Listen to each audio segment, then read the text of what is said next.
and partner with the kids from the Boys and Girls Club. One or two. A lot of times this is the first time they've ever been to the airport. So again, it's getting them out in their community and seeing what's here. Also, it's a little job exposure too. So we want them to see where employment and jobs are. And then I fold it like this. It's really extra special this year because this is actually the 10th anniversary of T3 opening. So that's where we hold the event. We have since day one to celebrate this magnificent unit terminal, and it has really far exceeded all of our expectations. So it was a really great combination with our kids and the community and the success of Terminal 3. Pull it all the way down. Such a robust turnout. It's great to see. It is very heartwarming and very inspiring to see. Let's kick this off. It was so fun. My best day of my life. It's a privilege to be able to be here, meet with the community, engage with the children. Very meaningful. Frontier loves doing community outreach and events like this. So we're really grateful to have been offered an opportunity to be here. On the runway, nice. They get to hands-on teaching from our airlines, from TSA, from our Metro Police Department, as well as our fire department. And it is just really, really great to see the generosity and the time that all of our airport partners spend with these kids to teach them that. Nice, very nice. It's building the planes with the airlines, more career exposure of their jobs around this, and it's not just a place where you go in and out of, and then actually the competition, right? So when they get to throw those planes and see how far they can go. One of the heartwarming pieces of today is that our airport community really come together, take time and effort, and they are so generous with the kids and things that they bring them, from hats to shirts to a backpack full of back to school type of items for these kids. It's a summer highlight for the kids for sure. And we did a table decoration contest. And number one is Delta Airlines. Yay! First time winner, Team Spirit. Please come on up, Team Spirit. One more round of applause, everybody, for Team Spirit. Congratulations. And congratulations to everybody that participated. Thank you again for your help. My friends are all champions. Well, welcome everyone. Thank you so much for being here. Custodian Appreciation Day was celebrated at Harry Reid International Airport with a ceremony for the dedicated custodial staff that included a special award recognition from Rubbermaid. Sheer number of travelers and the great work that this staff does is why we selected Las Vegas Airport. I'm Steve Queen. Thank you. Las Vegas is such an incredible airport with over 40 million travelers.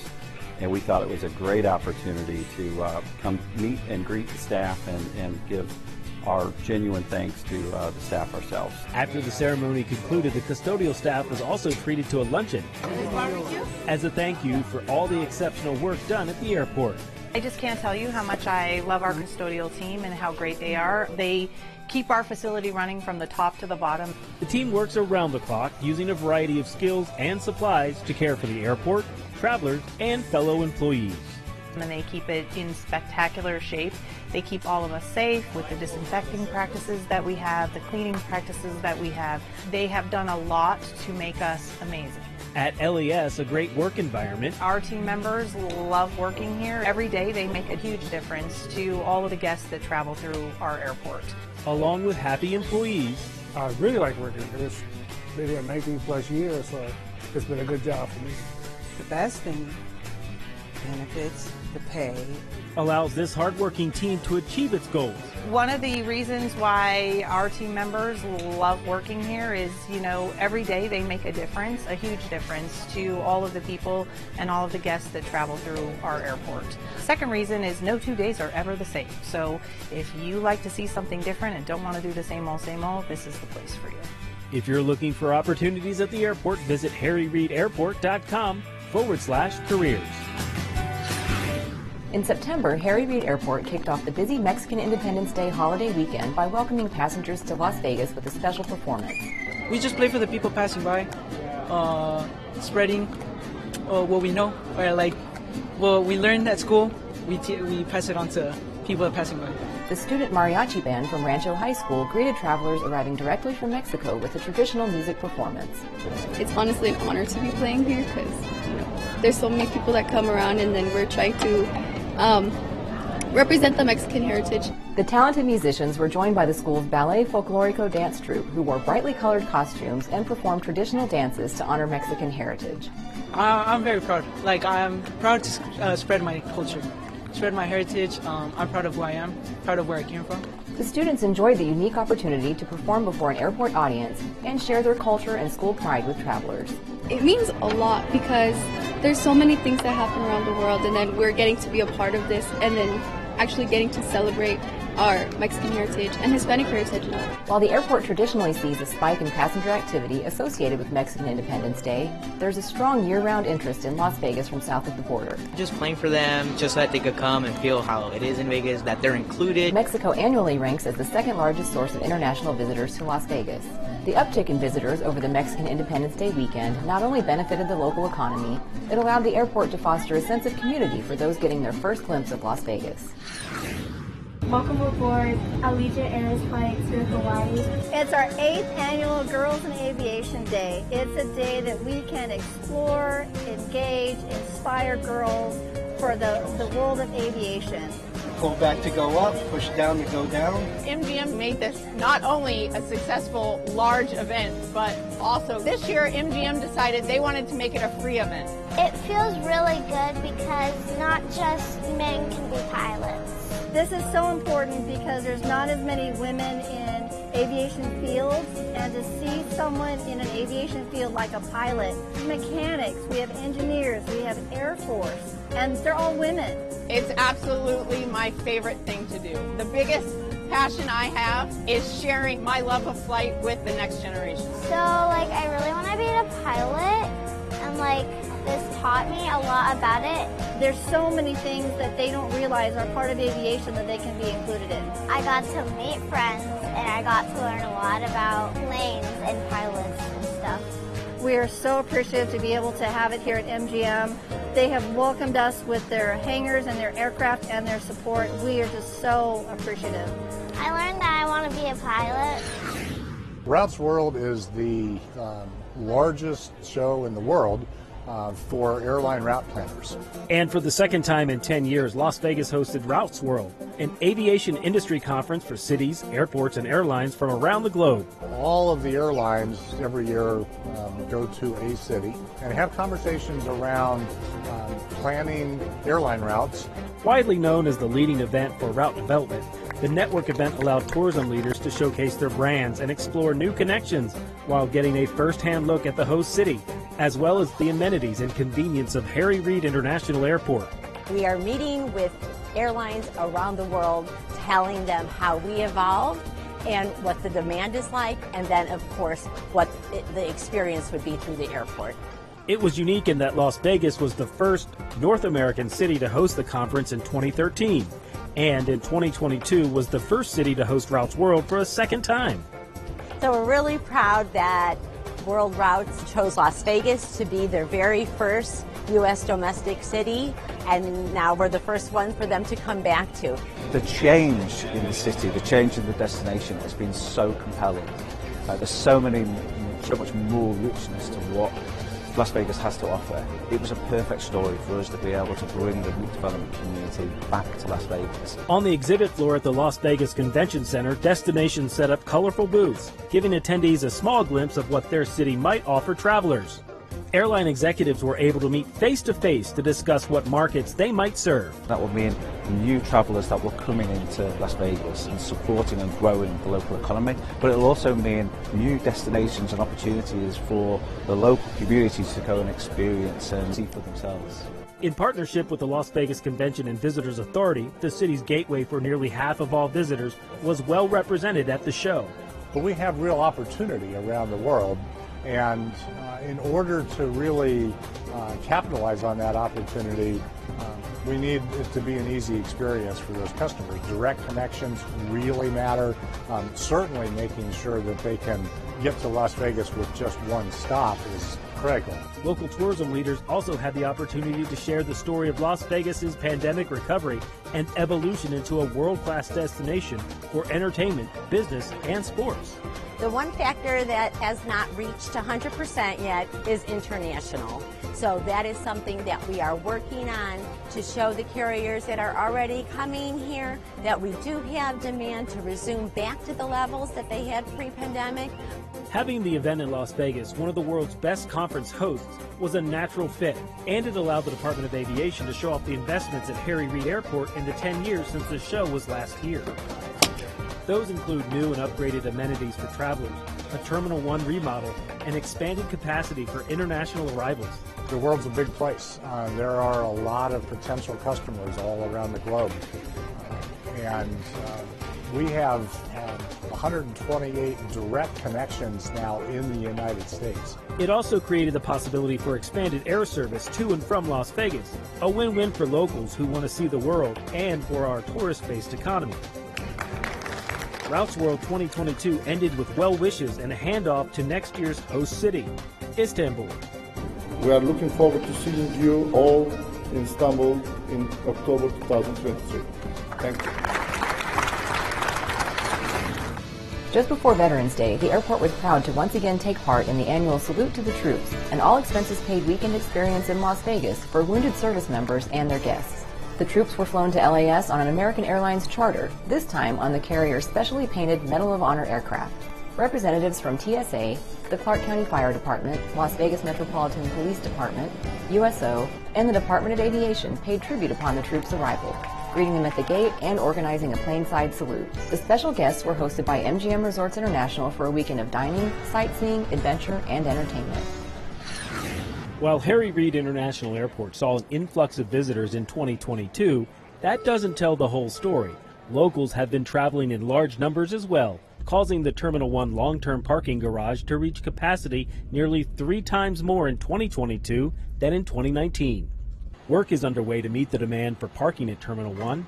In the meantime, here's a travel tip for our parking customers. No matter which terminal your flight departs from, parking at Terminal 3 might be your best option. If you don't have any bags to check, simply park and take the pedestrian bridge across to the terminal. Check in using a self-service kiosk or pull up your mobile boarding pass and proceed to the Terminal 3 security checkpoint. A tram system connects Terminal 3 to the D gates and Terminal 1. If you need to check bags or check in at your airline's ticket counter at Terminal 1, grab your things and hop on the interterminal shuttle. The shuttle stop is located on Level 0 near the entry and exit doors numbered 55. Keep these tips in mind the next time you fly, and as always, know before you go. Jingle bells, jingle all the way. To kick off the holiday travel season, We have invited a musical choir program from an elementary school right down the block, Doris French Elementary School, and their entire choir program to celebrate this kickoff. Dashing through the snow. the young singers entertain travelers, employees, and passersby while infusing the terminal with holiday spirit. It is just one of the most heartwarming moments that we have. It gives you really that foundation of this is what it's about, this is the happiness, this is the joy. The event included an important message from law enforcement about celebrating the holiday safely. Designate a driver, use ride shares. There's so many options out there.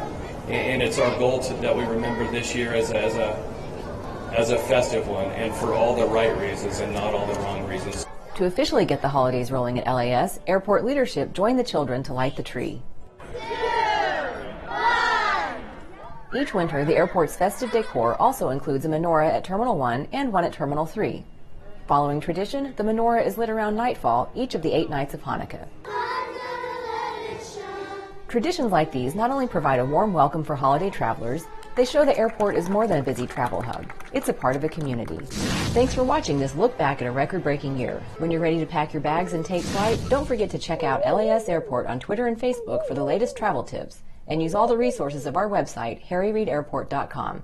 Join us next time on Flight Path.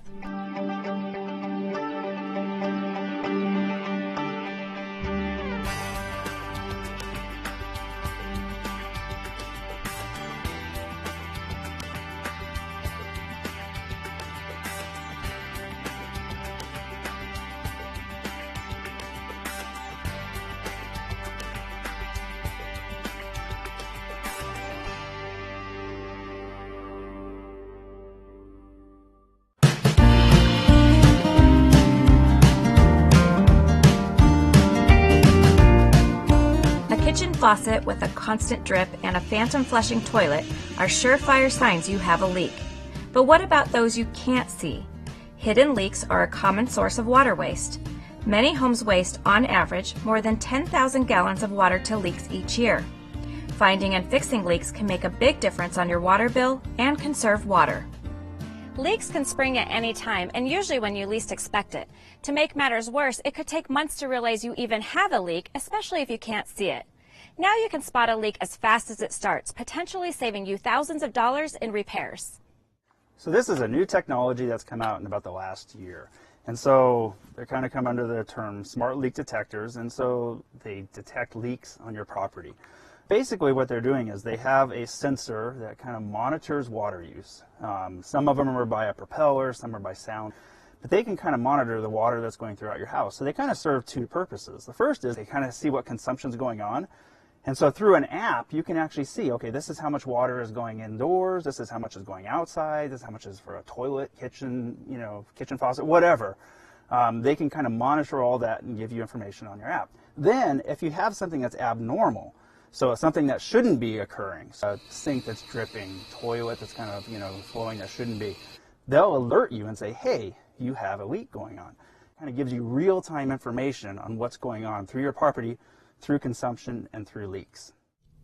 While leak detectors vary in functions and capabilities, all devices connect to your home's Wi-Fi. Some will even turn your water off if you're not home when a leak is detected, which can prevent catastrophes if the leak is big enough to flood your home. Toby, smart leak detectors are most helpful detecting leaks that you can't see. So maybe a big one that's starting beneath your home or that's lurking behind a wall. How beneficial are they in detecting these kind of leaks immediately before they turn into a big disaster?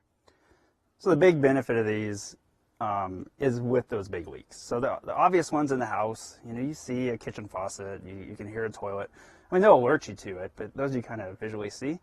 The ones you don't see are the ones that are underground. So like your mainline leak, or if you have something, hopefully not, but under the house, like a big thing like that, these will alert you to that. And so they'll kind of make you aware.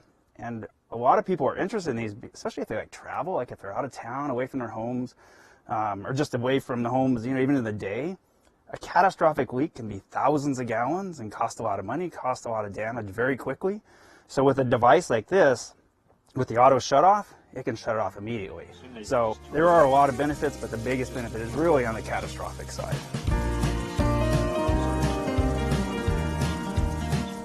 The Water Authority offers a rebate for leak detection devices. To receive the rebate, participants must agree to being contacted periodically as part of our research into long-term benefits of these types of devices. Visit us at snwa.com to see program details.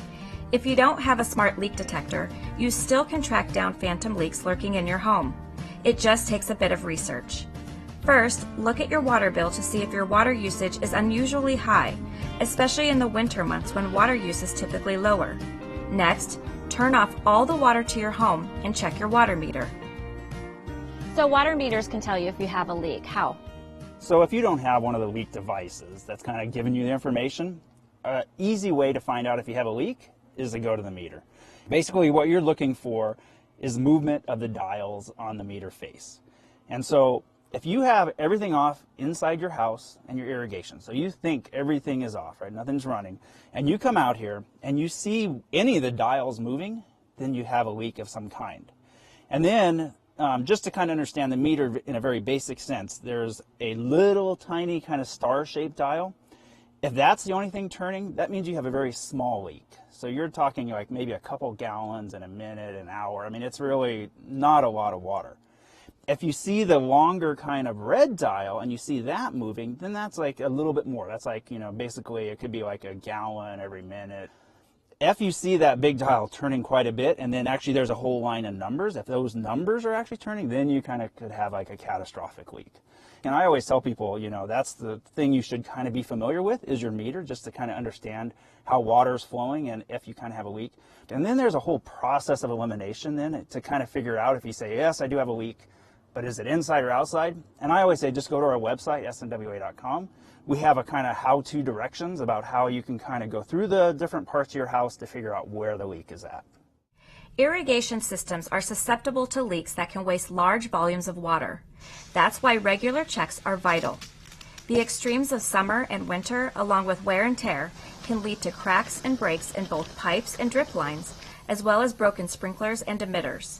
If you can't find the source of the leak but find soggy grass, damp planted areas, or puddles of water, you may have a larger problem, an underground leak. At that point, you may want to consult a professional. Swimming pools are another common source of outdoor leaks, particularly faulty equipment. For example, if your automatic filler is always on, you have a leak. Like toilet valves, autofill valves wear out over time and run continuously. This can cause water waste. If you're unfamiliar with the float system and parts needed to make the repairs, contact a pool service provider to help you stop the leak. Thankfully, most common household leaks, like dripping faucets and running toilets, are relatively easy and inexpensive to fix. Simple repairs and water-smart upgrades can save thousands of gallons of water. To help you test your water fixtures and toilets for leaks, the SNWA offers a free indoor water audit and retrofit kit. So we offer one kit per household in the Valley. And the kit is actually kind of just a very simple tool to help people if they have some issues inside the house. So in the kit, we have a shower head, a couple of bathroom aerators, a kitchen faucet. We also give dye tablets, so if you think you might have a leaky toilet, you can put dye tablets in and test the toilet. And then we also have a flow bag that you can kind of check your faucets and see what the flow is, if they're higher than they should be or lower. So just kind of contact us at snwa.com or call 258-SAVE or request the kit.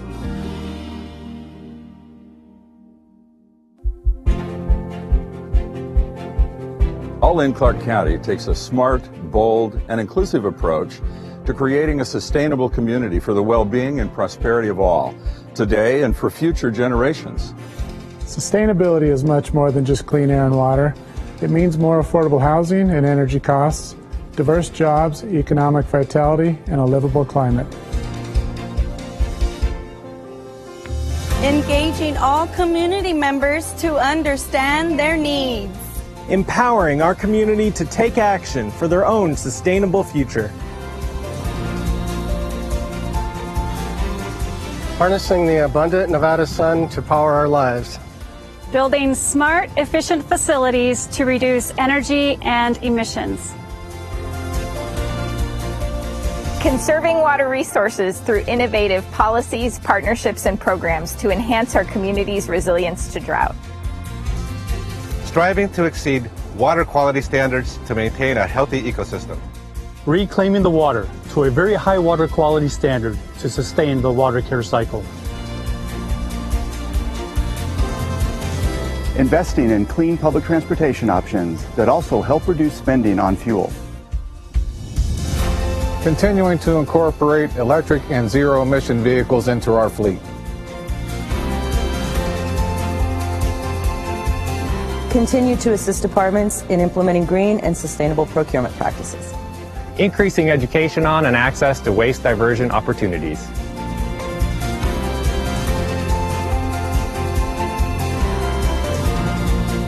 The Clark County Sustainability and Climate Action Plan will map out how we get there.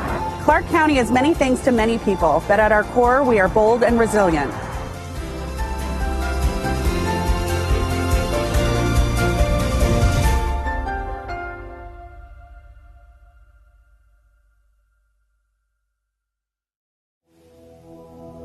In an effort to increase water conservation, the Las Vegas Valley Water District has made significant changes to rates for residential customers in 2023.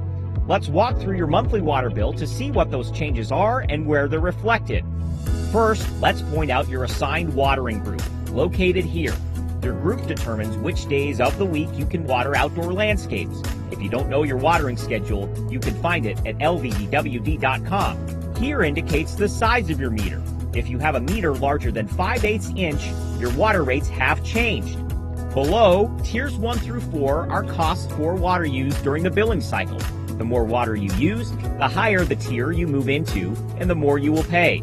These tiers have shifted for customers with meters larger than 5/8 inch. Tier 1 is the lowest rate for life's basic necessities. Additional tiers are generally an indicator of how much water a customer is using outdoors on landscaping or pools, with Tier 4 being reached by the community's heaviest water users and carrying the largest cost. Below that, the new excessive use charge will be reached by the community's top water users. This charge is an additional $9 per 1,000 gallons for customers who exceed a seasonal watering threshold. Excessive use thresholds for the entire year are also specified on lvdwd.com. Seasonal thresholds can cross billing cycles, so there could be statements that show excessive use charges for 2 seasons as indicated here.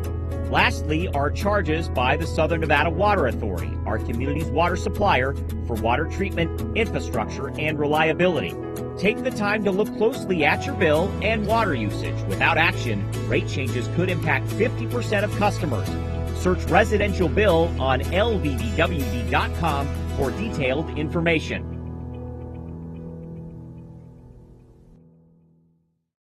Hola a todos y feliz año nuevo. En el Condado Clark. Hablamos tu idioma. Te presentamos nuestra nueva página de Facebook y Twitter en español. Infórmate sobre lo que pasa en tu comunidad. Y en el Condado Clark. Síguenos en Twitter y danos like en Facebook. Te esperamos.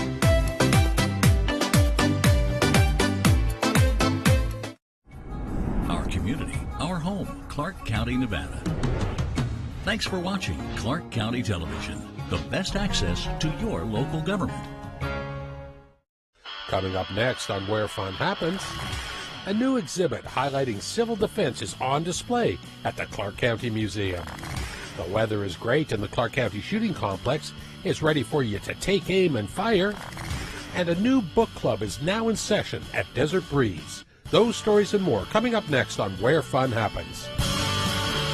Clark County is enriched by parks, facilities, programs, and services. And Clark County's Parks and Recreation Department proudly offers all of these to you. But most of all, we are...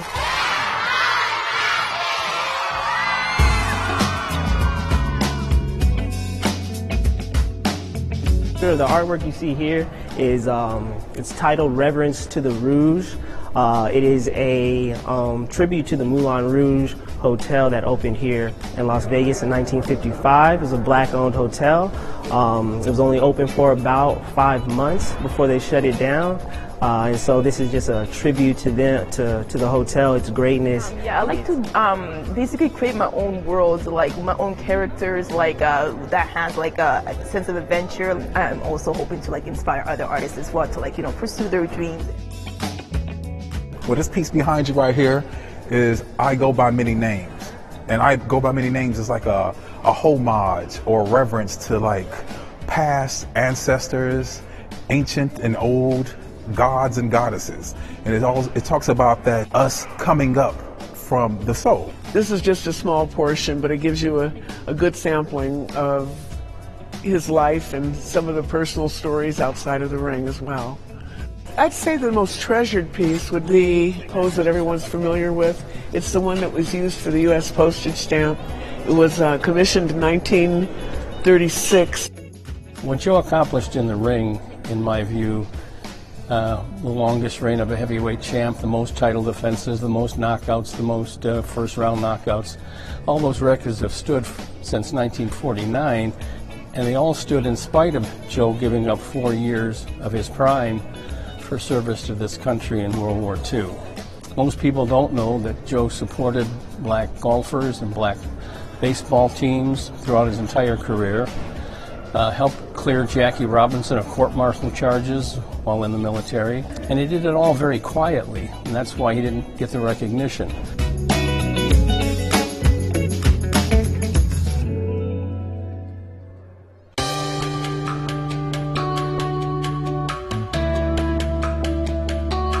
Welcome to the Clark County Museum. My name is Amber Colbert. I'm the Clark County Museum's administrator, and today we're at our Heritage Gallery, which once again is getting ready to change to highlight some of the things in our collection you don't normally get to see. So our next exhibit is going to open on March 3rd, and in this exhibit you're going to see a little bit about the civil defense. Our exhibit's called Preparing for Doomsday. My name is Leonard Lanier. I'm the curator of exhibits here at the Clark County Museum. And the new exhibit is on the theme of civil defense. Now, some of you who may remember the times of the Cold War will be familiar with the term civil defense. But for those that aren't, civil defense was the federal, state, and local agencies that were designed to help deal with the possibility of nuclear war with the Soviet Union. And primarily they were focused on preparation, preparing people to deal with the outcome of nuclear war and how they could theoretically survive it. There was a turtle by the name of Bert. Videos that were a main feature of civil defense that a lot of people remember. There's a lot of folks who remember growing up with the film Duck and Cover, which was an animated cartoon that had a turtle in it where people were told to duck and cover underneath their desk. Duck and cover. And so we have a gallery here set up with chairs from the civil defense bunker that was created out at Arden for the county level civil defense agency for people to sit here and enjoy watching the films if they so desire. We also on this side here have a map. This is also from the civil defense bunker at Arden. One of the prime reasons or the prime exercises that had to take place during the time of the Cold War was figuring out, in case of a nuclear attack, where could the population go for during the immediate fallout period. And so what this map is showing is from an actual exercise that was run back in the 70s where the Civil Defense Agency out at Arden tried to map out where exactly people across Clark County should go to seek shelter in case of a nuclear attack. A lot of the materials that you're going to see on display at this exhibit come from the civil defense bunker that was at Arden. Now, this was not a community fallout shelter. This was the actual command center that the county was going to be run from in case of a nuclear war. So, of course, it had to be stocked with all kinds of survival equipment and emergency supplies. But in this case, for instance, you'll see Geiger counters. One of the big things that you had to do in civil defense preparation was to measure the amount of fallout and radioactivity, because theoretically, in the ways of civil defense, once fallout had settled, then people could come out of the fallout shelters and start to begin a somewhat normal life again. So you'll see here various medical supplies. You'll also see a lot of food supplies that people would have to deal with that time that they're going to be seconded away underground. Over here you see there was medical equipment to deal with mass casualties events. And of course you needed to have a generator to supply power to all of this equipment. And so here's a exercise powered generator that was used out at Arden.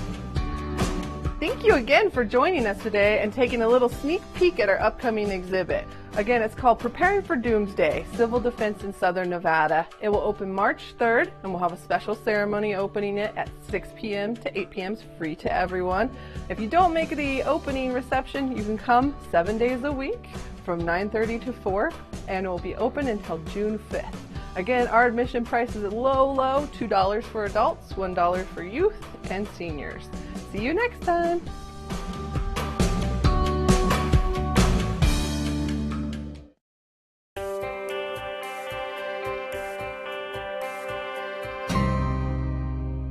Hi, I'm Clark County Poet Laureate Angela Brommel, and today we're talking with Irma Varela, Cultural Program Supervisor for the Winchester Dondero Cultural Center. Thank you for coming out, Irma. Thank you for inviting me. Yeah, it's wonderful. We are in the theater at the Winchester Dondero Cultural Center, and what I was hoping we could do today is talk about some upcoming programs you have that are seeking to serve more community members and find more poets and bring more kinds of poetry to Clark County. Yes, we are always trying to unite the community here and to let them know that this is a space for everybody. It's not just one culture or one group. It's everybody who makes Las Vegas so rich and diverse. Thank you. Some of you may remember when we spoke with Sarah O'Connell, or if you attended the poetry and theater class, that we talked about the history of poetry and theater and how many stories started orally. They weren't written down. and they start as a group. Everyone knows them through song or later just recitation. But people step out to share them with other people, and then that's when it becomes, the performance in that way. When you have a language, and your language is the language that you learn as a baby, there is emotional connection that is very strong. Mm-hmm. And I think that that's why the Spanish literature group was created. We also support a group called Grupo Literario Comala. They're going to come in March to celebrate the Women's Month with music, poetry, and song. And so they have gone to workshops with the poet laureates. They have participated, but the feeling of your native language is so strong. Right. And normally when you express poetry, it's a lot of feelings. And you have to be very, very sufficient in both languages to be able to use both languages in poetry. When we started the Day of the Dead, I was trying to translate the calaveras. What a mistake. I said, never again. It's really hard to translate poetry. It's very hard because the way that poetry uses the words to create and draw a picture, that is not always translatable. It's really hard. So I take my hat out to those who translate poetry because really is a very hard job. So that is March 21st at 5 p.m. Also in this space? Yes, it's going to be here at Winchester Theater. It's free to the public. And we hope many people come and support Spanish poetry. It's going to be all in Spanish, but the music, we also going to have music, so it's not going to be something that you say, well, I don't speak Spanish, it's all boring. But you might like the music, so you decide. This is a good time to see who's in your community, what we have here at Winchester, and make connections. It's really important. You never know who you meet. I think it really highlights that there is such a strong, vibrant community that is writing in Spanish, and we don't easily have spaces. Like, I don't know of an open mic or other places, so maybe by coming together, maybe we will find more places to make more of these events happen. That's right. And so the same thing with the indigenous celebration in the indigenous language.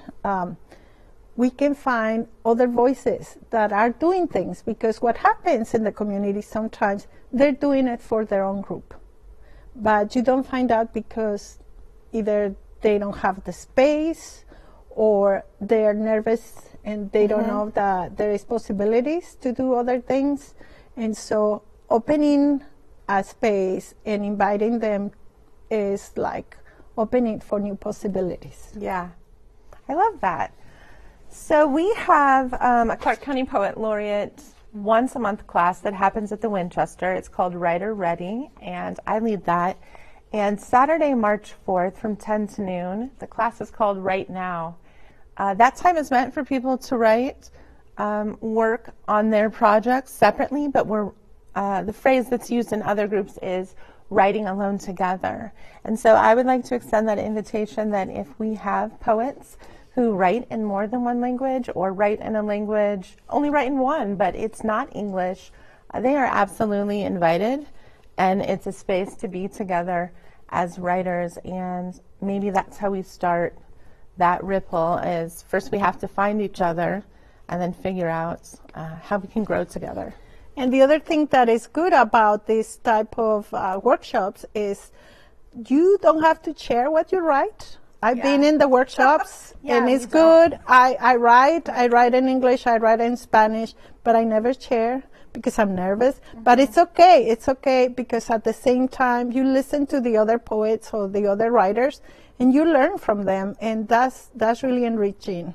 And to have the opportunity to have talented people like the poet laureates, in this case Angela, to give you information that sometimes you would have to pay a lot of money for a class, to give you just some pointers on writing.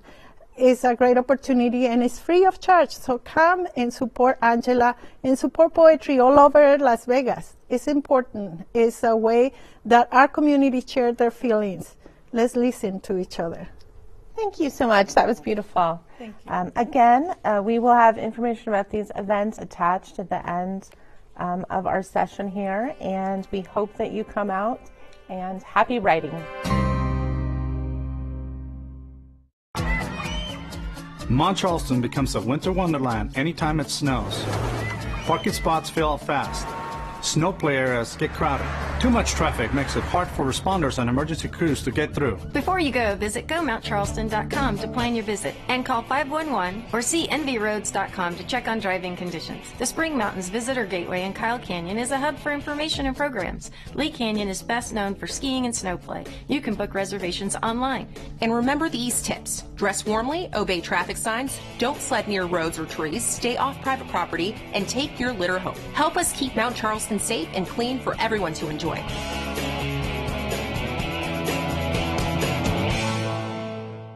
Hola a todos y feliz año nuevo. En el Condado Clark. Hablamos tu idioma. Te presentamos nuestra nueva página de Facebook y Twitter en español. Infórmate sobre lo que pasa en tu comunidad. Y en el Condado Clark. Síguenos en Twitter y danos like en Facebook. Te esperamos.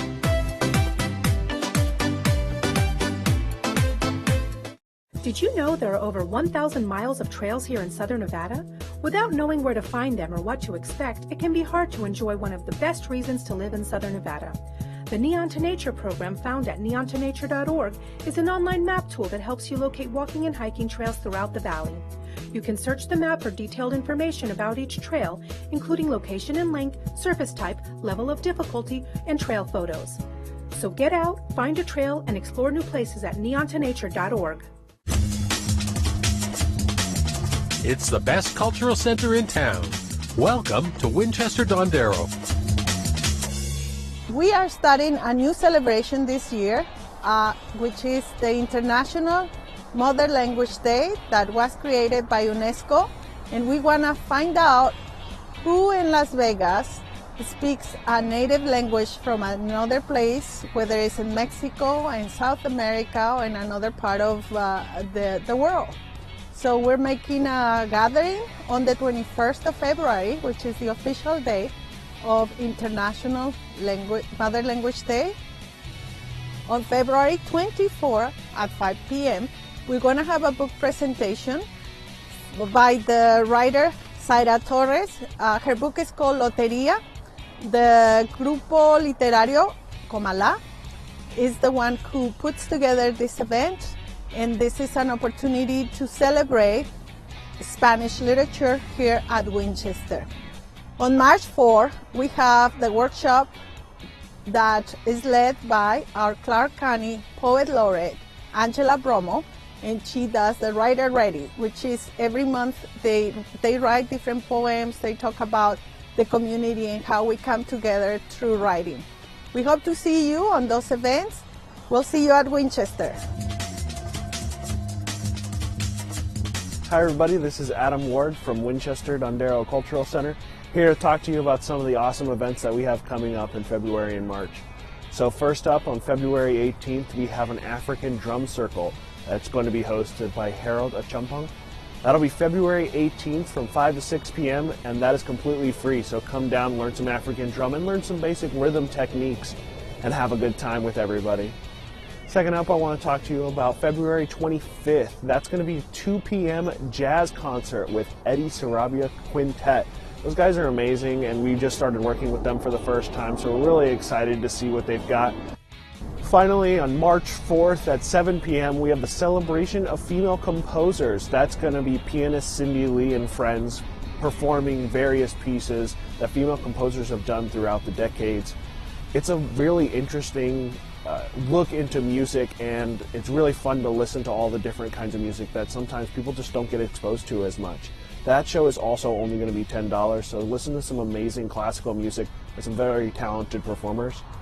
Once again, I want to thank you guys all for coming. It's really fantastic to have the support of the community. come check out our wall gallery that we still have going on right now. It has a couple of amazing art pieces that are going to be up through the month of February. It's not too late. You just come walk in and come have a look. And thank you so much for your support. We can't wait to see you here. Hi everybody, Michelle here at Winchester Cultural Center. We'd like to welcome you back here. We have a couple of things going on the next couple of months. We have our spring break teen camp going on during spring break, and it's going to be for ages 12 to 16. It's going to be March 14th through the 17th from 10 a.m. to 2 p.m. This is a free program. We are going to be doing lots of activities, art, music, and culture. We also have our senior spring social coming up March 21st at 11:30. It is $5 to participate. We will have music, games, and entertainment. We have a couple of new classes coming back. We have a teen adult dance class. It's going to be on Wednesdays at 6:30. We also have our Zumba and Zumba Gold class coming back. We're going to be doing that on Tuesdays and Wednesdays. If you would like any more information about any of our classes, you can go ahead and reach out to us or contact us through our Facebook page. We will also be presenting David D'Alba here at Winchester, April 1st at 3:30 p.m. Tickets are for sale currently. Hello, my name is David D'Alba. I used to work at a world-famous Finocchio Club in San Francisco, and I'm going to do a special play, a musical drama, here at the lovely Winchester Theater on April 1st at 3:30 p.m. To those of you who know who Judy Garland was, who have heard about the famous Club Finocchio's, who enjoy Latin American music of the old days of the 40s and 50s, who like the music of Judy Garland, who also have lost someone in your life, you will appreciate my show because I am going to do tributes. I'm going to talk about my childhood days in Cuba before the Castro takeover, how I became involved in the theatrical business in Chicago as a teenager. Yes, I was a teenager once or twice. Then when I went to San Francisco and joined the cast of Finocchio's and so on. Please, I'd love to see you, and I will do my very best to give you the best performance of my life. I thank you.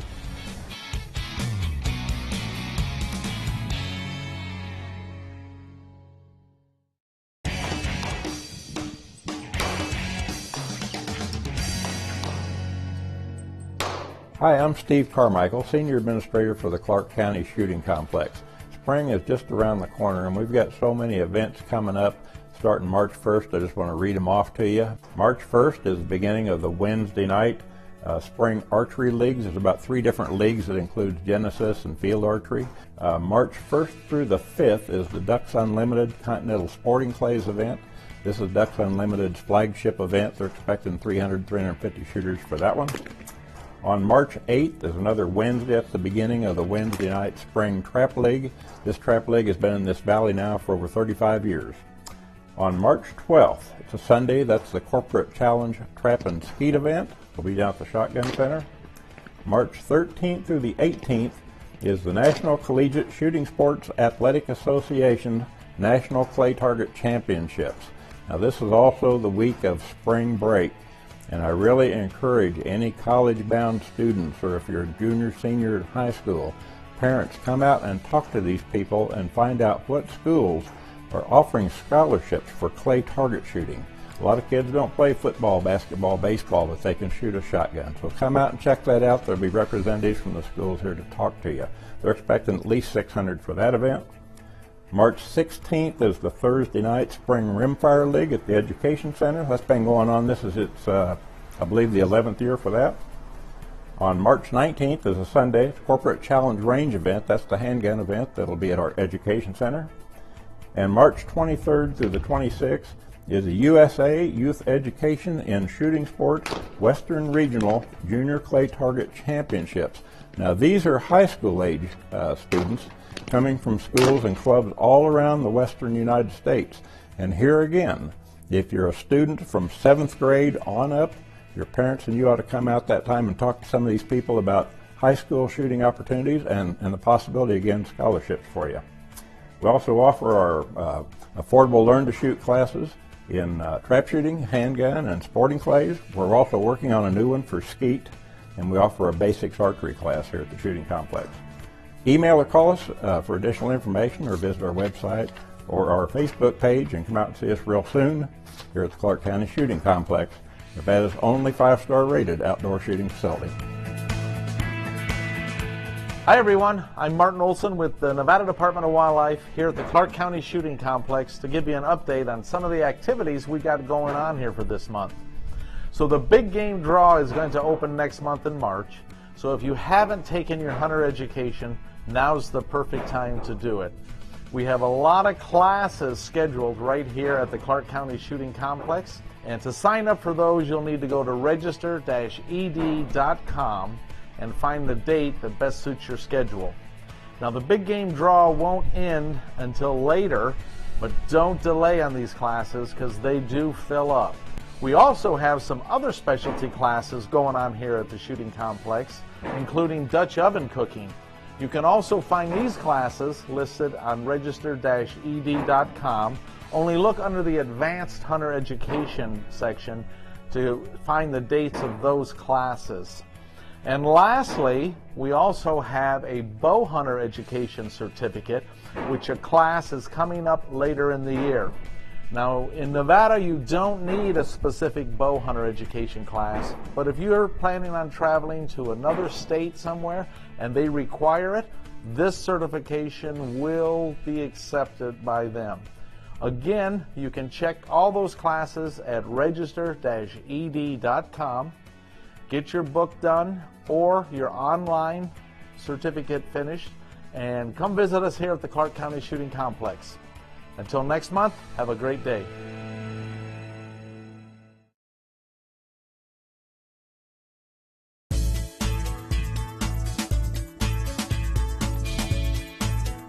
Hi, my name is Russ Thompson, Recreation Cultural Specialist for Clark County Parks and Recreation. Our department provides a wide range of different activities for active adults and senior citizens. And today we're at the Desert Breeze Community Center, which is located near the southwest part of the valley. And every month we just began starting up our brand new book club. Today we're having our very first book club for Desert Breeze Community Center. We'll be talking today about our favorite books, so it's a BYOB, we call it, Bring Your Own Book. Later in the meeting, we will be trying to come up with books that we'll be reading for the next 3 sessions. We meet every second Monday of the month at 10 a.m. Generally, we all read the same book based on a group decision. And then when we come back to meet, we discuss the book, what we liked about it, what we didn't, what we found intriguing, moving, or not. Once again, the Desert Breeze Community Center Book Club meets the second Monday of every month from 10 a.m. to 11:30 a.m. Again, the cost here is free. The Desert Breeze Community Center and Aquatics Facility is located at 8275 West Spring Mountain Road, Las Vegas, Nevada, 89117. Our telephone number is 702-455-8334. And our community center does offer lots of other different programs for people of all ages. Hope to see you at one of our many parks and recreation facilities real soon.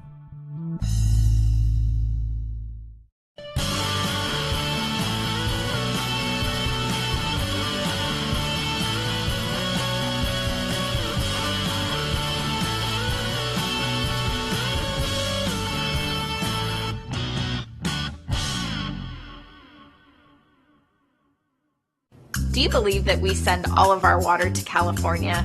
Or that casinos and resorts use an outsized portion of our water resources? Well, we are here today to talk to you about several myths related to water use in Southern Nevada.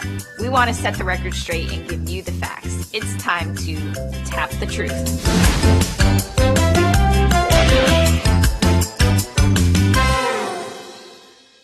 Hi, I'm Colby Pellegrino, Deputy General Manager of Resources for the Southern Nevada Water Authority. And our topic for this edition of Tap the Truth is, the Strip uses way too much water, especially those Bellagio fountains. So there's something you have to know about the way water works in Southern Nevada. All of our water that hits a drain is treated and returned to Lake Mead. So any of the indoor water use within those strip resorts, all the toilet flushing, all the showers, all the restaurant water use is actually being returned to Lake Mead and doesn't affect our water resource portfolio. As for the outdoor water use, if you actually take an aerial view of the strip, there's very little outdoor water use. While those fountains and those pools seem gigantic when you're standing next to them, overall they represent a very small portion of the square footage of the properties that they're on. And those properties are the economic engine for Southern Nevada. Our resort sector as a whole uses about 7% of our water resources annually, most of which, again, is being recycled and returned to Lake Mead. So the Bellagio fountains are iconic. Everyone who visits the Las Vegas Strip goes to see them. So they are there motivating a very huge portion of our economy. Now, would we let that happen today?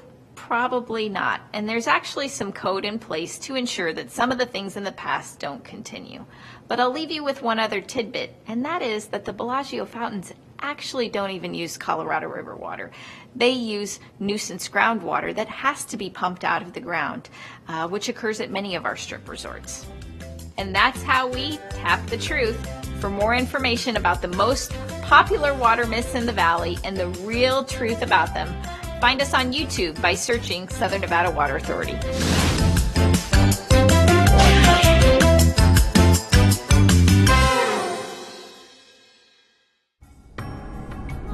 Our community, our home, Clark County, Nevada.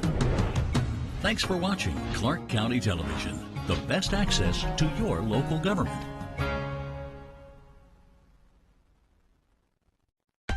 Hello, I'm Randy Swallow. Welcome to In Your Neighborhood.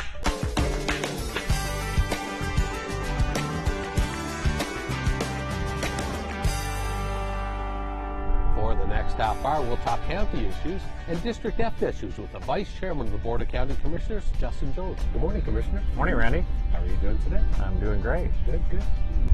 We're here in District F at the Desert Breeze Community Center and Park.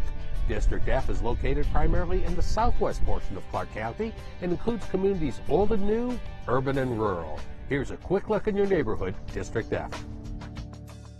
District F is one of the most diverse commission districts in Clark County, a combination of rural and urban communities, ranging from the solitude and wide open spaces of small towns to some of the finest master plan neighborhoods to cultural corridors where people live, work, and play. Chinatown is blossoming in and around Spring Mountain Road as a steady stream of residents and Asian American and Pacific Island restaurants, supply shops, and businesses continue to boost the economic profile and bring visitors to this area just west of Las Vegas Boulevard. The fast-growing Southwest is experiencing a major influx of people, parks, and development in places such as Mountain's Edge.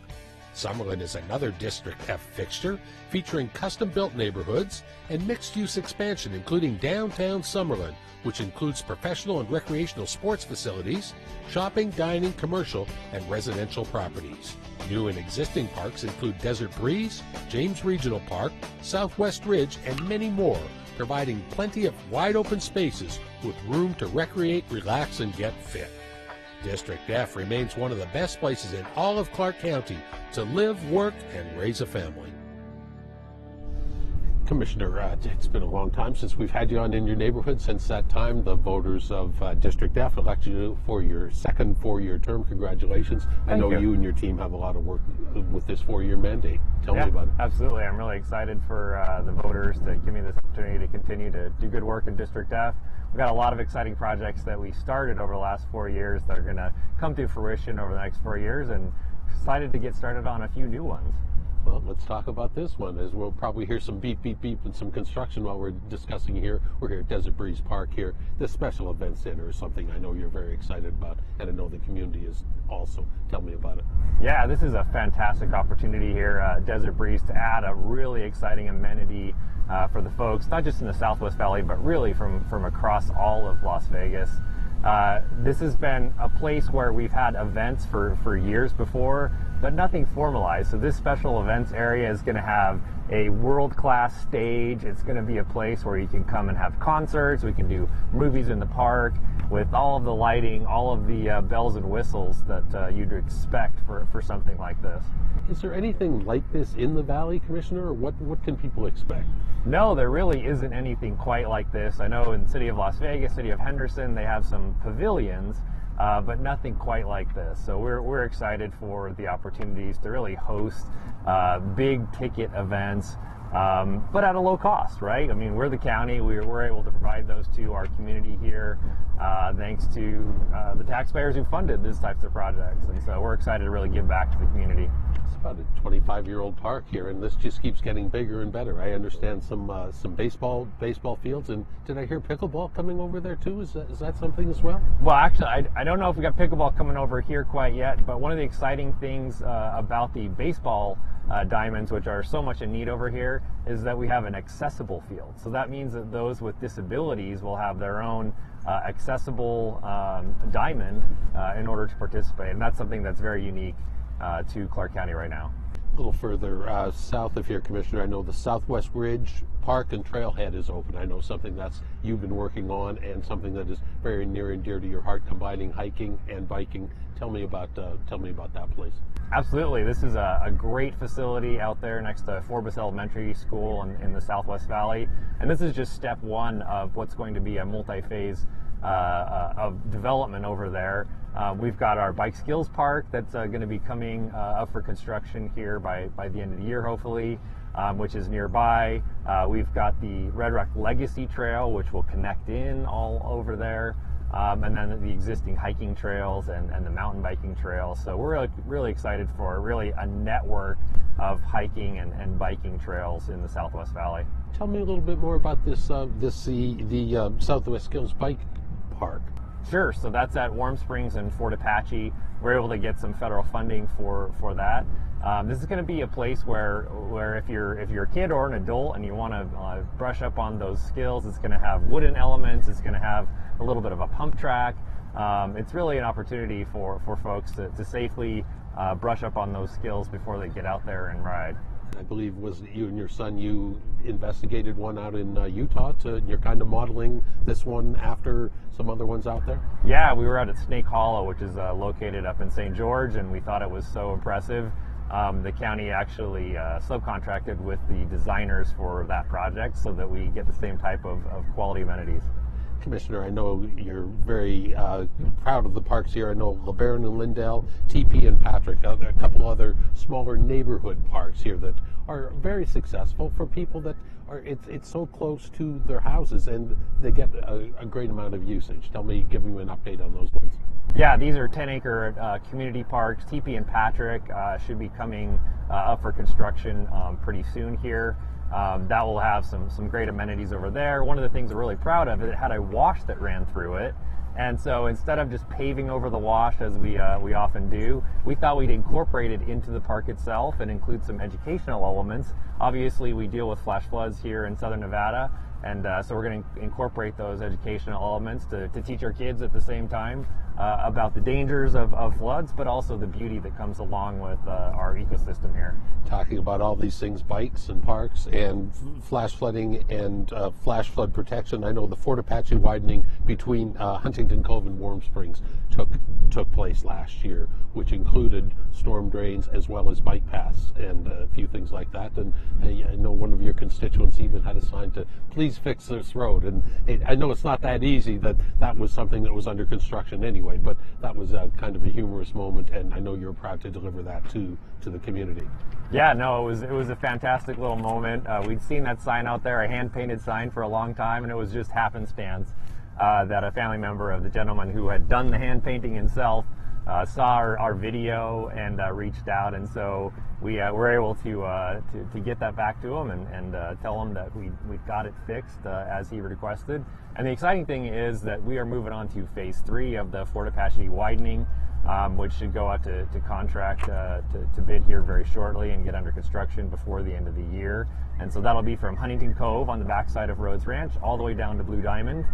So it'll have similarly sidewalks and buffered bike lanes And then eventually in the next year or two, it will all connect in again with that Red Rock Legacy Trail.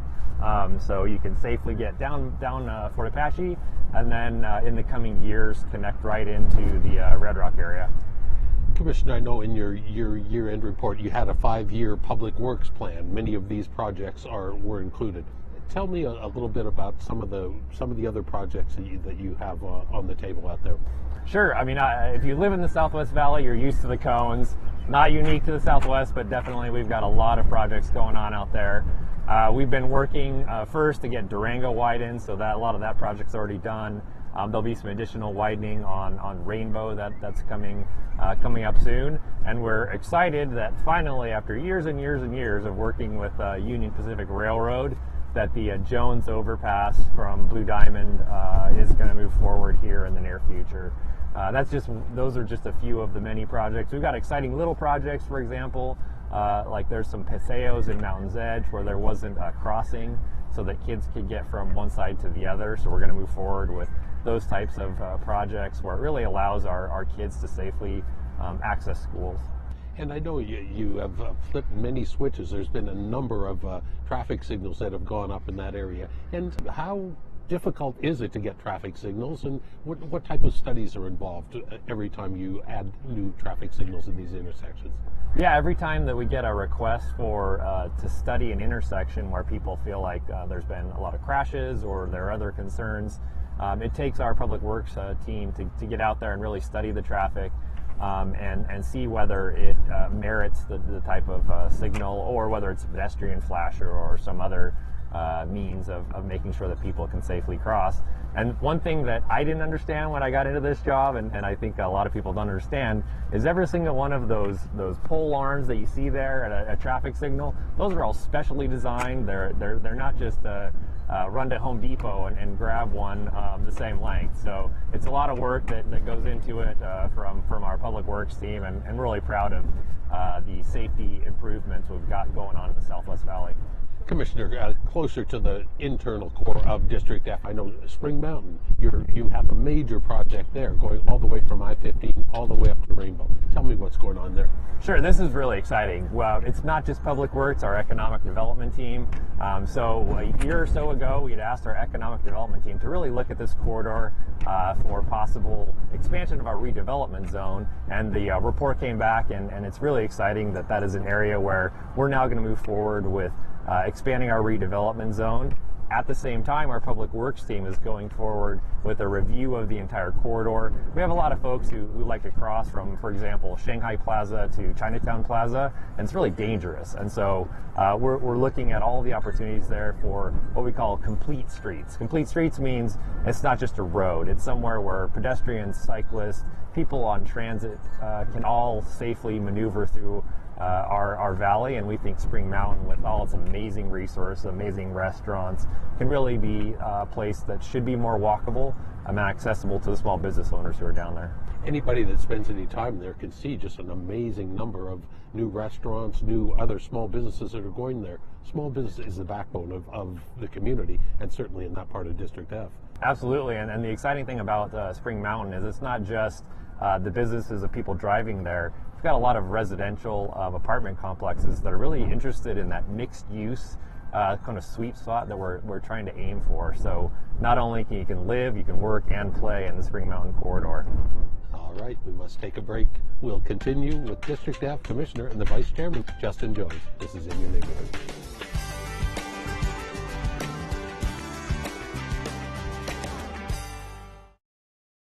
Millions of Americans have their packages stolen right from their doorstep or mailboxes by porch pirates each year. Here are some tips to help foil the thieves. Require a signature upon delivery. Have your packages delivered to you at work, or have them held at your local post office for pickup. If available, take advantage of the ship-to-store option. Some online retailers offer a locker service you can use, or have your packages delivered to the home of a friend or relative you know will be home. Package thefts are a crime of opportunity. Help protect your packages and peace of mind. Positively Kids, a nonprofit foundation in Las Vegas, provides care for medically fragile children at no cost. Please visit their website and join the team to see how you can help support their efforts. Thank you. District F is home to the Desert Breeze Park Community and Aquatic Center. This place is a one-stop recreational shop with athletic fields for nearly every team sport. A collection of dog parks provides a place for pooches to run. The Indoor and Outdoor Aquatic Centers offers classes, programs, and plenty of free pool time for swimming and splashing. Desert Breeze hosts dozens of concerts, tournaments, and special events year-round with acres and acres of green space for leisure and relaxation. Today we're at Desert Breeze Park in District F, and we're talking to the man who represents the area, Vice Chairman of the Board of County Commissioners and District F Commissioner Justin Jones. Commissioner, I know you're now the chairman of the Regional Transportation of Southern Nevada, and you just received a $1.68 million from the Federal Highway Administration's Safe Streets for All. What does that mean?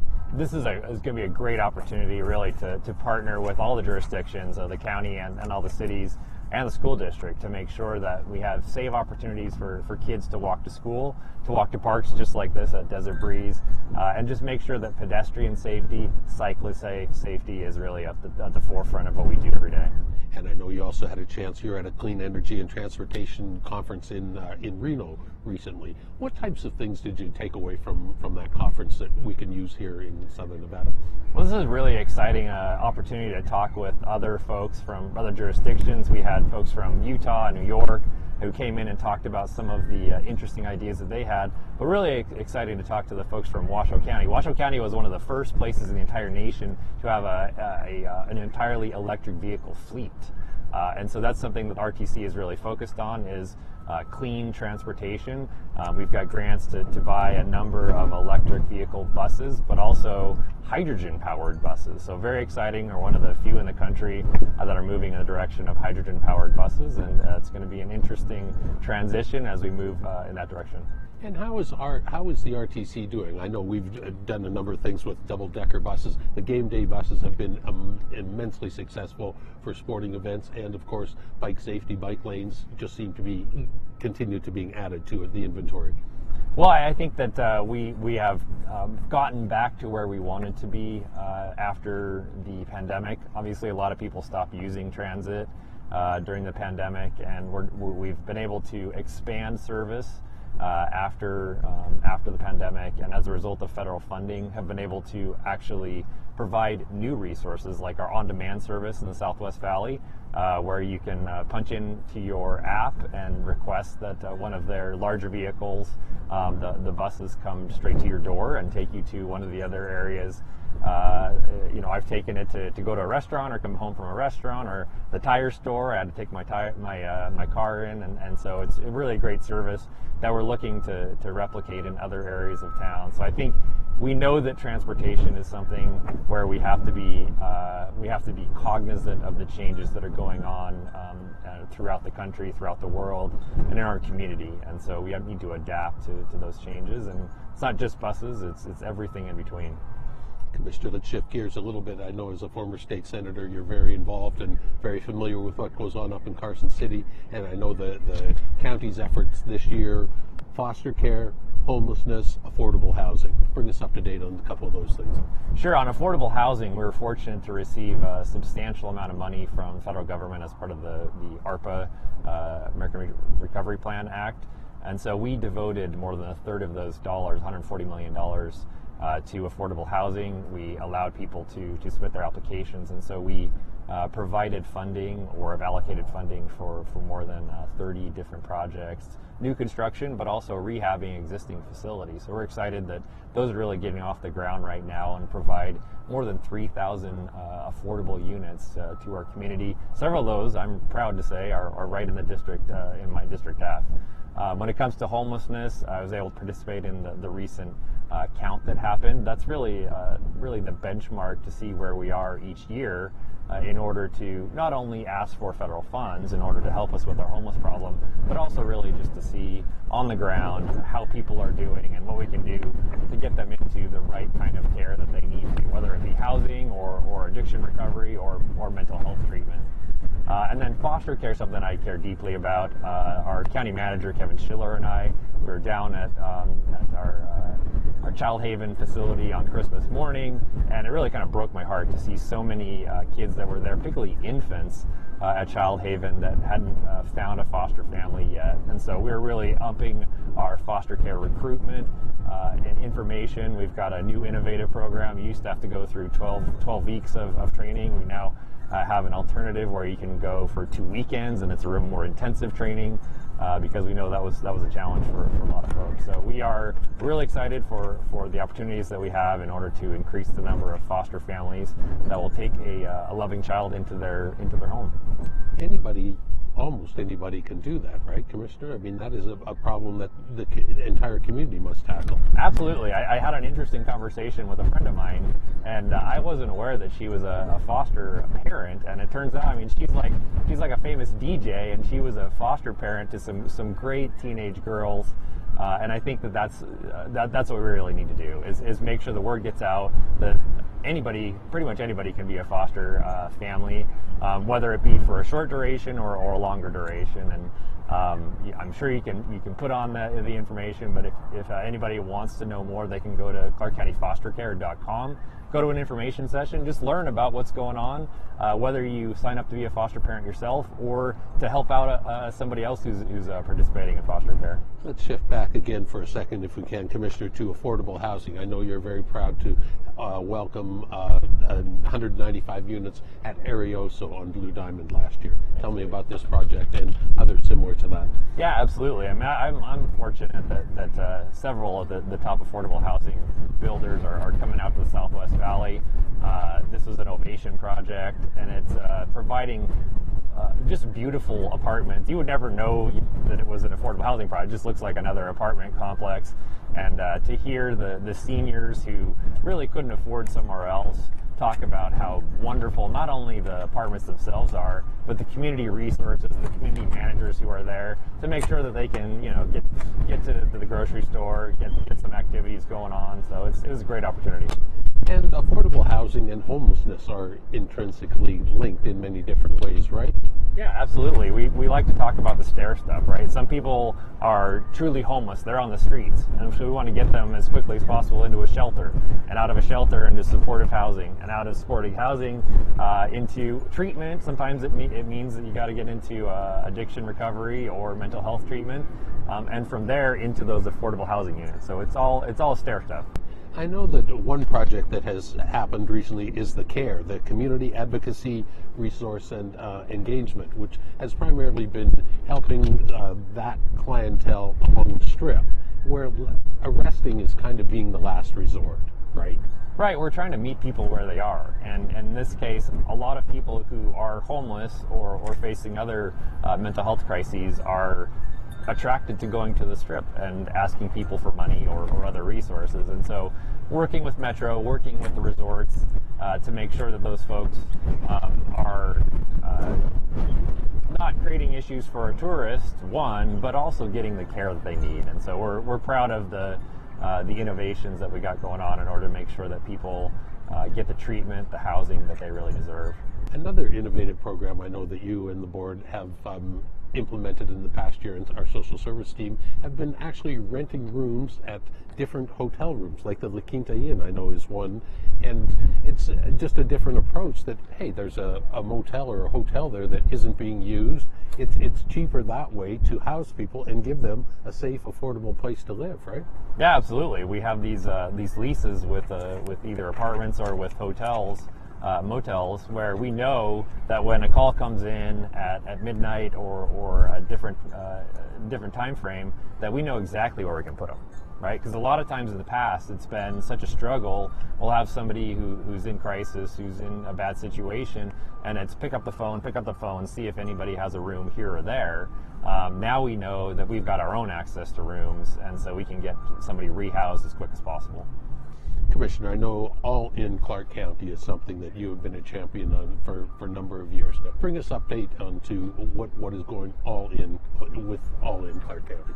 Sure. So All In was our attempt to really focus on climate action at the county, and we've been working internally, our environment sustainability team, with a consultant in order to adopt plans that will actually be meaningful. So last year we adopted our our plan really focused internally on Clark County. We want to make sure we lead by example. So our internal operations are really focusing on what types of improvements they can make. One of the exciting ones we got coming up is we're converting 80 of our fleet vehicles for our family services folks over to clean electric vehicles, which is really exciting. And then here in the next little bit here in first quarter or second quarter of 2023, we're going to adopt our community-wide resource plan, which really focuses on everything that the community can be doing in order to be a part of the solution to climate change. What are some things that we all can do, Commissioner? Well, actually, transportation is one of the biggest things, right? So if you can take advantage of public transit, that's amazing. If you are able to access an electric vehicle or a hybrid vehicle, that's fantastic too. We know that transportation is the largest contributor to greenhouse gas emissions.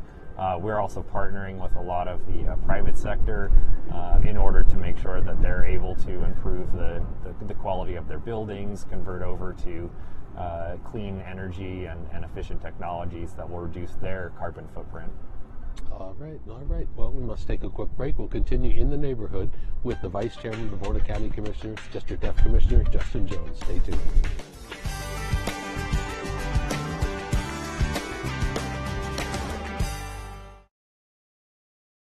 Ladies and gentlemen, there's no secret to this next trick. Hard hat, check. Tank, check. Building permit? Uh-oh.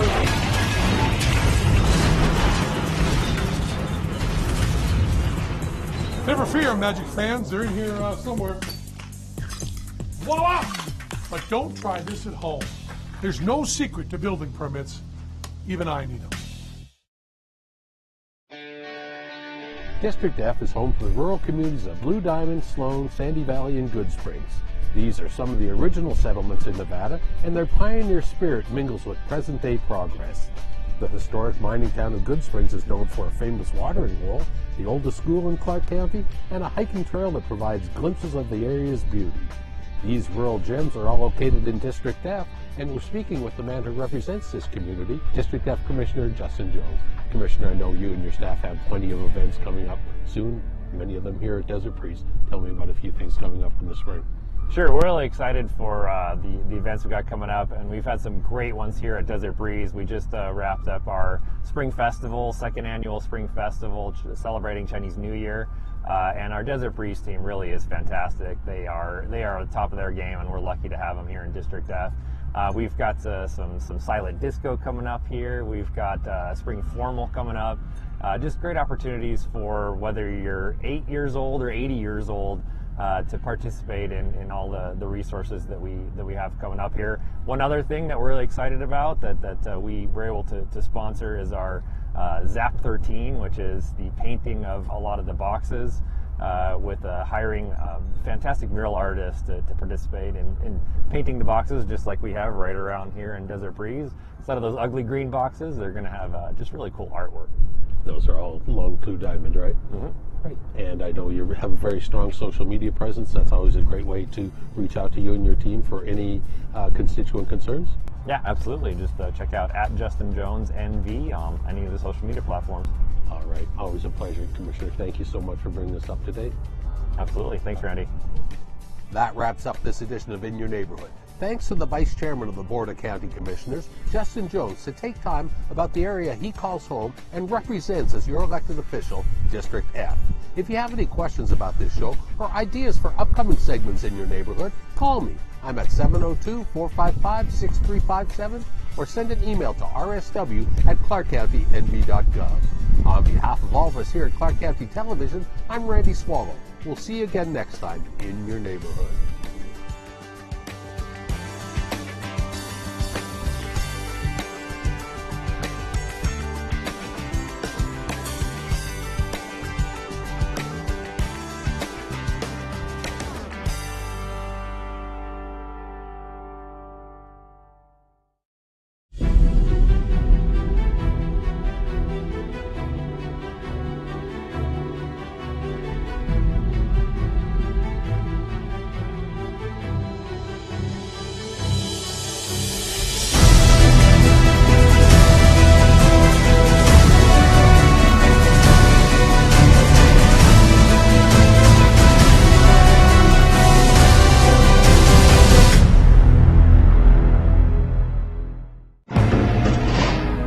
think I'd be locked up right now if it weren't for the harbor. Fighting drug or alcohol use and changes in behavior are all warning signs that a youth may need help.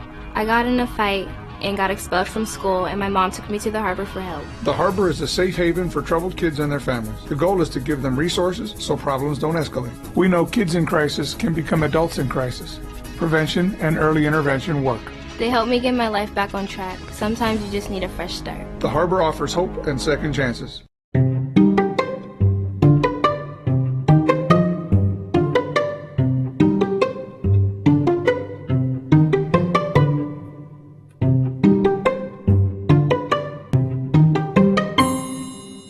It's pretty simple. Toilet paper dissolves in water, but disinfecting wipes and personal wipes don't break down in water, even if the packaging says flushable. And although these are great cleaning products and really durable, they can easily clog your toilet and cause a backup, which can be really expensive and a mess to clean. Remember, only put toilet paper in the toilet, because wipes clog pipes. For more information, visit paintinthedrain.com. Do you know when to go on a yellow flashing arrow? They're popping up all over Clark County, and they're the new signal for turning left at intersections with a dedicated left turn lane. Here's what drivers need to know. A flashing yellow arrow means turns are permitted, but you must first yield to oncoming traffic and pedestrians. Then turn with caution. Keep in mind oncoming traffic has a green light. A solid green arrow means turn left. Oncoming traffic must stop. A solid yellow arrow means that the left turn signal is about to change to red, and you should be prepared to stop or prepare to complete your left turn if you're within the intersection. And finally, a solid red arrow means stop. These left turn yellow flashing arrow signals are new, so remember, a yellow flashing arrow means turn with caution. For more information, log on to ClarkCountyNV.gov and search keyword flashing yellow arrows.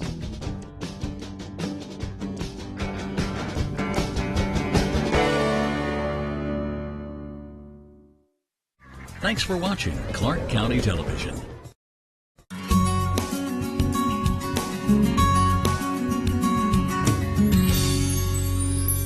Hello and welcome to the March edition of Cultures of Las Vegas. You can probably guess why March is the month chosen to focus on Irish Americans and their contributions to our community. About 10% of local residents claim to have some degree of Irish roots. Of course, that number rises to about 100% on St. Patrick's Day. My name is George Knapp, moderator of today's program, and in my day job, I'm an investigative reporter for KLS TV. And yes, I have Irish blood. My paternal grandmother is from Ireland. And our conversation, I think, for the next 30 minutes or so, 30 minutes, is that all? They do know we're Irish, right? Is going to highlight contributions made by Irish Americans to the melting pot that is the Las Vegas community, Clark County. My guests, the other panelists today, Terry Murphy is a one-woman Irish Tourism Bureau. She's the former honorary Irish Council in Nevada. Yeah. They never replaced you, though, right? Not yet. They can't. How could they? They could try. And and she has strong-armed and talked generations of locals into visiting Ireland. In her day job, she runs Strategic Solutions, a public affairs consulting company deeply involved in political issues, charitable causes, and businesses that are vital to the local economy. Diana Kenny Toogood, Southern Nevada Sons and Daughters of Erin. You're going to tell us what that organization does. Brian McMullen, owner of McMullen's Irish Pub. We know what goes on in a place like that. Pubs are, of course, a vital part of this community and Irish life as well. And Dr. Cian McMahon is a UNLV historian and author, and we're all going to join this conversation. Terry, I want to start with you.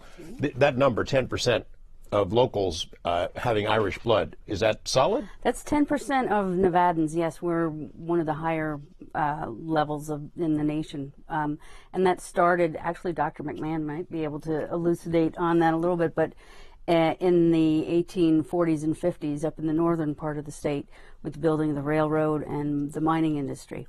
I wondered because I know a couple of years ago I did a DNA test, and I grew up thinking, all right, I know my grandmother is Irish, but the rest of my family I figured was German. And I get this DNA test back, and it says, I don't have any German at all. It's all UK, British Isles, Irish, and Scandinavian. Well, to you. I know. Diane, what is the Sons and Daughters of Erin? We are a local Irish club. It's actually the Sons and Daughters of Erin is nationwide, but we're the local chapter for that. And we meet on the second Wednesday of every month at McMullen's. And basically we are a social club that gets together, you know, Irish people or people with interest in Irish culture. You don't necessarily have to be Irish to join. Most of us are, though. We do a lot of charity work in the community, and we also put on the big Irish festival on St. Patrick's Day in Henderson. And the parade. The parade is part of that festival. We usually have about 65,000 people attend the festival. This year, because they're doing a bunch of construction in Henderson, we've had to scale it down a little bit. So it's going to be a little bit smaller. We usually have about 100 floats in the parade, and this year is probably going to be between 80 and 90. So it's not a big scale down, but a little bit. And Terry, I was just kind of joking, sort of, that you've taken everybody from Las Vegas to Ireland, but you've taken a lot. I've taken a few tours, and a lot of people who are going over there usually give me a call and ask, what should I do, where should I go? And between Brian and I, and we tell everybody where to go, don't we, Brian? Oh, we do, yeah. And then once they go, they want to go back. Yes. That's a big problem. The trouble they have with to go Ireland back. is once you go, you have to go back. Brian, Terry had sent me some notes about the origin of the word pub, a public house, which is a public house, sort of a central part of Irish life. Absolutely. It's where people in small villages meet, where people go. I mean, and it's a strange thing over here. You may not see a priest in a pub here because they'll think badly of them. But over there, it's an essential thing, because if you don't go and your wife goes and you're not being a particular boy, he can only talk to you in the pub, so buy you a Guinness and they'll have a little chat. How did you end up in Las Vegas? Casino business. I was in the casino business from 1968 in England and in South Africa, and over here since 92. Did you always know you were going to own a pub here? No. I finished in the casino business on the 31st of December 1999, and I started doing work for the Irish Pub Company out of Dublin. Built 700 pubs around the world. I didn't build 700 pubs, they did. And I acted as their agent, so 9 Fine Irishmen, Fidos, a number of casinos. They've built, I think, about 100 in the United States, and I've done with 7 of them. And it's not as good as it used to be in terms of building them.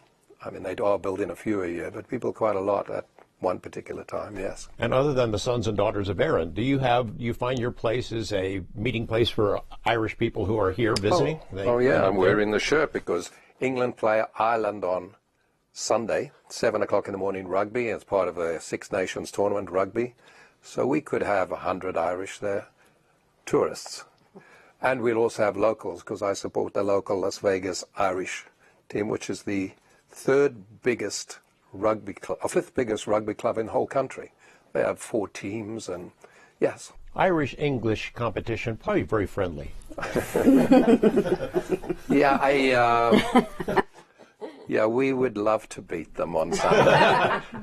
There's no other, we won't be too upset afterwards. We'll be upset with ourselves. We love to beat them. So, Cian, you have studied the Irish in Las Vegas?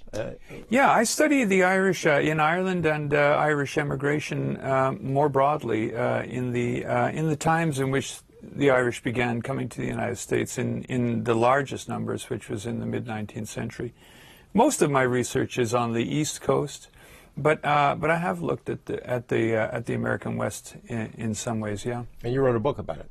I've written it, yeah. My book is called The Global Dimensions of Irish Identity, and it looks at the historical roots. Nowadays, of course, as your listeners know, 70 million people around the world, including about 40 million in the United States, identify as being Irish. When I was looking at the newspapers and the documents from the 1840s, though, I realized that they connected being Irish with being on the island of Ireland. And by 150 years later, you could be Irish anywhere in the world. So my book looks at the kind of historical dimensions of that and how that developed. But I am interested in the Irish in the West. in some ways, the Irish have been written out, or maybe imagined out, of the history of the American West, because for two reasons. So for a long time, Irish historians assumed that after the Great Famine of 1845 to 1855, in which the potato on which the Irish population was heavily reliant was wiped out, the assumption was that Irish immigrants, when they went to the United States and Canada, didn't want to farm anymore. Well, that actually turns out wasn't true. They got into farming. It's just that they got a lot of jobs on the East Coast. The other side of the debate, which I thought was very interesting, is that a lot of American historians thought of the American West and the frontier as a place of rugged individualism. And that idea of the West as a place of rugged individuals didn't fit with the notion of Irish as Catholics, clannish, superstitious, etc. So the Irish are part of the story of the American West. It's just that we're learning those dimensions now. You know, immigration is always a hot topic here and everywhere around the world. People tend to forget that the Irish were sort of the low rung of the ladder for a long time, and were on the receiving end of the kinds of attacks and stereotypes that other ethnic groups and nationalities are experiencing now. Very much so, and there are today estimated to be approximately 50,000 undocumented Irish in the United States.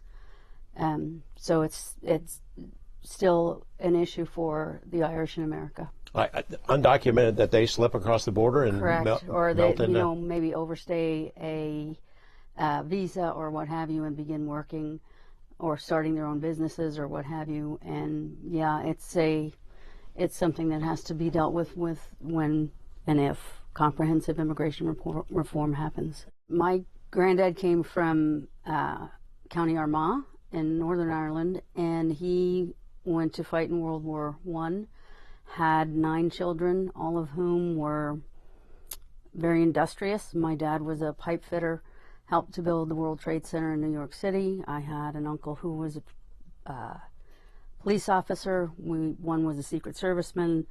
My aunt was principal of the first School of the Deaf in New York, St. Joseph School of the Deaf. So I think the Irish experience has added a tremendous amount to the American experience as well. How often do you go back to Ireland? Oh, I've been going back every year, actually. I've been going back every year, mainly because of whiskey. Mainly because, not the fact that I drink it, but the Prohibition, when Ireland dominated, Irish whiskey dominated America before Prohibition, not Scotch, Irish. But when Prohibition happened, they had nowhere to sell it because that's where they sold it, here. And that killed off, they had 37 distilleries in Dublin. They had no distilleries 5 years ago. But now the Irish Tourist Board and the Irish government are pushing the fact that they see how well Jameson has done in this country. So it's a huge push, and I think there'll be 40 by the end of 21. So I go back because of that, and to see how the progress is going for that, because I have the most brands of Irish whiskey in the world. So, well, the whiskey boom has been good for you. Not that we sell them all, but a whole range of them, and it's going to get more and more and more, and they'll be able to vie. They can't vie with Scotland at the moment, or with Scotch, because it's so ingrained through the colonies and through here. People want Scotch. You don't get $50,000, $100,000 bottles of Scotch, but they're starting to do. There's just one the other day, $35,000, but they mostly will not be drunk. They most will be sold like paintings, kept and sold. But it's becoming huge. How many brands do you have, Brian? Well, I think by tonight tomorrow night I might have 146. I got 140 here. Do you have a sense, Cian, about how closely Irish Americans follow Irish politics and vice versa? The Irish, how much they follow our politics? Yeah, I think that there are close connections but that those connections are episodic. In other words, they come and go. There's times when they're warmer than at others, right? And that makes sense. So I read the Irish Times every day online, which is the main Dublin newspaper, and American immigration, which Terry referred to earlier, is a huge issue that's covered carefully in the Irish press, exactly for the reason that Terry suggested. I mean, there's lots of families in Ireland who are directly affected by the immigration policy. It's not something that's distant to Irish families. It's something that impacts them on a daily basis. And then while most Americans may not have been following the ups and downs of the latest election in Ireland, there's an election last week. I'm sure most Americans probably aren't following it. But a lot of Americans would have understood the role that Ireland and the relationship between Ireland and Britain played in the huge debate over Brexit. Yeah. And so at times it becomes more and more, we'll say, important in each other's eyes. I'll also say that Ireland is a unique country in that, could you imagine if on the 4th of July, the President of the United States went to London and the Secretary for Commerce went to Ottawa and all these major ministers in the government left the United States on the 4th of July. That's what happens in Ireland. Like, Irish government, the main Irish government players leave Ireland on St. Patrick's Day to foster their connections with governments. The biggest example, of course, being when our Taoiseach, our Prime Minister, comes to the White House and has his annual St. Patrick's Day audience with the President, and he gives him a bowl of shamrocks and everybody smiles. But it's unique that a country of Ireland's size could have the ear of the American President every year guaranteed. Americans tend to not pay attention to anything that happens outside our borders. We have only the thinnest understanding of what goes on in the rest of the world. In general, can you help us understand where the Irish are on Brexit? We've got a general idea here, very thin, about Brexit and how that works and what it means. Where were the Irish in this discussion? Yeah, so I would say that generally speaking, the population in the Republic of Ireland, and Terry and your other guests may be able to clarify this, is that generally speaking, the Republic of Ireland considers the European Union to be a positive development and considers the European Union to be a good thing. And so most people within the Republic of Ireland would consider Brexit to be a mistake. Like a mistake economically, politically, culturally, etc. The north of Ireland, of course, Northern Ireland, is more complicated in that a large percentage of that, about half of that percent of that population considers themselves part of Britain. And about half generally consider themselves to be part of Ireland. And so the politics and the decisions within Northern Ireland are more complicated. But generally speaking, I would say that Irish people consider Brexit to be a mistake. And the problem is that if the border along Ireland between the Republic of Ireland and Northern Ireland becomes a border for Europe and has soldiers and watchtowers put on it to control immigration, that does provide the potential to reignite the troubles, which were the low-intensity guerrilla warfare of the 1980s and 90s, which nobody wants to go back to. Did I just read about a move to unify the two again, or discussion about that? There is talks that perhaps one way to overcome the problems presented by Brexit is to give the people of Northern Ireland a chance to make their own democratic decision as to whether they would prefer to remain within Britain or prefer to remain or rejoin, we'll say, Ireland. And in fact, the majority of people in Northern Ireland did not vote to leave the EU. Oh yeah, and that's an important point. That's an important point. The other thing for context is the island of Ireland is about a third the size of Nevada, and the population of the island is about 6 million, with about 4.5 million being in the Republic and 1.5 being in Northern Ireland, which is part of the UK. It's complicated, isn't it? And did they follow our politics enough to make a judgment on whether we're crazy or not? Or, they do. In my experience, they do, because being an American, people, ask. So you go there, and yes. What are you people doing? I think they follow it way more than they know a lot more about us than we know about them. For sure. Brian, when you travel, do they ask you political questions? After they ask, can they go along with you? That is. Yes, they do. I have strong views, but because I have a pub, I don't deal with religion or politics because it's, I would have 50% Republicans and 50% Democrats, and sometimes you don't know who's what. And neither of those topics ever get discussed in pubs, right? No, they shouldn't. Sometimes they do. I mean, I had an Irish gentleman in here complaining about immigration, how terrible it was, and he may have only lived here 10 years. And I had to remind him, because he was complaining about where people were coming over the border, I had to remind him, you have thought about that once, and you shouldn't be saying that. Just keep quiet. You don't know anything. And he did keep quiet about it because, Irish were really badly treated. I mean, there's no doubt, historical fact, they were badly treated when they first got, and they fought on both sides of the Union, and they fought on the Confederate side, got killed on both sides. Brothers fought brothers. They still weren't that well treated afterwards.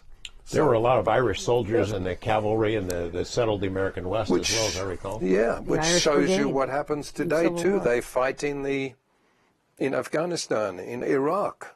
They come back, they can't become citizens, a number of them. So, it's difficult. It's not for me to judge it, but it's for me to say in the people feel that. 7 or 8 minutes we got left, let's drum up a little tourism for Ireland. What do you tell people to go see, Terry, when you urge them to go over? Well, it's a small enough country that you can see a lot of it in a short amount of time, but you kind of end up wanting to stay because it just grows on you. The people grow on you. Everybody's very friendly and likes to have a chat. They want to hear about you. The thing that I was recently there, and the thing that stood out to me the most was that it didn't seem to me that time was money. How we're all in a bit of a rush here, and over there, people want to know about you. They want to know where you're from and what you do and what you like. So to go there, Dublin it's a European city. It's got a lot of history. There's a brand new museum there that I really found myself liking. It's called EPIC, the Irish Emigration Museum, about all of the people who've left Ireland and gone and made huge impacts all around the world. So that's one thing. In fact, DNA was one of the discoveries of an Irish person. The White House was designed by an Irishman. So lots and lots of things. Submarines were designed by Irish people. So lots of gifts there, and it was very interesting. But it's also, there's a juxtaposition of history and modernism. So you see Google and Facebook building very modern buildings right next to carefully preserved buildings that are important to the history of the Republic of Ireland, right? So that's very interesting. And then the west of Ireland is just the most gorgeous scenery I've ever seen in the world. That's what you've told me every time we've talked about it. So you can drive around the entire island, and you can do a whiskey tour of, all the distilleries, not necessarily just to drink a lot of whiskey, but there's a lot of culture in the creation of Irish whiskey. There's a lot to do and see there. I think if you're American and you go to any other country, I don't think you'll be treated better than in Ireland. Irish love America. Yeah. I think love with a capital L. Mm-hmm. And they always treat you with open arms. They welcome you with open arms. That's what I've always experienced. No matter your politics, either. They like to talk about it one way or the other, right? Yeah. You just... It's absolutely, yeah. Wherever you fall, a good argument is always a good thing, right? Mm-hmm. Do you see Americans increasingly looking into their DNA, genealogical roots, and then tracking down their Irish relatives? Just show up and, hey, I'm here. Knock on the door. Is that your members engage in any of that? Do you? Yes. I mean, we have most everybody. I would say, well, a lot of people in the club have done their DNA, and yes, like to trace back. In fact, one of the women in the club, her last name is Kennedy, or was Kennedy, and my last name was Kenny, and so she said, "Oh, but I have some Kennys in my." So yeah, it sort of gets talked about and that sort of thing. I don't know if I would just. I have still relatives there, so I'm told, but I don't know that I would just show up and knock on their door. It does happen. It happens, I'm sure. Oh, yeah, I mean, I get people because of the pub. They come in and they think I know everything about it. I don't. Terry knows everything about it. But they come in and say, where should we go? What should we do? We're looking for, be it Kelly, be it Murphy, be it whatever else. And a number of them have come back. Some haven't found their people. They know which village they come from. Some only know the village that they come from, and they find people. I could talk a whole show on what they say about when they come back. Well, tell us a little bit. Well, quickly, this guy came in one day, and I was serving at the bar years ago, and he said, "I've got to talk to you. I've got to talk to you." I said, "Okay, I'll be with you in a moment." I came over to him, and he said, "My mother and father went to Ireland. They knew the village they were at. They were both retired. They'd been married 50 years or whatever, but the wife was keen on finding her ancestors. The husband wasn't as keen, but he went along, and they went to a pub in the town. They didn't know who they obviously knew the names and whatever, and they spoke to people, and one lady came up, one who worked there came up, "Don't talk to them. I'll take you to my house and we can have a chat about it." Took it to the house. They took him to the house. The husband wasn't too happy. She got on a chair, sat them down, got on a chair, went on top of the closet, picked out a cardboard box, and started leafing through these photographs, as you used to do. You didn't look on your phone. You listened to the photographs that you never put up, but they were always in this box. And she pulled out a big one, and she turned it to them. She said, "I don't know who these people are." It was a wedding photograph. It was their wedding photograph. Oh, wow. There's hairs on my arms went up. Because people get, you're over in America, you've gone, you're 2 generations back, but there are people who send it back to brothers or sisters. My daughter got married, or my whatever, and people get it. They don't know who you are. They just know that these are long-lost cousins, and they stick it in the box. And and he said, "You don't have to believe me. My parents are coming in and they'll tell you." And in general, the Irish it happens enough that they get used to. Yeah. I've heard multiple stories of similar things. I think it's a wonderful thing to know about your ancestors and whatever else. You get that camaraderie and they become friends, and long distance as it may be, Kian, while we have a chance, tell us about your book that you wrote, what the title of it is, what's in it, and maybe we can sell a couple copies. Well, thanks, George. So, so the first book I wrote is published in 2015, and it was called The Global Dimensions of Irish Identity. And I was interested in the ways in which newspapers in the 1840s and the 1850s were used as a medium for connecting between Irish people around the world. We think nowadays, as you just referred to photographs, we pick up the phone and we text or communicate, email somebody very quickly. In the 19th century, early 19th century, information only moved as fast as a ship could carry it. You know what I mean? So it took weeks and months for information to be transmitted. That meant that information was that little bit more important in some ways. And so I'm interested in that. Terry was just referred to the Epic Museum in Dublin. I grew up in Dublin. I'm, of course, partial to Dublin and all things great about it. There are many. One great thing beside the Epic Museum is a replica of a sailing ship from the years of the famine. And it's called the Jeannie Johnson, which was a real ship. And it's a living museum. You can go on with the docent, and you can go down and you can climb into steerage, as it was called. And going to this ship, this museum, several times sparked in myself an interest in the experiences of emigrants at sea.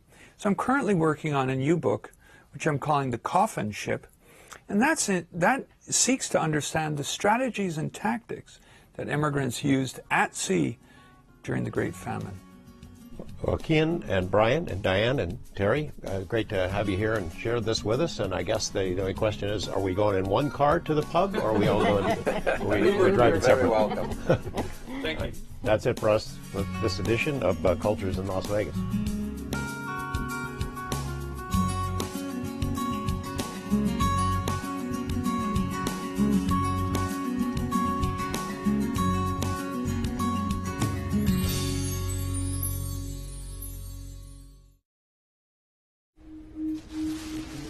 I had to pack up all my things.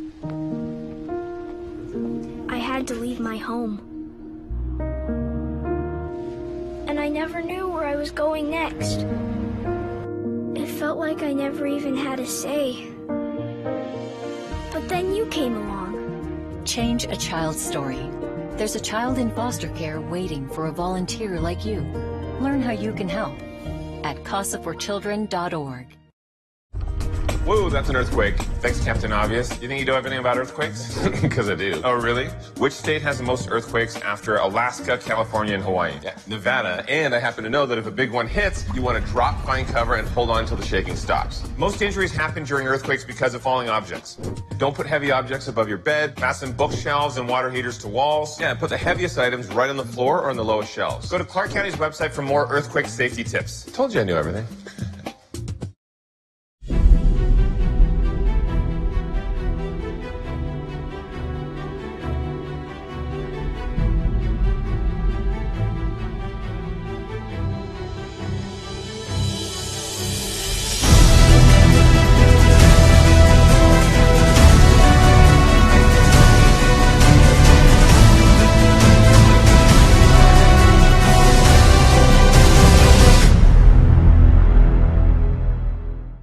The effort to create a memorial to remember the events of 1 October is going strong. Our committee has selected 5 outstanding teams to develop a design concept for the memorial. The teams are hard at work reviewing ideas submitted by the public in the first phase of our process. We expect they will want additional feedback as they work on their concepts. You can contact them directly to learn about public input opportunities they are hosting. To connect with the design teams, visit ClarkCountyNV.gov. Our community, our home, Clark County, Nevada.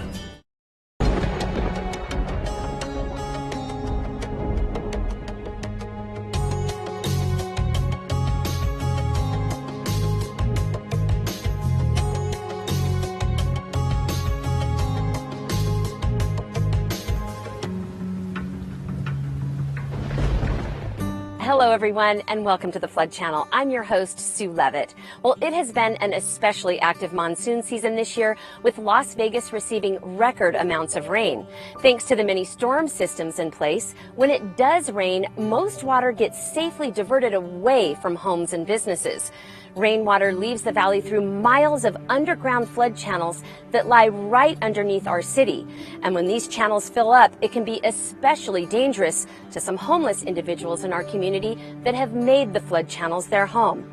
We begin this program with a look into Shine a Light, an organization filled with volunteers who regularly venture into the depths of the flood channels to extend help and warn people of how dangerous the channels can be when it rains.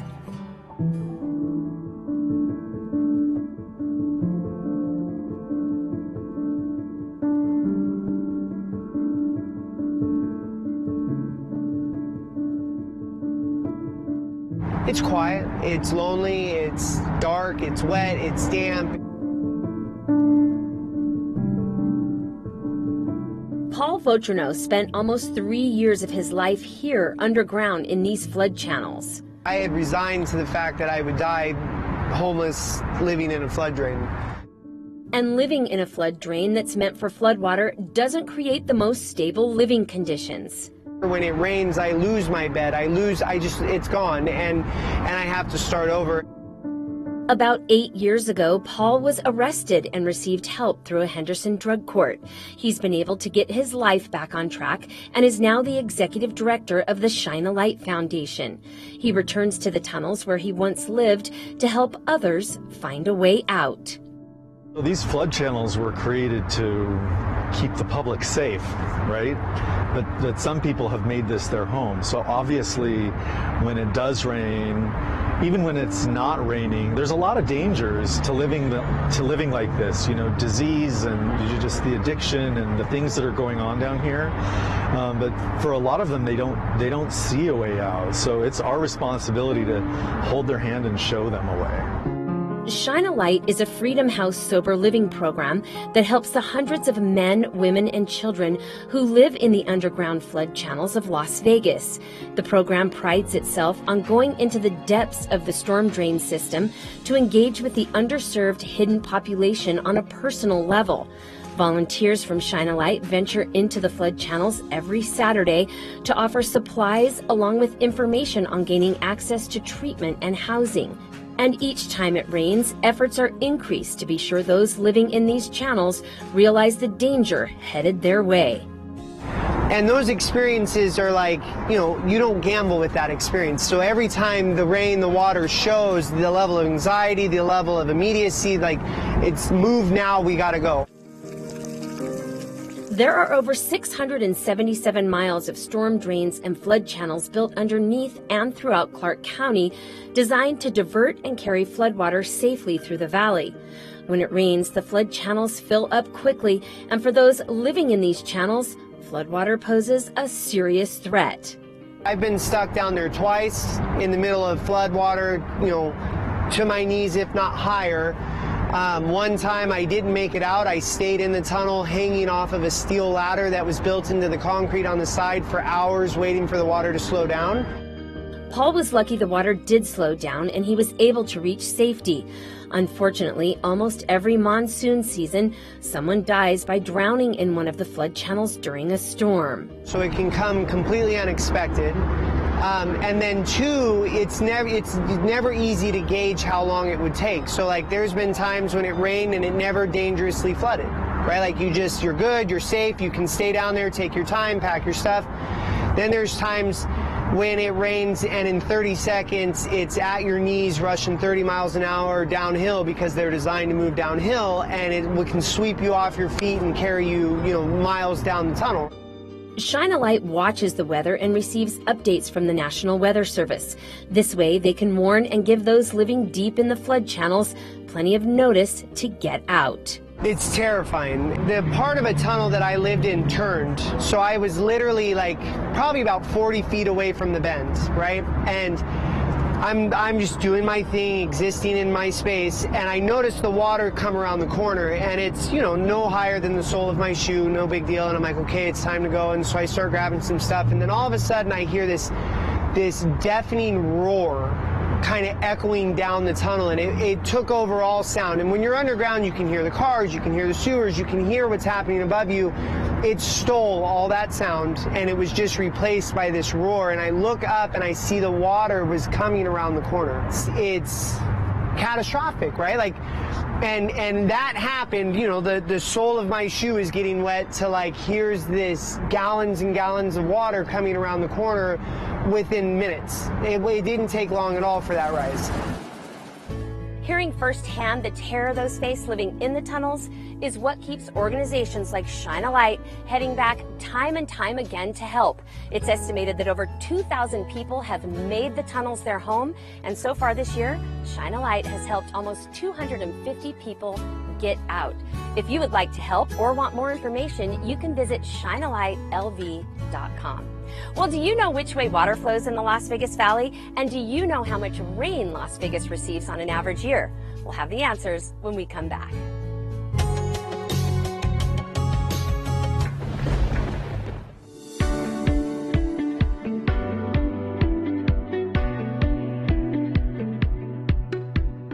I hear there are new swimming pool restrictions. Am I going to have to get rid of my pool?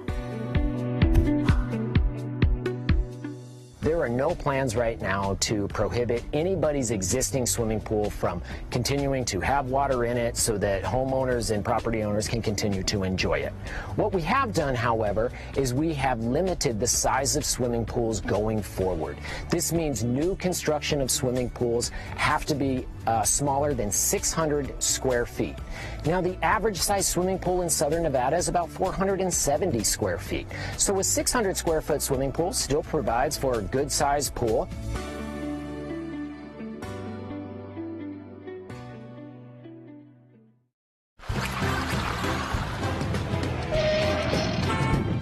Let's go, come on! Don't you do it. It's just a little water in the road. The light is green, there's places to go. It's just a little water in the road. The flash flood grows, how deep, who knows? The other cars made it. Watch and learn, let me show you how it goes. Ooh la la. Yep.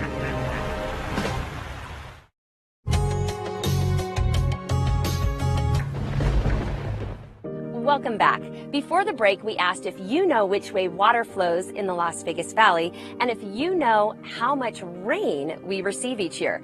And the answer is water flows west to east, and we receive on average just over 4 inches of rain each year. Well, monsoon season is July through September, and this season has been one of the most restless and wettest in 10 years.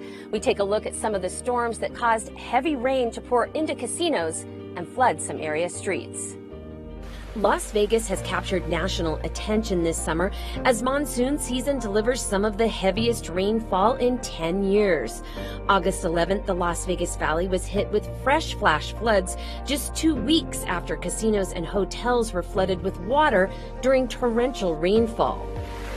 Video was shared all over social media showing rainwater pouring from ceilings at the Planet Hollywood and Caesars Palace resorts on the Las Vegas Strip. Rainwater also swamped the carpet at the Circa Resort and Casino after rain started seeping in through the sportsbook video wall. Rushing water turned a parking garage on the Strip into a fast-moving river, and this video captured by a North Las Vegas police officer shows one woman swept away for nearly 2 miles before she grabbed onto a bridge pier and was then rescued from a flood channel. There have been 3 reported deaths of people who have died in flood control facilities. So this season has been one of the wettest in the past 10 years. You have to go back to 2012 to find a wetter monsoon season in the Las Vegas Valley. So it's definitely wet.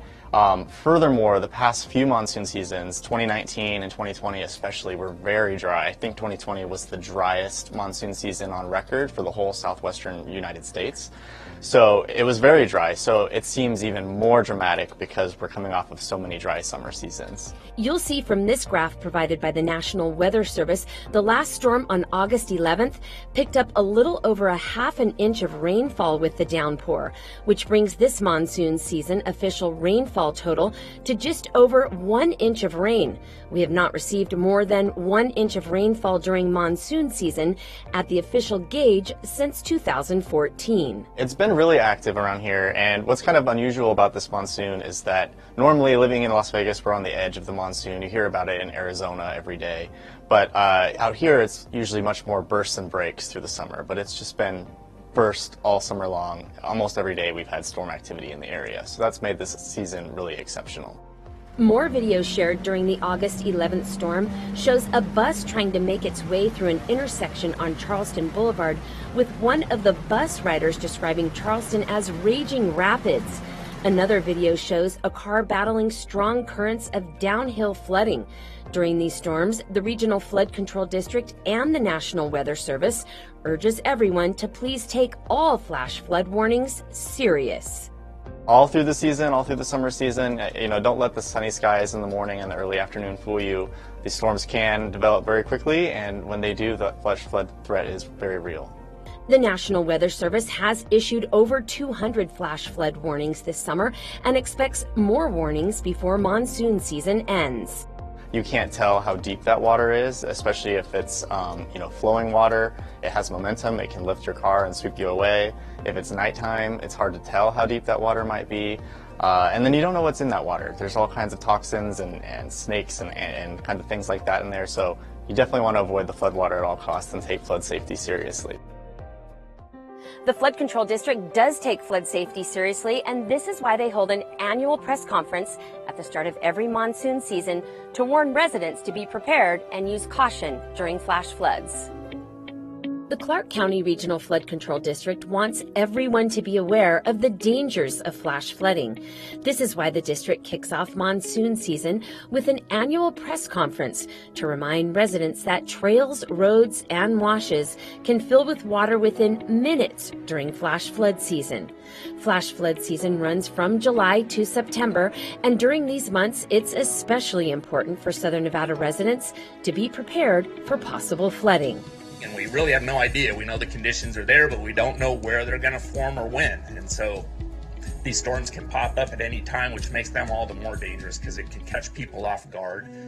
On July 8, 1999, a flash flood took over much of the valley. The National Weather Service reports that 3.2 inches of rain poured down in about 90 minutes in parts of the valley. The city's infrastructure at the time was not equipped for the water. The district has done a lot of work since the 100-year event that hit our city back in 1999. Over $2 billion has been invested over the last 3.5 decades to build 677 miles of flood channels and storm drains, along with 104 detention basins throughout the valley. We have another 25% to do. That's 38 detention basins and over 200 miles of channels and storm drains that still need to be built. One of the latest flood control basins to be built, and the 6th project for North Las Vegas, will help protect residents in the rapidly growing area. A detention basin just behind me right here. This project alone, crews hauled off 38,000 truckloads of dirt. That's more dirt than was excavated when the Allegiant Stadium was built. And when it rains, this detention basin will hold over 100 million gallons of water that could have just ran through everybody's neighborhoods and been on its way had the Flood Control District not prepared for this. While 7 out of the last 8 monsoon seasons in the Las Vegas Valley have been drier than normal, the National Weather Service advises this should not lead to a false sense of security, and residents should continue to be aware of flood risks. A few ways you can stay safe this summer. Always check the forecast when planning your day. Know what to do if a flash flood warning is issued, and never drive through flooded roadways. It only takes as little as 6 inches of flowing water to knock you off your feet. As little as a foot of water can float a vehicle. If you encounter floodwaters on your route home, turn around and find another road, and educate your children about the dangers of flood channels that can quickly turn into raging rivers. Thanks to the hard work of Clark County Flood Control and extensive city planning, the risk of flooding in the Clark County vicinity and Las Vegas is significantly less than it once was, and images of submerged city streets and swiftwater rescues have become less common. The more aware the community is about these dangers, the better equipped that they will be to deal with the challenges that Mother Nature throws at us during flash flood season. Take flood safety seriously and know what to do if you encounter floodwaters. Your life just may depend on it. And as we say in the National Weather Service, turn around, don't drown. Well, it seems basic to be reminded to turn around, don't drown, but almost every flash flood season, someone tries to drive through floodwaters, so it's always good to play it safe and turn around.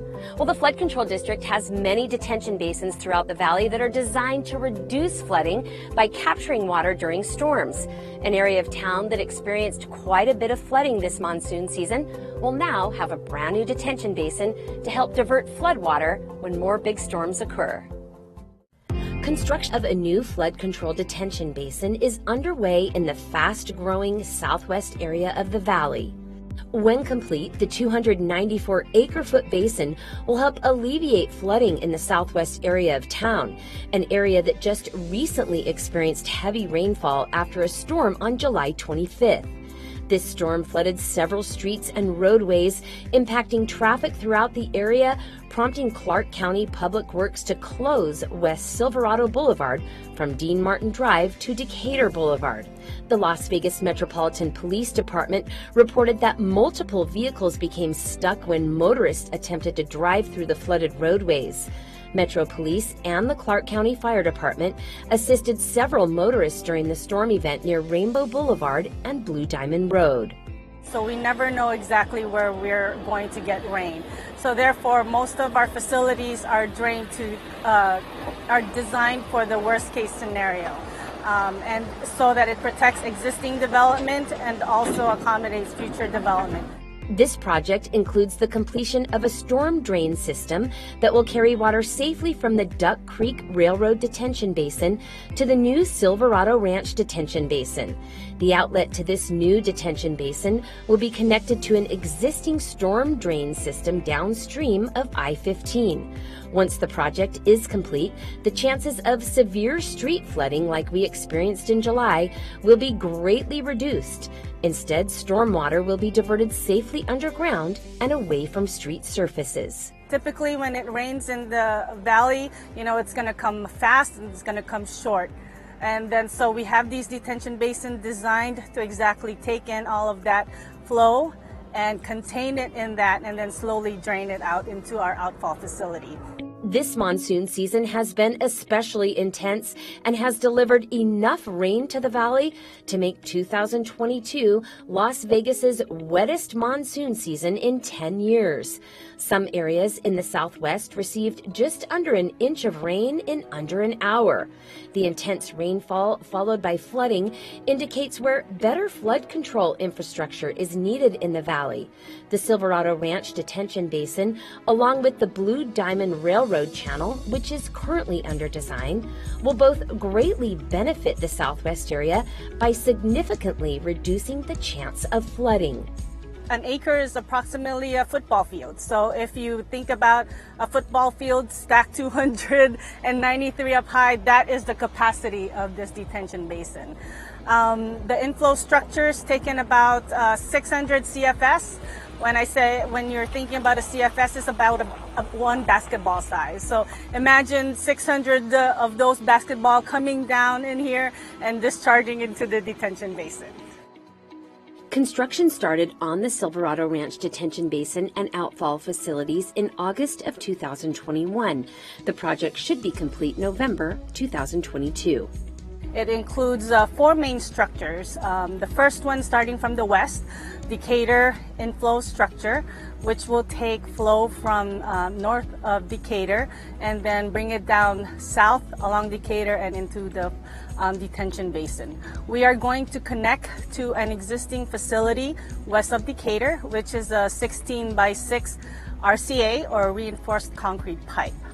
And from the south, we also have an south inflow structure starting off around the Pile and Decatur area, heading north along Ulam and discharging east to the detention basin. The Flood Control District has completed over 75% of their flood control master plan, with just over $2.1 billion in work done since 1986. When the Silverado Detention Basin is complete, there will be 105 detention basins and 677 miles of flood channels completed across Clark County. Seeing the project built, that is the most rewarding part of my job. I like the design. I get to do my blue pencil, take out my blue pencil and review the design. But once I am out here, I wave to the guys and the gals, go to meetings, tell them what we need as far as flood control facilities, what's important to us, and then just seeing the project built. That is the most rewarding part of my job, and I love it. With the completion of the Silverado Detention Basin, as mentioned, our valley will have a total of 105 detention basins. And there's also miles of flood channels that lead into these basins. But do you know how many miles? We'll have the answer when we return.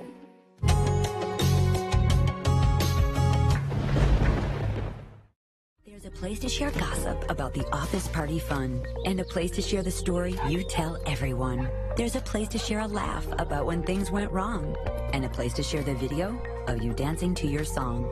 There's a place to share spare change, lunch, and your time. But we could all be better at sharing how we're feeling inside. 76% of employees have struggled with at least one issue that affected their mental health. When you share, you're not alone.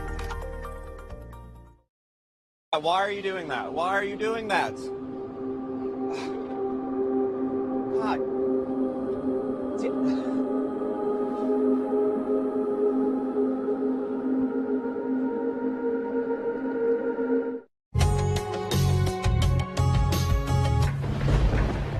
Welcome back to the Flood Channel. Before the break, we asked if you know how many miles of flood channels run through the valley, and the answer is there are 677 miles of storm channels and drains throughout Clark County. Well, a new exhibit at the Discovery Children's Museum is helping teach and warn children about the danger of flash flooding. Kids can now visit Dranger Danger, who not only gives kids important tips, but also grants a few wishes. I'd love to meet you, but you don't want to meet me.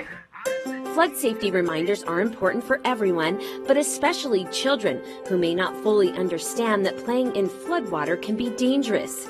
This is why Dranger Danger is now here at the Discovery Children's Museum, giving kids important tips. For us, it was really a no-brainer, right? We love education. Obviously, it's in everything that we do here. But then really being able to bleed in and bring some of our local government agencies that are actively doing this work in the community, we just thought this was so important. Dranger Danger is an interactive Zoltar, so the kids have a fun time listening to his safety tips. And Dranger not only gives out tips, but also fortunes, making the interaction that much more fun for the children. It's a little skeleton guy with swimming gear, and I love swimming. I'm like, oh my gosh, that's so hilarious. And then it's so cool, you get these little tips and tricks to help you out with, flood safety, so I think that's pretty awesome. Growing up in Las Vegas, I saw lots of floods, and I felt like it was a really important thing. I still do to educate kids about that because it can be really dangerous, and it might seem enticing, but it's really dangerous, and it maybe doesn't look that way, but it is something to be aware of. We want to remind children and teens to stay out of storm drains as well as staying out of the gutters when it's raining, because you just never know how fast that water's going to be moving. It can go up to speeds of 30 miles an hour. So Dranger here is really reinforcing that message to stay out of the storm drains, stay safe during a rainstorm. Safety tips are printed on tickets, which the kids can keep and take with them when they leave the museum as a reminder to stay safe. And if they're lucky, they'll also take away a prize. When kids push the button and they get their fortune, they need to really check it out because they may win a prize. And that prize is filled with all kinds of regional flood control district swag. I'm the danger that lives in the storm drain. Dranger Danger speaks to the kids in both Spanish and English and is expected to reach over 250,000 children in the year that he's living here at the museum. It's important for them to understand that this is not just something cool that you see in a movie or when water builds up that you should be playing in it. We really want them to know that safety is part of the education process, and I think that's why this partnership is so invaluable. This is the first time the Clark County Regional Flood Control District has partnered with the Discovery Children's Museum.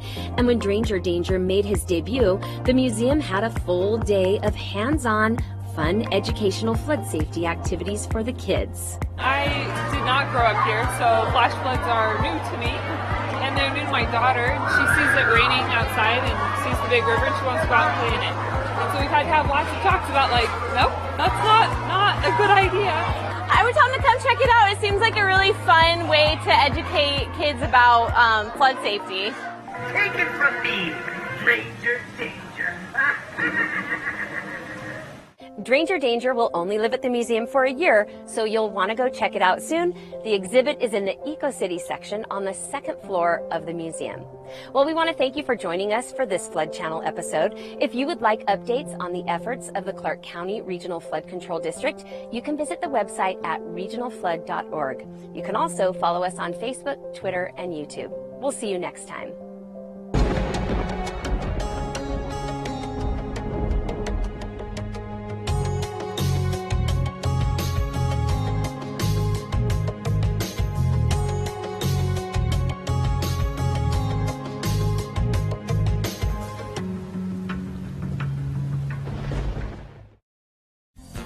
Want to know what's happening in your community? Stay in touch. Log on to ClarkCountyNV.gov and subscribe to free electronic newsletters created by your county commissioner so you can stay informed about what's happening in your district and your neighborhood.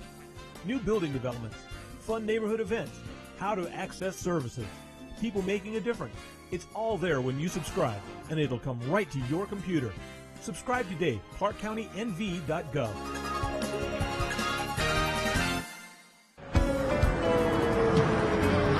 The Clark County Department of Aviation recently completed an 18-acre expansion of the aircraft parking area at Henderson Executive Airport. This investment in general aviation infrastructure helps prepare our airport system for future growth in the private and business jet traffic driven by high-profile, large-scale events. During big event weekends, general aviation operations at Harry Reid International Airport often reach capacity, and private aircraft are directed to Henderson and North Las Vegas Airport. In these instances, available aircraft parking at Henderson has reached capacity, making this expansion a necessity. The project began in April of 2022 on previously undeveloped land just west of the terminal building. The new space will also be able to support newer, heavier aircraft. This expansion is a welcome amenity for Henderson Executive Airport, whose convenient location offers easy access to freeways, hotels, convention spaces, and the world-famous Las Vegas Strip.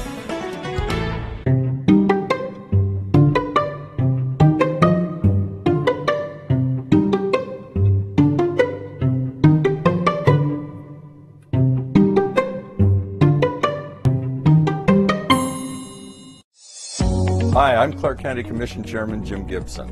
And I'm Clark County Commissioner Tick Sager-Bloom. We want to help you meet face-to-face with employers so you can find your next big opportunity.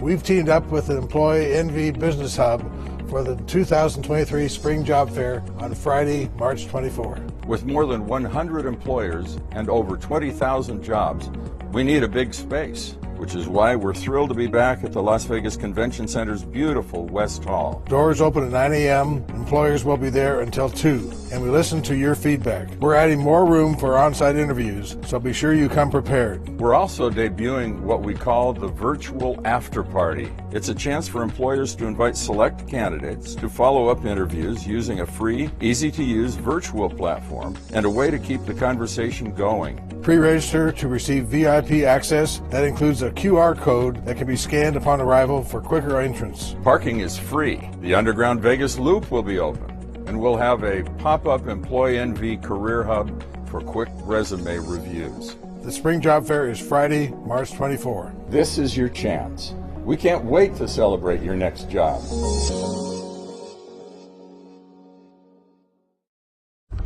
Whoa, that's an earthquake. Thanks, Captain Obvious. You think you know everything about earthquakes? Because I do. Oh, really? Which state has the most earthquakes after Alaska, California, and Hawaii? Yeah, Nevada. And I happen to know that if a big one hits, you want to drop, find cover, and hold on until the shaking stops. Most injuries happen during earthquakes because of falling objects. Don't put heavy objects above your bed. Fasten bookshelves and water heaters to walls. Yeah, put the heaviest items right on the floor or on the lowest shelves. Go to Clark County's website for more earthquake safety tips. Told you I knew everything. You're watching Clark County Television, our community, our home, Clark County, Nevada. Hello, I'm Randy Swallow. Welcome to In Your Neighborhood.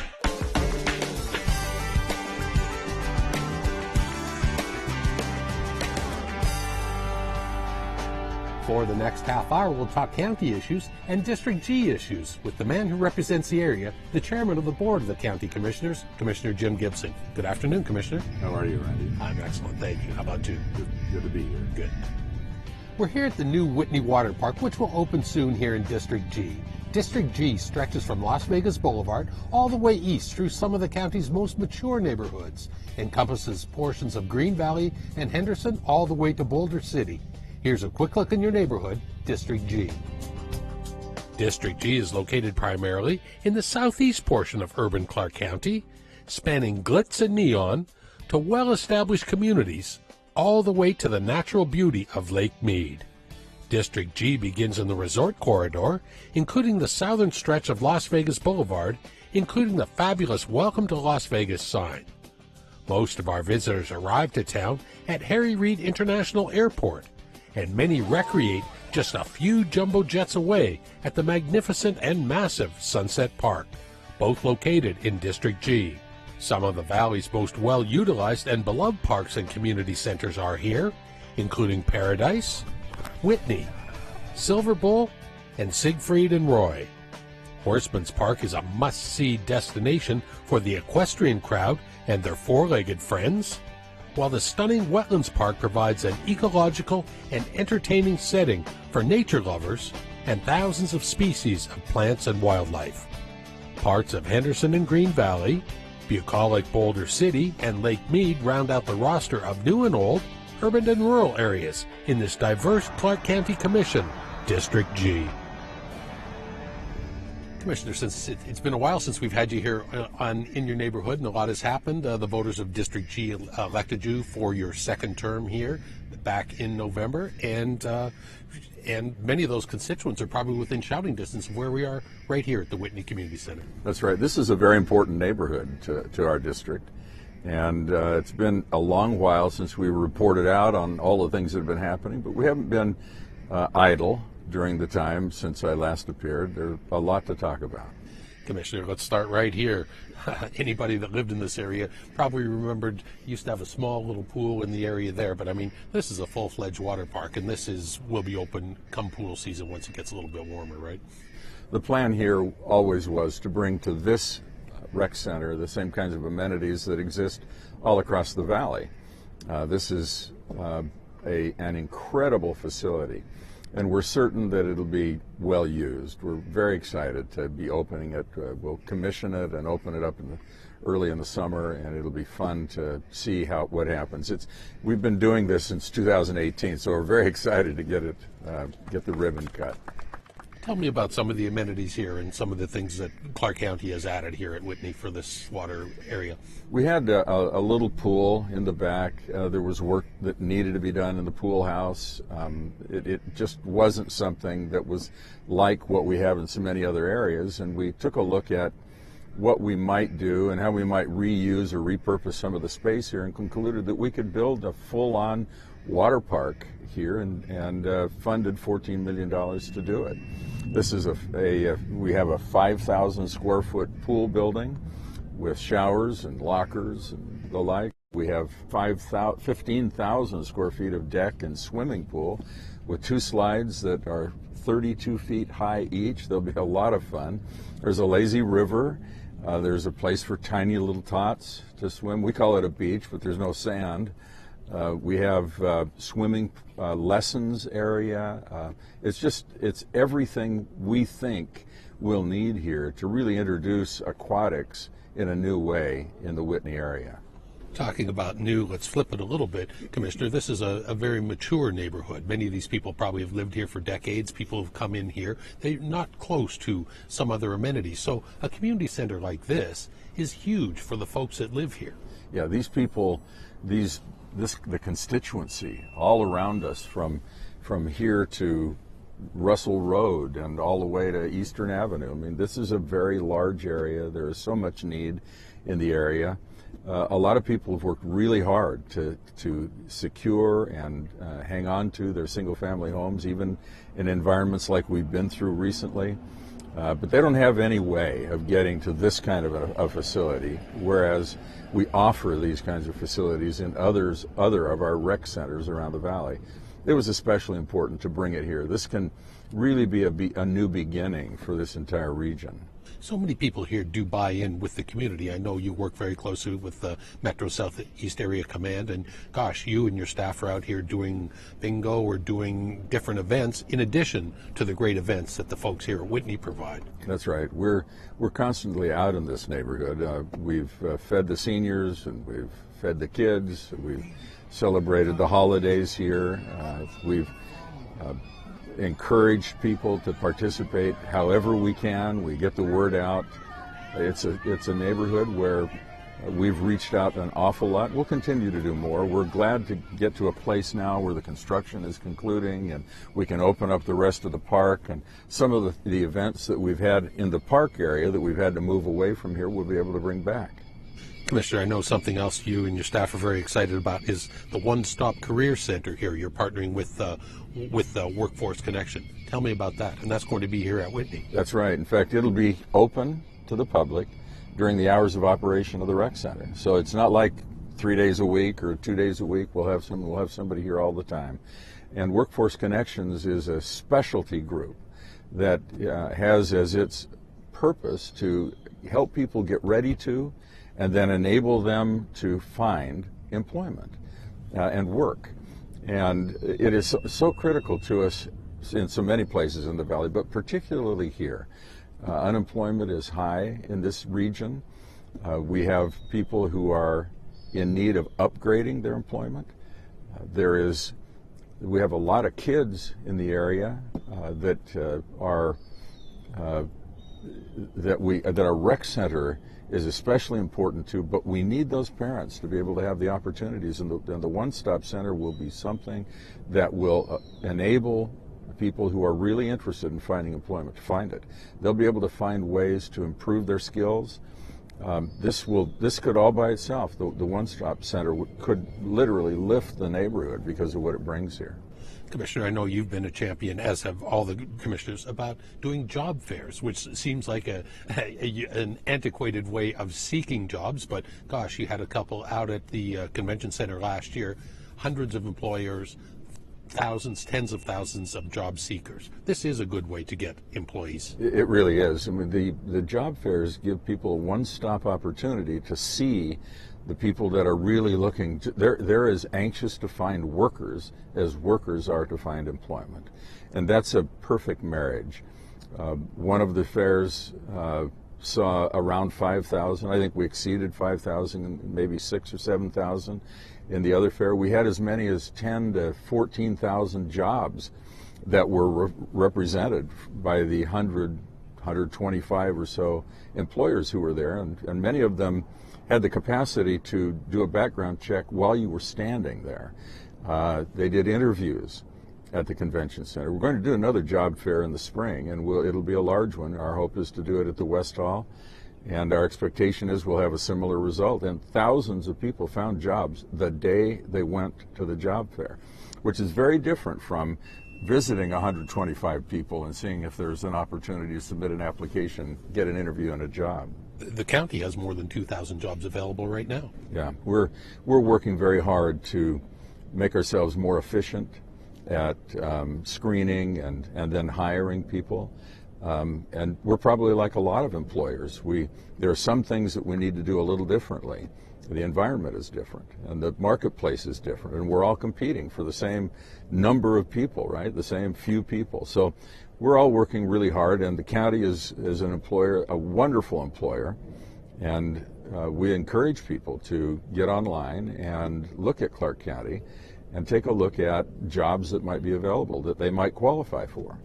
Commissioner, I know, let's talk about some of your other parks. I know at Sunset Park, the county's best regional park by a long shot, I think, that the tennis courts is getting a whole resurfacing. All 8 courts are going to be redone. Talk to me a little bit about that project. Well, that project's underway.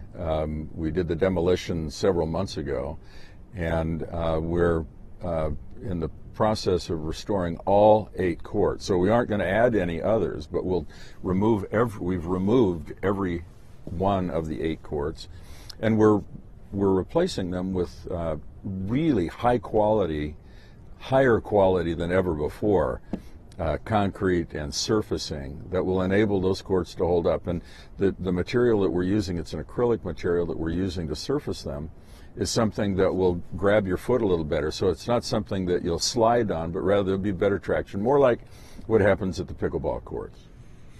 Pickleball, it's hard to go without pickleball. I know you've been a champion on that, and you've got the finest pickleball facility probably in the Southwest. Has that place even exceeded the expectations, perhaps, from you and from Parks and Rec, Commissioner? Yeah, there are players there until the lights go out every day.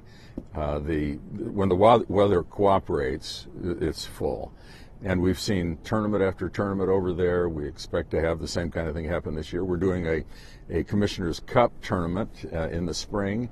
That'll be fun. I think we're going to invite 250 people to sign up. So it grows every year, and it's been fun to watch it. We'll have women's doubles, men's doubles, and mixed doubles. And it's been a very, very successful tournament the last 2 years. Great. Well, we must take a short break, but we'll continue in your neighborhood with the chair of the County Commission, Commissioner Jim Gibson. Stay tuned.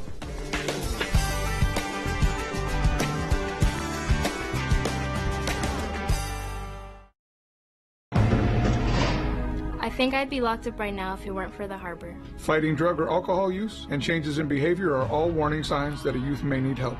I got in a fight and got expelled from school, and my mom took me to the harbor for help. The harbor is a safe haven for troubled kids and their families. The goal is to give them resources so problems don't escalate. We know kids in crisis can become adults in crisis.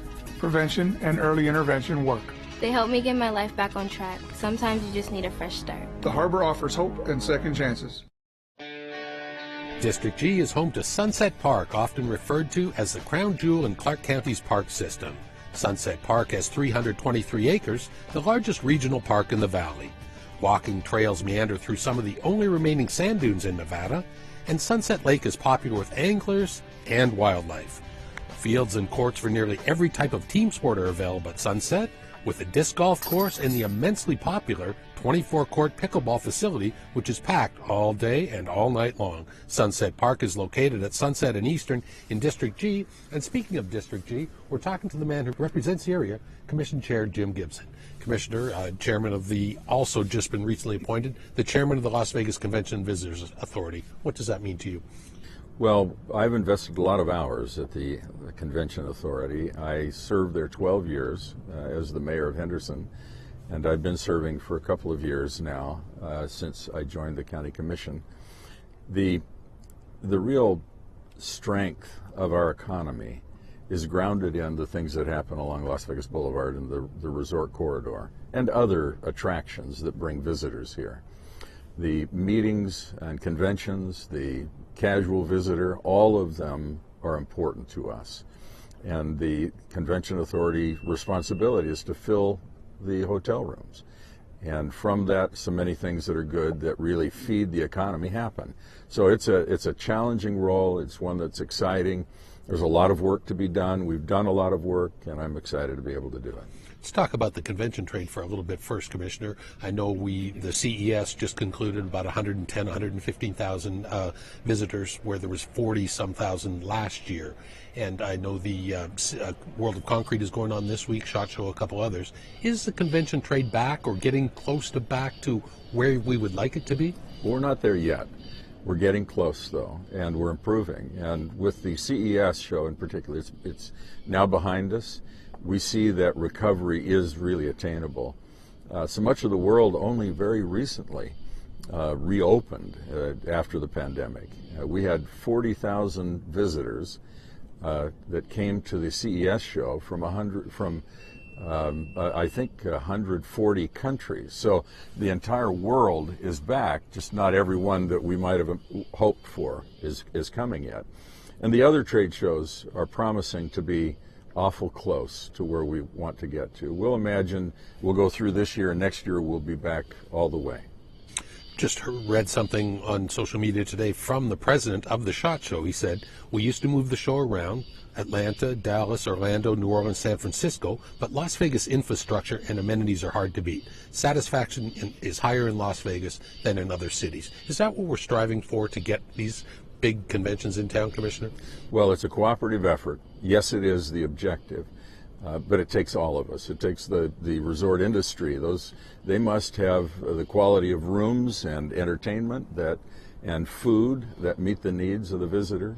We have to do a good job of reaching out and getting the promoters to determine that they must come here, that they want to come here. And then when we get them here, we find that the results that were just reported are the same kind of thing that we hear all the time. And we're having a lot of success. We're almost recovered. I mean, we're recovered in this valley in some ways, but not in all of the important ways.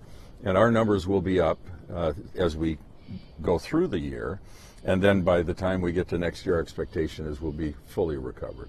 Let's talk a little bit about sports. I know there's a few major events coming here in about 13 months, I think, from today we're taping.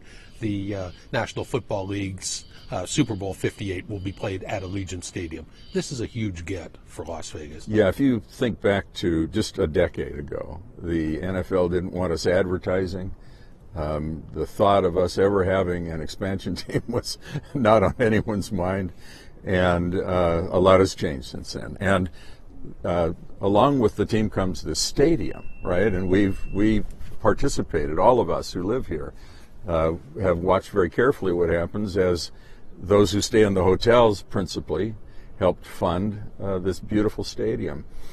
it is full all the time. I mean, it's not just the football games that are played there, but performers are there, concerts are there, other meetings are there. It's the kind of thing that brought a brand new access and a reason for coming to Las Vegas, and as many performers as we've had here over all the years. I mean, this is really the showbiz capital of the world. That entertainment really, in terms of volume, attendance, and participation, pales by comparison to what we're doing today. So we've had nothing but good things happen since sports came. And you know, the Golden Knights kicked this thing off. And we became infatuated and then fully in love with the Golden Knights, the Aces, the Raiders. You know, we have soccer, we have football, basketball, and baseball's looking at us too. Let's go back to the Super Bowl for a second, Commissioner. I know you're also on the Super Bowl host committee, along with a lot of other stakeholders on the Strip and things like that. What types of things are you looking at right now, 13 months in advance? Well, there's an immense amount of planning that has to go into it. We have to plan a transportation plan. We have to have a security plan in place. We have to license the other activities that happen, because the Super Bowl and the NFL keep a very close touch on everything a Super Bowl host committee does, and we're putting all of that in place. I mean, we will need 10,000 volunteers to pull off the Super Bowl, and so we're going to be, we have a subcommittee we've created, and we're going to be reaching out and enabling people who are interested in volunteering to volunteer and become a part of what we do. It'll be a community effort, and in every sense of the word, we're going to be very, very busy getting ready for and then executing on the most incredible Super Bowl experience the NFL ever had. What lessons will you learn from the Super Bowl, which is in the Phoenix area in Glendale, Arizona next month, or did you learn last year when it was held in Los Angeles? Well, we had some members of our committee attend the Super Bowl and meet with the organizers down there in Los Angeles last year. And some of us will be going over to Phoenix to meet with the Phoenix group. There are a lot of lessons that we're learning as we go, because we're in constant communication with them.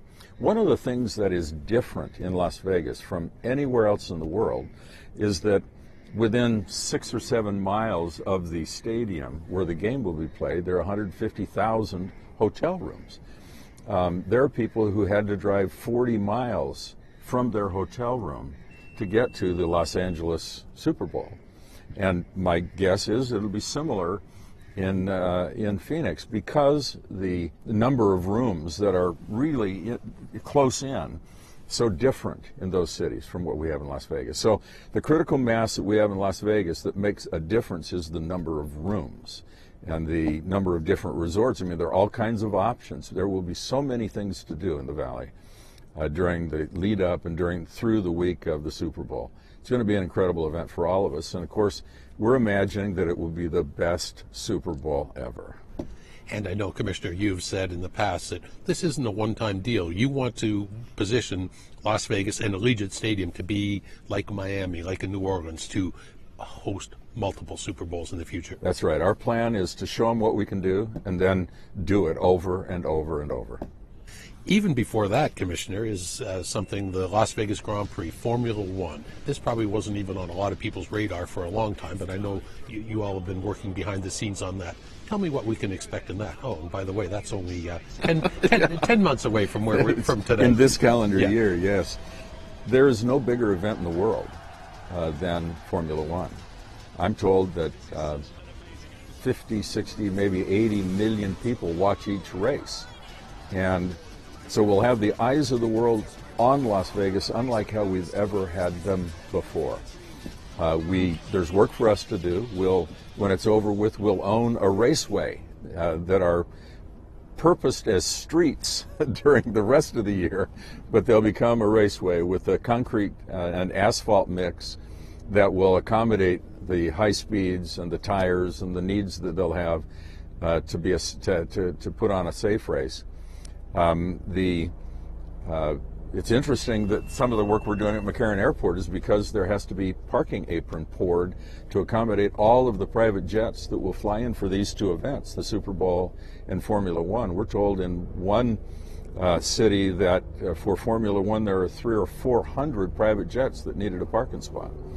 And so we're doing what we need to do to upgrade our main airport, but Henderson, North Las Vegas, we're making sure that we have as much apron to park planes as we possibly can. There is an expectation that this will be as exciting event as has ever happened. I won't say the most exciting until we've had it, but I think there are a lot of people that believe it will be. And the entire community is engaged. We're getting ready for this, and what number of people will be out on the road watching this race, I can't even begin to tell you. There are estimates, but they're mind-boggling. As you mentioned, Harry Reid Airport is truly the economic engine that will help make all these things successful. And up to this point, we've had a couple of record-breaking years, and it's also been reported that Harry Reid is the most recovered large airport for 2022. We satisfied with this? Well, we're very happy about it, but there is, in order to meet the needs of the traveling public that wants to come to Las Vegas, we've got to be ever vigilant and working to improve things there, to be more efficient in the way we operate the airport. We're doing that. They do a great job of managing the gates and improving the gates. We have a lot of work going on right now. We're constantly keeping the airfield in tip-top condition. We're doing some gate improvement internal to the airport right today. But when you think about it, this recovery, we're 24% higher today in terms of the use of the entire airport facility than we were in 2019, which was a banner economic year. Harry Reid International Airport is an incredible facility that is accommodating a return to normalcy and then beyond, unlike any other airport. Not long ago, a month or so ago, we had more passengers go through the TSA checkpoint at Harry Reid International Airport than any other airport on that Sunday in the United States. So we're a large airport. We serve a very important and large need here, and we're doing everything we can do to keep that airport in top condition. All right. We must take another short break. We'll continue in your neighborhood with the Chair of the Board of County Commissioners, Jim Gibson. Stay tuned.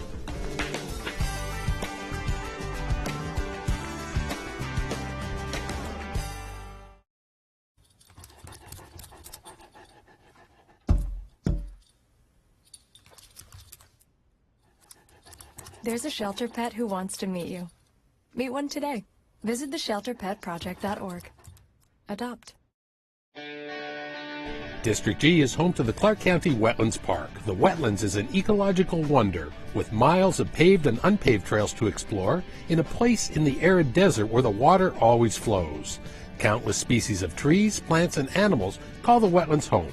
Visitors can spend time inside the Wetlands Park Nature Center for a hands-on experience while learning more about this environmental gem. The Wetlands Park is located at the east end of Tropicana Avenue in District G. And speaking of District G, we're talking with the man who represents the area, the chairman of the Board of the County Commissioners, Jim Gibson.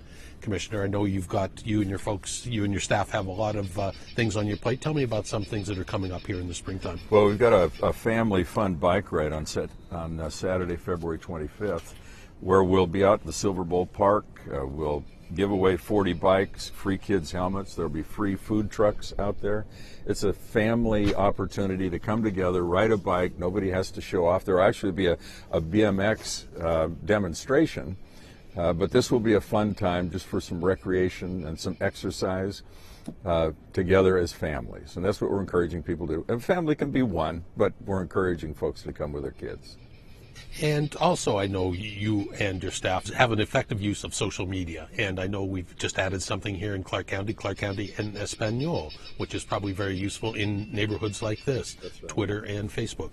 So we needed to have a more direct emphasis in the language that people speak with so much of our community.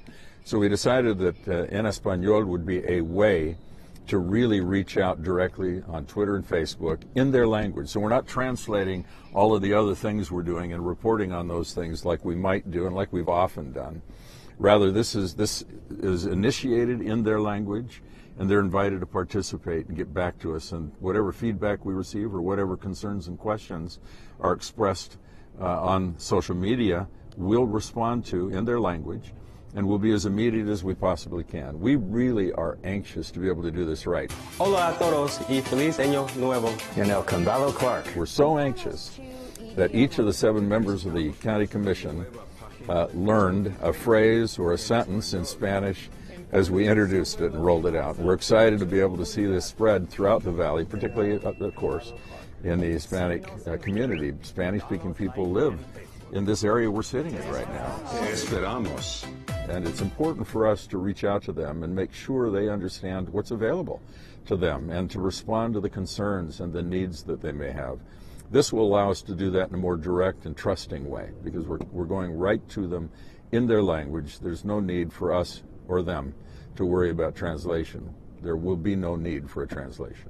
And you encourage all your constituents or anyone in the Valley to reach out to anyone, your staff or anyone on your social media team to interact with you. Absolutely. It's especially important that if you have a concern or a question, don't wonder whether the question is a good one or a dumb one. You just ask it. We're more than happy to help you find the right answer. I've got the most incredible staff. They are anxious to help in any way they can. Clark County is really user-friendly.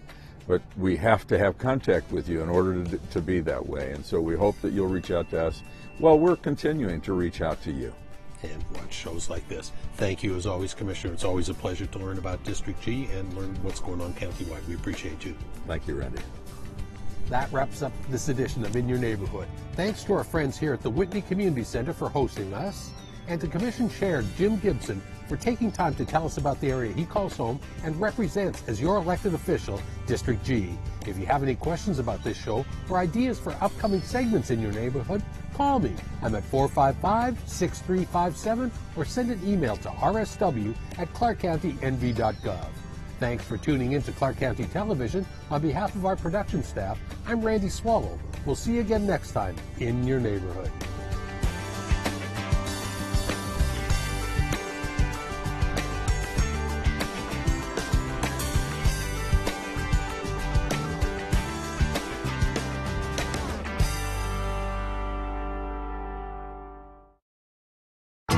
Mount Charleston becomes a winter wonderland anytime it snows.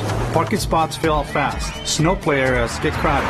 Too much traffic makes it hard for responders and emergency crews to get through. Before you go, visit GoMountCharleston.com to plan your visit and call 511 or see NVRoads.com to check on driving conditions. Lee Canyon is best known for skiing and snow play. And remember these tips. Dress warmly, obey traffic signs, don't sled near roads, stay off private property, and take your litter home. Help us keep Mount Charleston safe and clean for everyone to enjoy.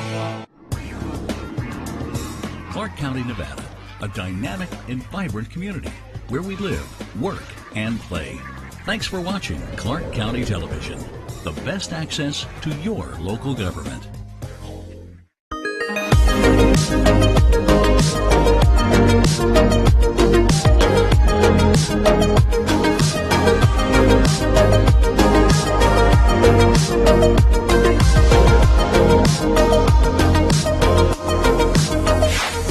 This is Vegas Valley H2O, a show dedicated to water in our desert community. Now, as Southern Nevada continues to face federal mandatory reductions to our water supply here at Lake Mead, our mission is to let you know that the valley's water supply is secure, even as conditions at the lake, they don't look so promising. Where we're filming this episode is Colville Bay, and behind me you can see the marina, and then out in the distance at a big rock behind us, you see the water line, the high mark, where the water was at Lake Mead 20 years ago. You've seen what's been happening at the lake, and the community, you all have responded big time. In 2022, the numbers show that we're one of the best in the world at conservation, and we'll give you those numbers in just a few seconds. Also in this episode, an update on the outlook for 2023 from Southern Nevada Water Authority General Manager John Ensminger, including insight into negotiations along the Colorado River between the states that share it. If you're a customer of the Las Vegas Valley Water District, your rates may be impacted by new conservation measures designed to save water. Stay tuned for details. And should you water plants with drip irrigation the same amount you water grass with sprinklers? The short answer is no. We get this question a lot, and we'll dive into it. But let's start with a massive thank you to you, and you know who you are. We asked you to conserve, we asked you to remove useless grass and manage your outdoor irrigation, and you did it big time in 2022. Here's just how much water you saved last year. Hey everybody, John Enspinger, General Manager with the Southern Nevada Water Authority and the Las Vegas Valley Water District. Coming into 2023, just want to give you a brief update on where we've gotten to with our conservation efforts over the last 3 years and where we're headed. So in summary, as you guys know, over the last 20 years, we've added almost 800,000 new people to the valley and reduced our overall water footprint by about 26%. But we've really accelerated our efforts in the last 3 years. In 2020, in the depths of the pandemic, we actually used 256,000 acre feet of water. In 2021, we drove that down to 242,000 acre feet. And in 2022, we drove it down to 224,000 acre feet.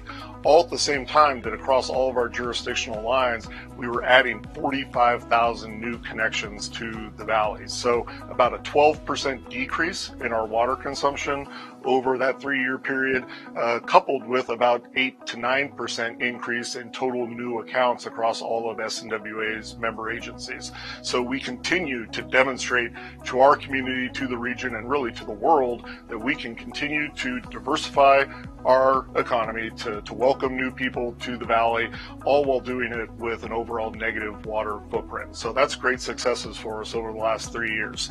Going into this year, obviously, full implementation of Assembly Bill 356 is imperative. We've removed over 7 million square feet of turf from the valley in 2022, and I hope we do that or more in 2023.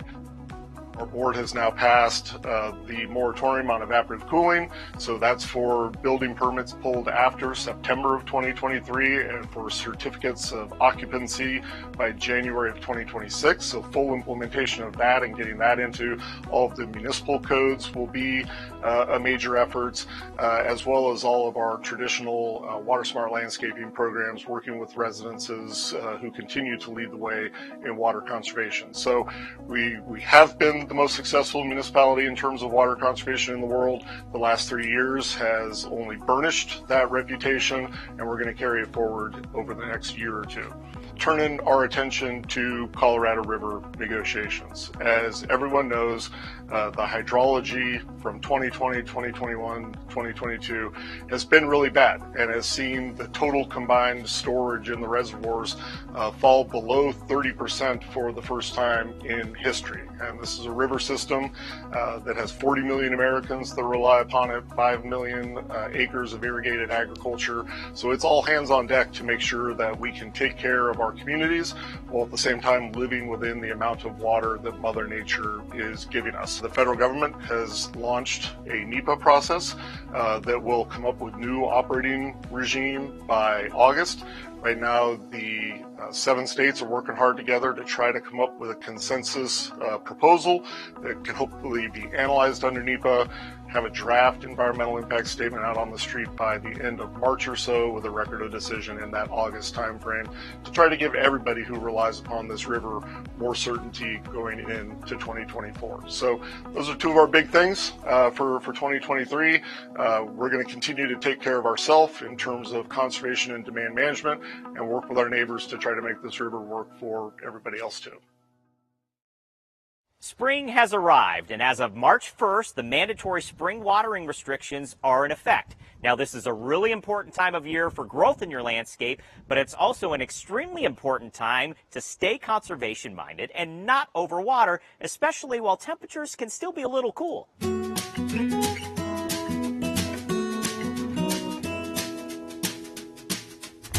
We're going to tackle a simple question that is a big opportunity to give your plants the water they need and still conserve. Do I water with drip irrigation the same amount or the same number of days as sprinklers? The answer is no. With so many across the valley replacing their grass with drip irrigated desert plants, our water usage has shifted quite a bit.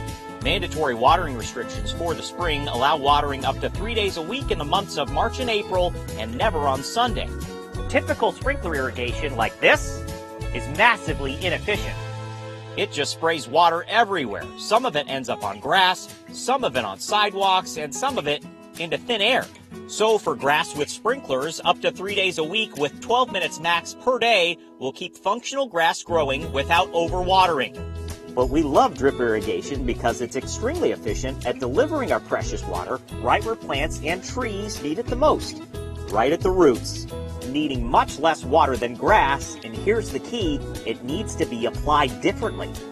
In the spring, your drip irrigated plants should be watered 1 or 2 days a week. That's it. If your emitters look like this with a high flow, water for 30 minutes or less. If your emitters look similar to this with a low flow, water for 60 minutes or less.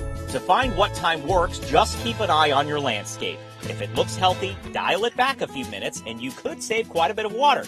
If plants look stressed, however, add an emitter to the plants that need a little help versus adding watering time to all your plants. Tailoring your watering schedule is extremely easy using a smart irrigation controller connected to your phone. There's a rebate for that too on snwa.com. Saving water equals saving you money.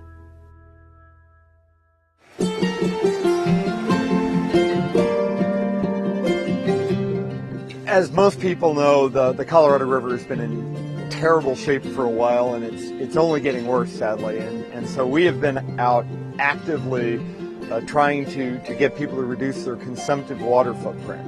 And when it comes to reducing the no-kidding consumptive water footprint of a facility, nobody has been a better partner to us than the Clark County School District. The school district has actually done water conservation projects for many years, starting with our teachers and administrators converting non-play areas of grass to garden programs for educational purposes that really helped the mission of the school district and also conserve water. That was really the start of our relationship with the Water Authority. So we have rebate programs working with the Water Authority from conservation programs with gardens going back many years, and that has rolled into bigger resource conservation programs. If you think about it, I mean, people don't really get their heads around just how big their inventory is. I mean, they have hundreds of facilities, and a lot of those facilities were built decades ago. And that was a different time, right? And so they had a lot of grass in them, they had all evaporative cooling, and so each one of these schools had a pretty big water footprint consumptively.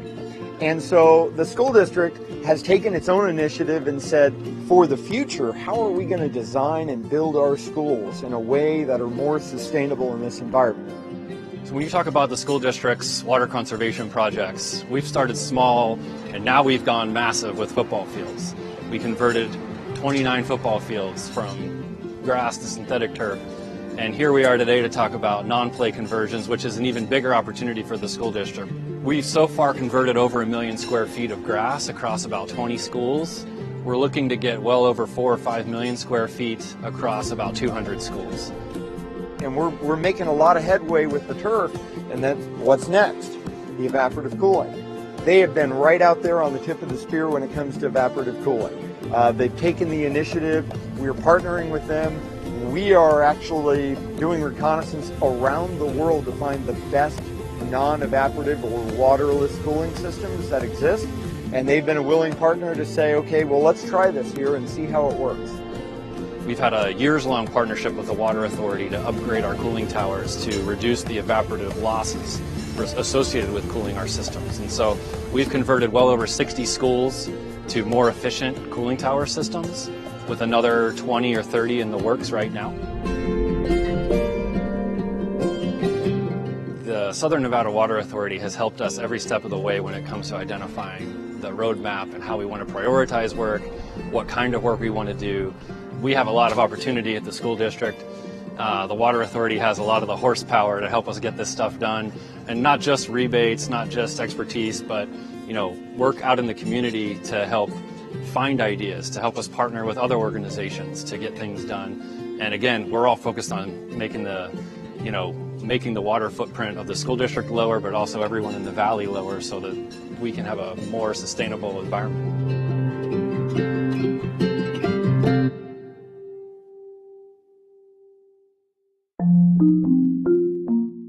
In response to the ongoing mega drought in the West, the worst drought in the region in 12 centuries, the federal government has issued additional mandatory cuts to Southern Nevada's water supply in 2023. Conservation is of utmost importance. In an effort to reduce water use, the Las Vegas Valley Water District has implemented an excessive use charge for residential customers in 2023. This excessive use charge targets the top 10% of residents. Some of these customers use more water in 1 month than the average customer does in 1 year, consuming nearly 30% of the water delivered to all single-family homes. The charge carries a fee of $9 per 1,000 gallons to residential customers who use water beyond newly established seasonal excessive use thresholds. The winter threshold is 14,000 gallons per month, November through February. The spring threshold is 16,000 gallons per month in March and April. The summer threshold is 28,000 gallons per month, May through August. The fall threshold is 26,000 gallons per month in September and October. These thresholds are approximately 3 times the average household use during each season. If you use more water than each season allows, you'll be charged the excessive use fee. To avoid the excessive use charge on your water bill, follow the mandatory seasonal watering restrictions for your landscape. Scale back your watering even if you have drip on plants, and don't wait any longer to replace your grass with a water-smart landscape.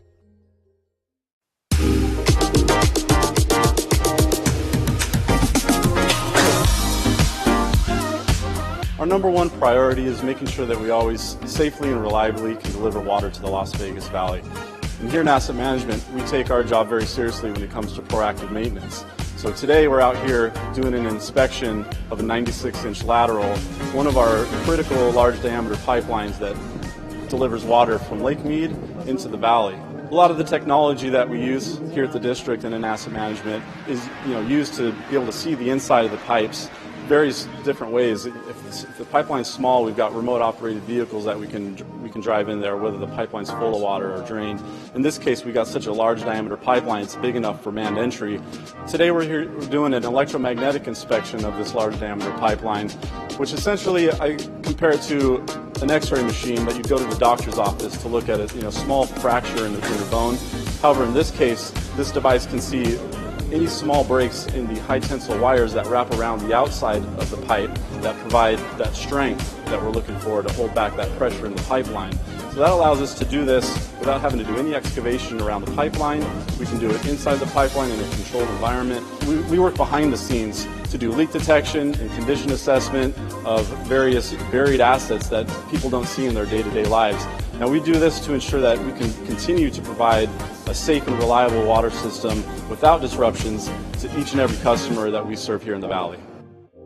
With 2 decades of drought and federally mandated water cuts to Southern Nevada, using less water is critical. To achieve additional conservation and respond to federal water cuts, the Las Vegas Valley Water District has made changes to residential water rates affecting nearly half of customers and high water users. Manage your water bill by reducing outdoor water use and following seasonal watering restrictions. Learn more and use the water bill estimator at lvvwd.com to see how rate changes could affect you. This message is sponsored by LVVWD, aired in partnership with the Nevada Broadcasters Association and this station. We all have goals in life. Maybe it's more travel, more income. But for water utilities in Southern Nevada, the goal is not more money. We want your water to sustain our thriving community. And the key number is 86.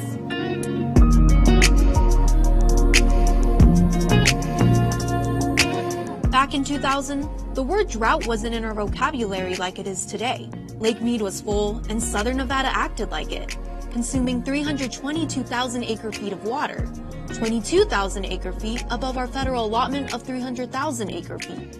Break that down, and you get the number 211 GPCD, or gallons per capita per day, the amount of water used valley-wide on a per-person basis. It was the peak of excess use, especially with grass planted all over the valley.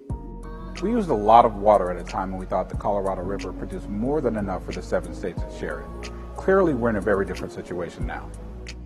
Now, we're all familiar with the dreary sights at Lake Mead due to the decades-long megadrought on the Colorado River, which we rely on for 90% of our water supply. We're thankful for a conservation-minded community that has drastically reduced its water use on a per capita basis.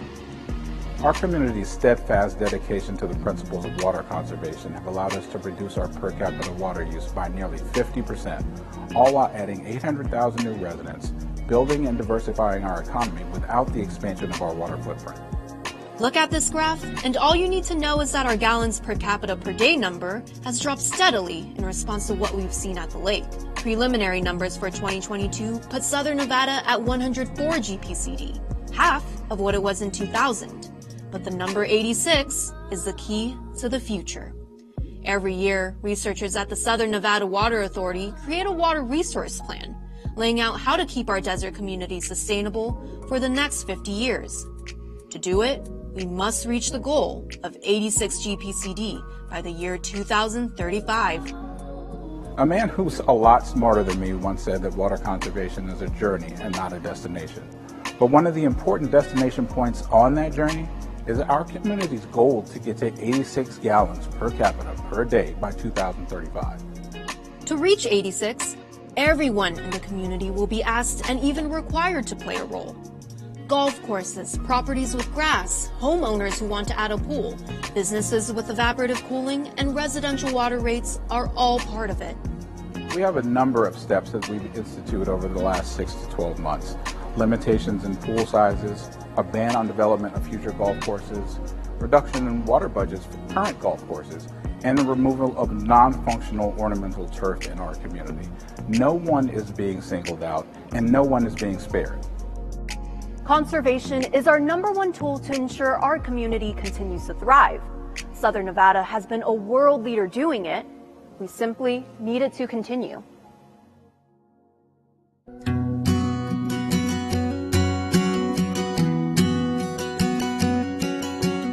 My name is Russell Peterson.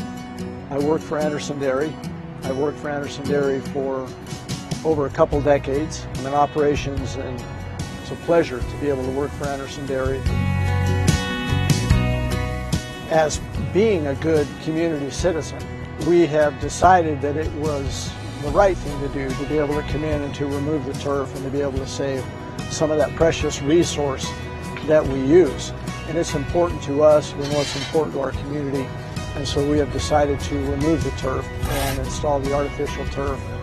One of the things that has weighed into that decision is the rebate that has been offered by the Southern Nevada Water Authority. And that was important to us. And so we decided to do it now, up front, at the beginning of that process, to be able to be that community example for other businesses that might also have a desire to do so.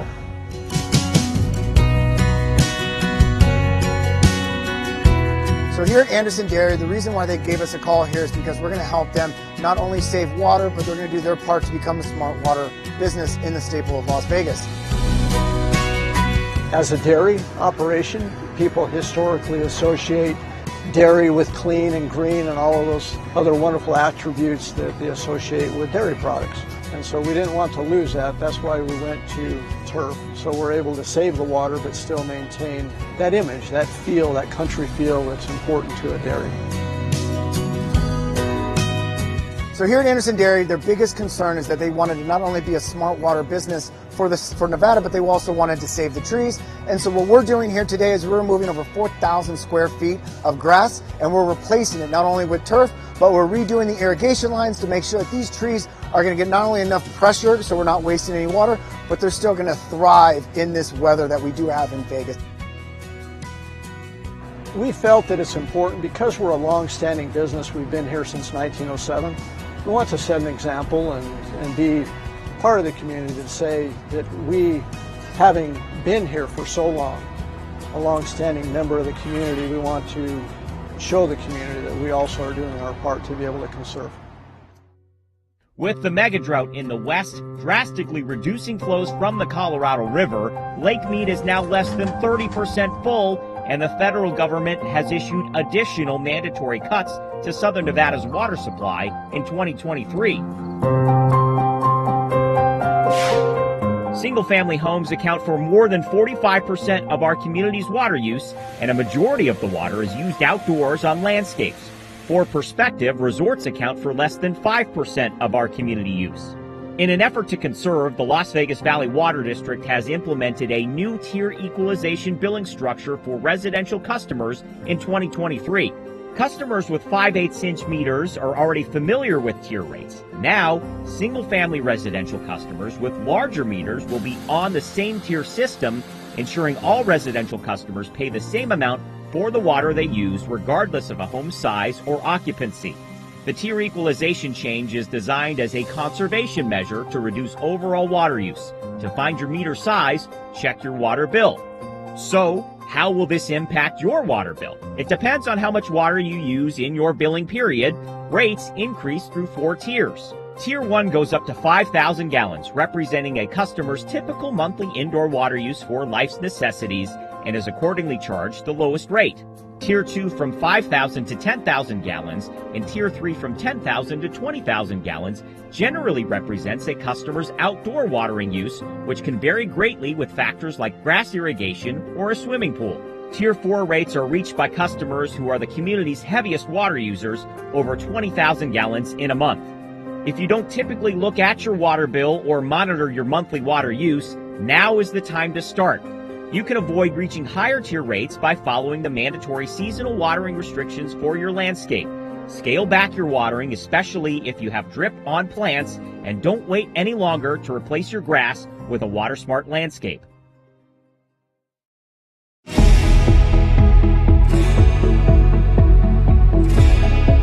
The situation at Lake Mead is likely to continue, including federally mandated reductions to Southern Nevada's water supply.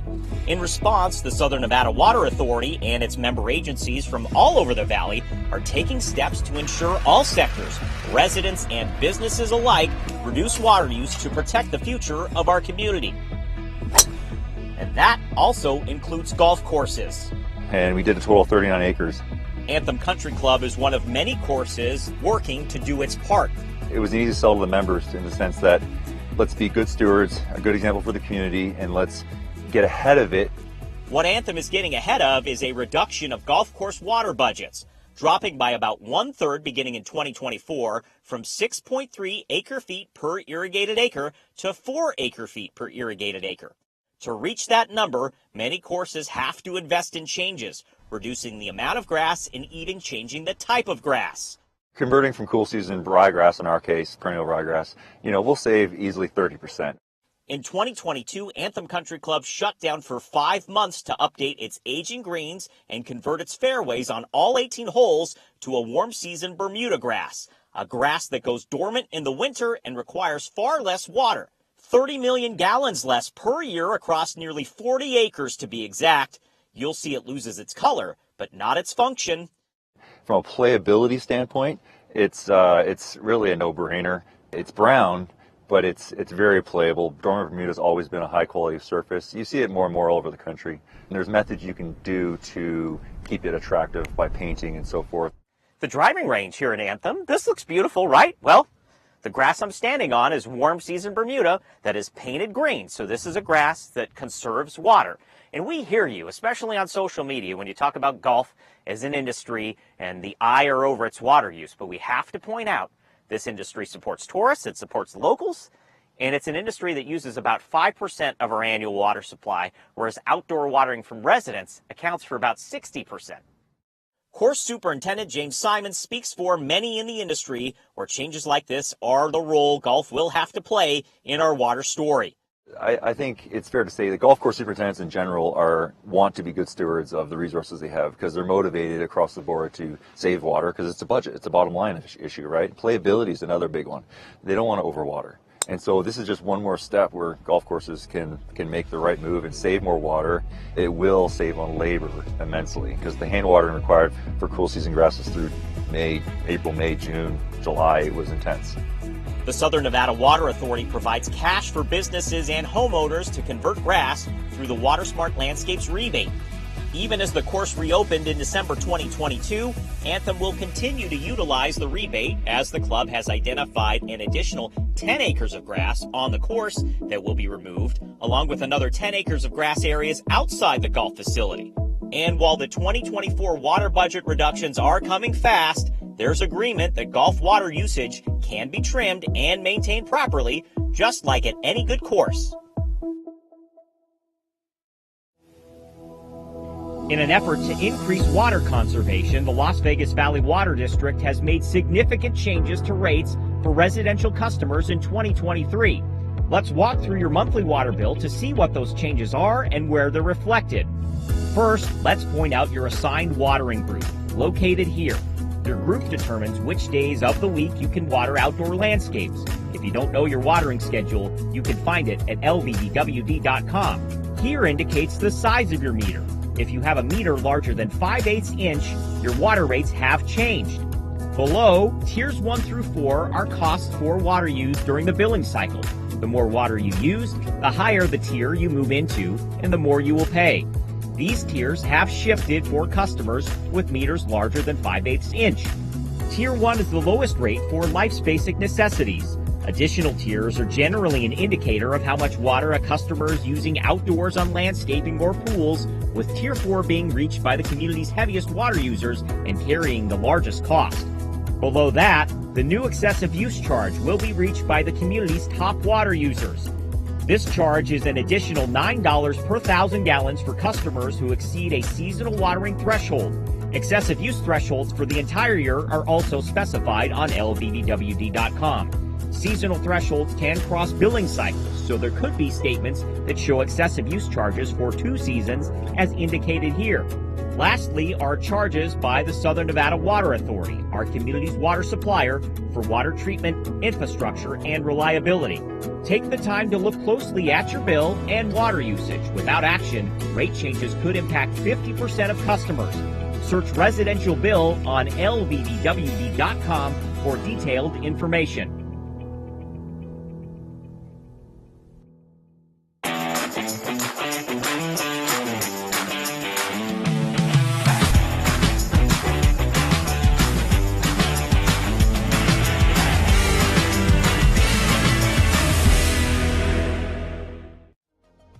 Throughout the show, you have seen how the community has played individual roles on this journey to conservation. And at the very top of the show, how the valley has expanded while using less water, a negative water footprint. Southern Nevada is proving it's possible that that can take place. So thank you for setting the standard for the rest of the world.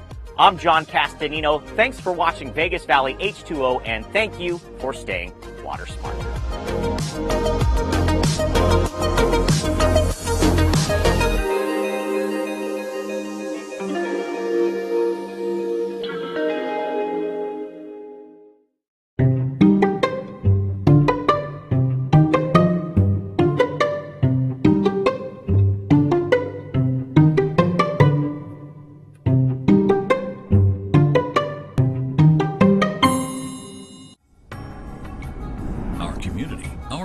Clark County, Nevada.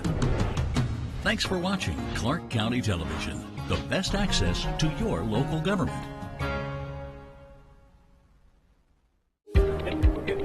Straight ahead on UMC Digest, you drink, you drive, you lose. How UMC trauma is taking on one of the Valley's deadliest issues on the roads. Plus, a half-court miracle. A basketball player suffers a major heart attack right in the middle of a game. What doctors say saved his life.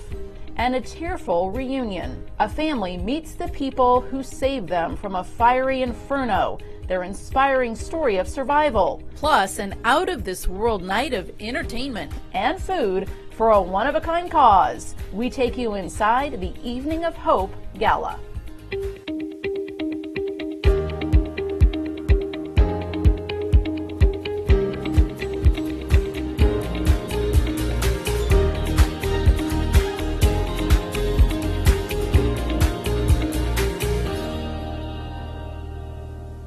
Hello and welcome to UMC Digest. Thank you for joining us. I'm Danita Cohen, the Chief Experience Officer at University Medical Center. On this edition of UMC Digest, Drunk and distracted driving continue to be big issues here in Southern Nevada, and now county officials are sounding the alarm as more people are dying on the valley's roads in crashes that are 100% preventable. Here at UMC's Level 1 Trauma Center, our skilled physicians and nurses treat thousands of the most critically injured patients every year, and they're hoping that these stories can inspire our community's newest drivers to make smarter decisions behind the wheel. Tires screeching, crushed metal, sirens, and the humming of the air ambulance. These are the very real sounds you could hear if you choose to drink and get behind the wheel of a car. The stuff you see in movies and TVs and stuff, we see this real every single day, and it's very, very sad. It's a reality UMC Trauma Medical Director Dr. Douglas Fraser hopes can make a lasting impression on local high schoolers in a program called You Drink, You Drive, You Lose. In all honesty, every single person sitting here can be a victim of this. We don't like making those phone calls. I mean, I can't think of anything worse than to have, a moment where we have to notify a family member of a young child that's injured in a crash or hurt in some way of walking across the street, and someone else decided that they want to be on their cell phone and look down for a second. Just some of the stories are so moving that it's like you want to do whatever you can to prevent it, and he talks a lot about the preventable accidents. The program gives students at AmPlus Academy an up-close and personal look at the consequences of drunk and distracted driving through real-life demonstrations with first responders and first-hand accounts from victims like Anne Marie. That driver took away someone's son and someone's brother, and he did a 180 on my life. And the next thing I know is my mom is at my bedside in the hospital at UMC. She's telling me everything that happened. And she's telling me that Jesse died.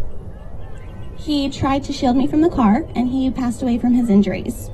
Having people physically in front of you, it really realizes the situation as opposed to just hearing about another drunk driving crash last night. It makes it real for us. It's reactions like this Clark County Commissioner Michael Naft is hoping will change a sobering trend in Southern Nevada. It's because this issue, this problem has gotten so severe in our community, 30% increase in the last couple of years, that even the people who make money selling alcohol have realized it's a problem. That's why Dr. Fraser says it's important for everyone to be aware of their surroundings on the road so you don't become a victim in one of these crashes. It's a privilege to drive a vehicle. And you need to be responsible, and that means you need to look when you go through an intersection. That means when you're sitting at a red light, you need to look up in your rearview mirror once in a while and make sure another impaired person is not going to change your life. A cardiac arrest on the court. Seemingly healthy and winning at a local basketball tournament, a California father dropped to the ground after making a layup. Doctors say it's a miracle he made it to UMC, and now he's sharing what saved his life. I'm a 58-year-old guy, but I still play on 40 and over, 45 and over, Meet Edgard Leongson, a father, a hard worker, and a basketball fanatic. I've been playing since I was maybe 8 years old, 10 years old when I was from Manila.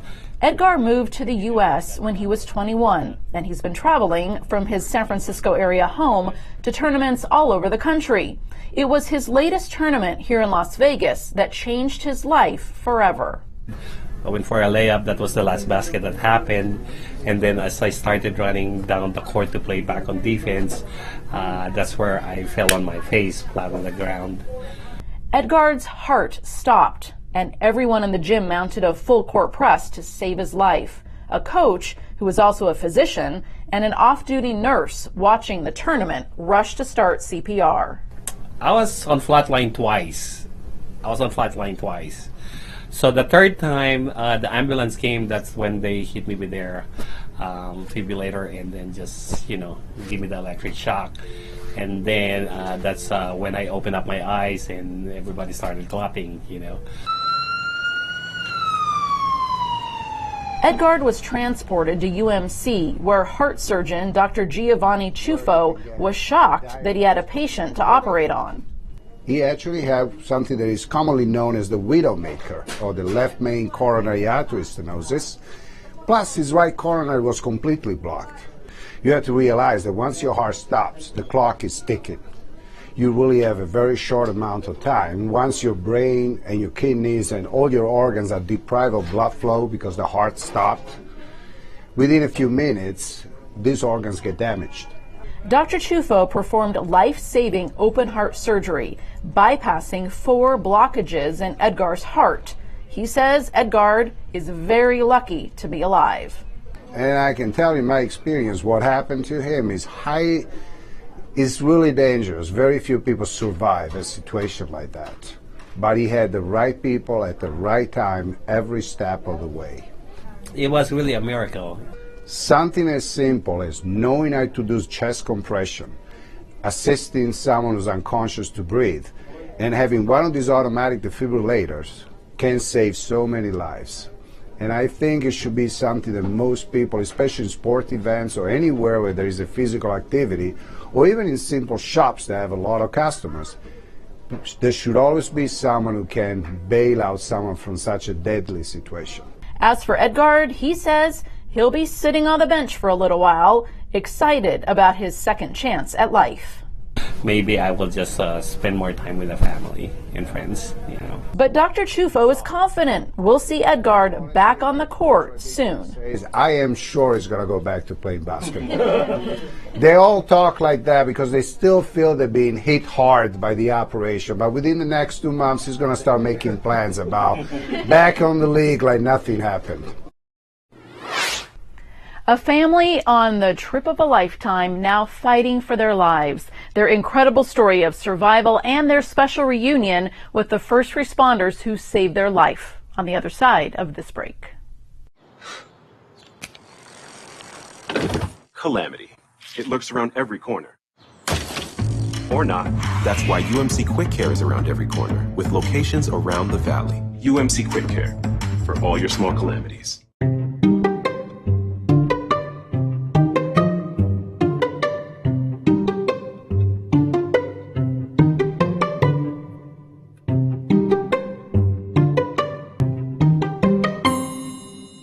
With Nevada's only transplant center and verified burn center, the science is here. With award-winning cardiologists and the state's only dedicated heart failure clinic, the talent is here. With Nevada's most advanced robotic surgery, the technology is here.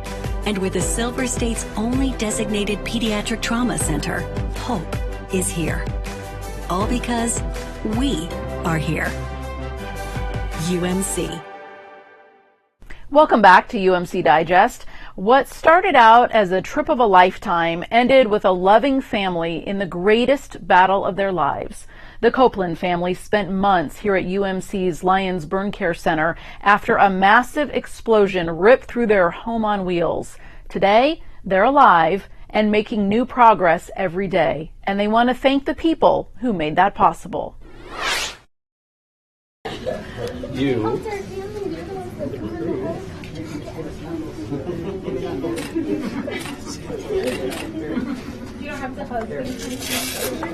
A reunion full of tears, hugs, and hope for Kyle Copeland and his family.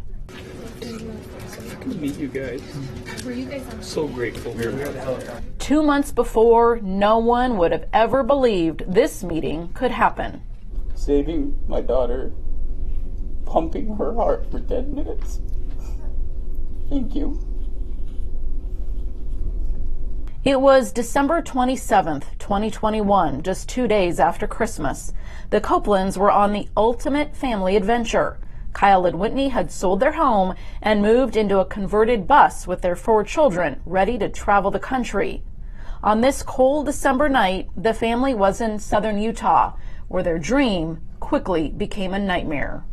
Their home on wheels suddenly set ablaze after a propane tank exploded, and 2 of their children were stuck inside.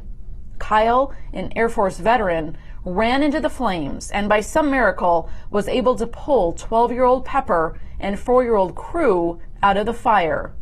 The family was rushed to the St. George Regional Hospital where they were stabilized, but their burns were severe and they needed expert care. That's why they were transported via helicopter to UMC, home to the only verified burn center in the region. With burns to more than 50% of her body, 12-year-old Pepper was clinging to life. Her heart stopped mid-flight and the paramedics sprung into action. They performed life-saving CPR on her for nearly 10 minutes. Without their interventions, Pepper would not have made it to UMC and we would not have had the opportunity to continue to care for her. Now, 2 months after the day that changed their lives forever, the Copeland family is doing something they never thought they'd be able to do: thank the people who saved their lives. You could call this a tragedy, an incident, but we have received such compassion and love from so many people, and we feel a ton of gratitude for everybody that's been a part of this. I know it's their job, but at the end of the day, it meant something way bigger to us than just a job. And so being able to see them and put a face with a name and the flight crews, it was very special. Alyssa Holt and Dexter Shears are the flight paramedics whose quick action kept Pepper alive. Experienced in all sorts of emergencies, they say they frequently meet people on their very worst days, and they don't often get to know how their patients are doing after they get them to the hospital. It's humbling, but it's also a little rewarding because, I think for us it's another day in the office is another day at work, but it's rewarding. We'll never forget that night in Veo and meeting the Copeland family the way that we did. And so to get to see them here now, the progress that they've made when it was a pretty rough night is incredibly special. And I don't think we'll ever forget the opportunity to come and say hello to them, let them know that we've been thinking about them every day. They've made tremendous progress. They had very severe burns. All three individuals had burns that were a threat to their life. But thankfully, because of the work that our EMS crew did in the field and then the work that we've done since then in the burn unit and in collaboration with our pediatric ICU colleagues for the two kids and all the other ancillary staff, we were able to get them through this and get them save their lives and get 2 of the 3 discharged. But the work continues. The Copeland family still has a long way to go on their road to recovery, but their amazing story of survival continues to inspire others, including Broadway star Katharine McPhee.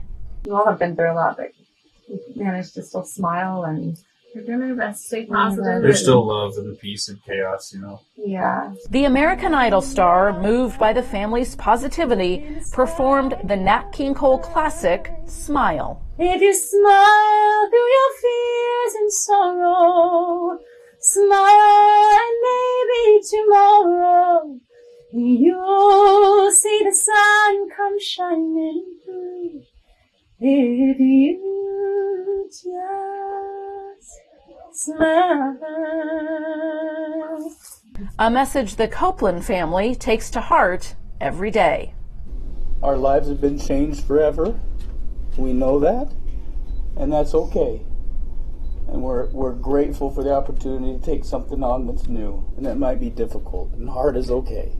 And that's where we stand as a family. But we couldn't do this without everybody.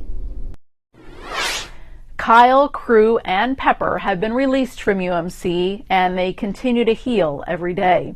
The family recently moved back to their home state of New York, but before they left, they spent a fun family night out at the Las Vegas ballpark, thanks to the Lions Club of Clark County. The organization has been a beacon of hope to burn patients just like them and thousands of others, as the namesake of the world-class Lions Burn Care Center right here at UMC. Lions Worldwide Induction Day. A roar of applause at Las Vegas ballpark for a worldwide organization that does so much for our community. Where there's a need, there's a lion. So wherever a need is identified, we do it. And that's exactly what the Lions Club of Clark County did more than 50 years ago when members funded the Lions Burn Care Center here at UMC. Lions have a burn center, and it's the only one in the country. In fact, it might be the only one in the world. This historic and unique partnership started in 1968 when the local Lions Club funded the world-class burn center that now bears the organization's name. At that time, burn victims in southern Nevada had nowhere to turn for the specialized care they needed. The over 50 years that we have worked together, and Burn Center has saved thousands of lives. You know, we couldn't live here without them. 3, 2, 1.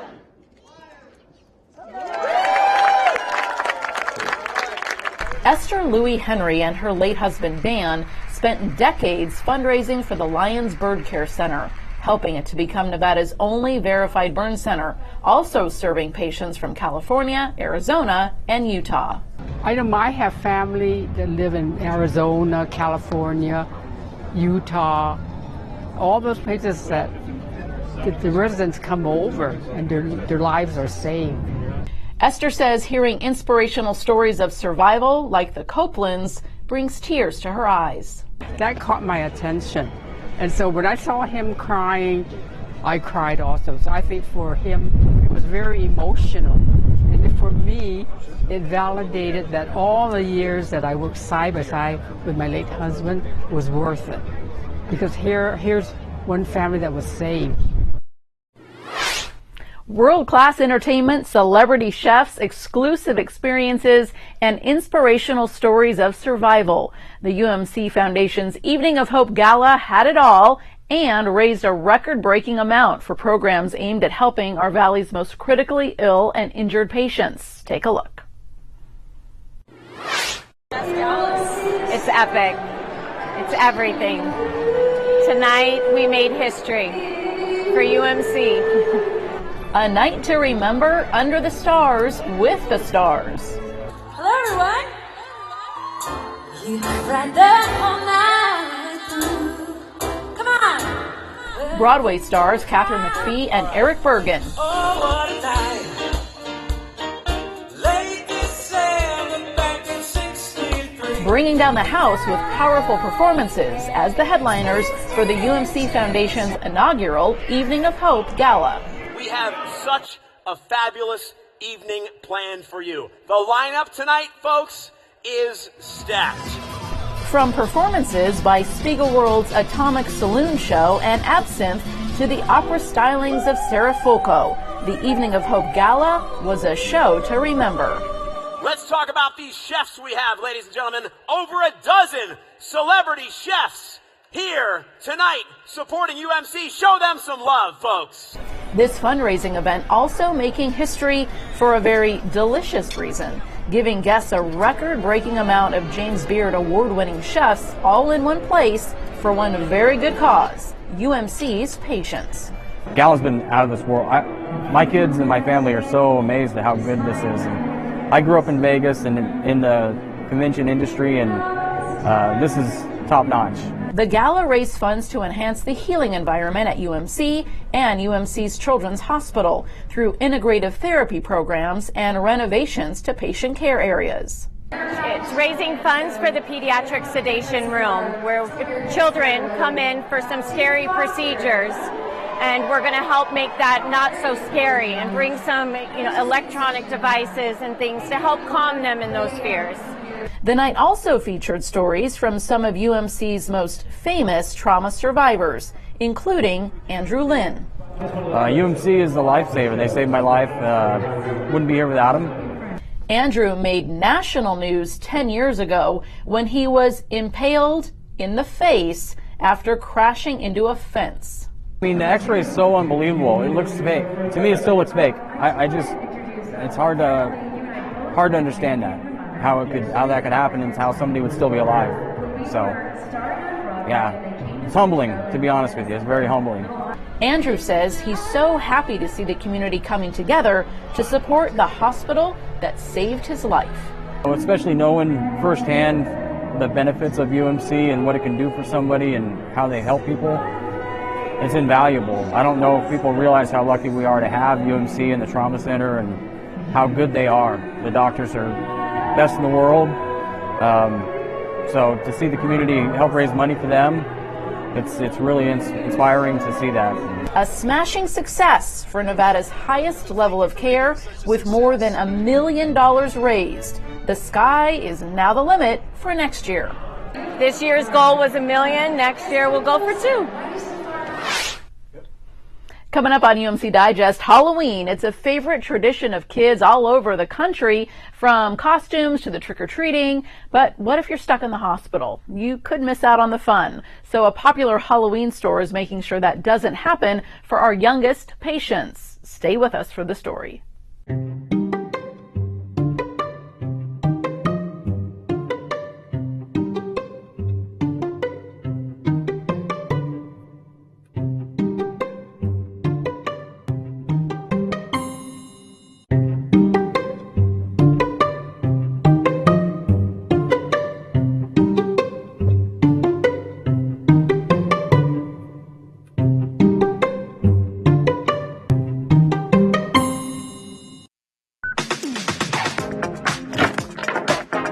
Calamity. It lurks around every corner. Or not. That's why UMC Quick Care is around every corner, with locations around the valley. UMC Quick Care, for all your small calamities.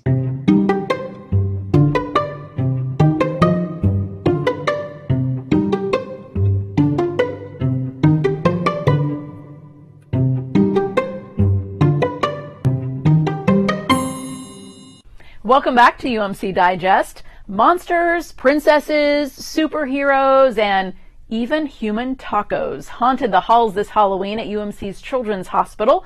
It's all thanks to Spirit Halloween and their mission to make the hospital experience less scary for our youngest patients. You okay, buddy? You like the army guy or the Mad Hatter? Yes. You like this army guy? So Mom had the army. Making sure patients at UMC's Children's Hospital don't miss out on a spooky good time. Spirit Halloween brings costumes, games, and treats directly to them. You know, to provide one day a little respite of where they can forget about anything that's bothering them and maybe bring some joy to them and take their mind off of their illness. Brennan Scott owns the Spirit Halloween stores here in Las Vegas. He says he looks forward to hosting this event every year. The look on their face when they get the joy, and honestly, their family and the other kids are like, "Oh, can we just take one?" It's like, "No, fill up your bag. Let's." I really enjoy that. Money, all of this stuff donated for the party today. That's 100% Spirit donates that. That's a corporate donation from Spirit to make sure that these kids have a Halloween party they can remember.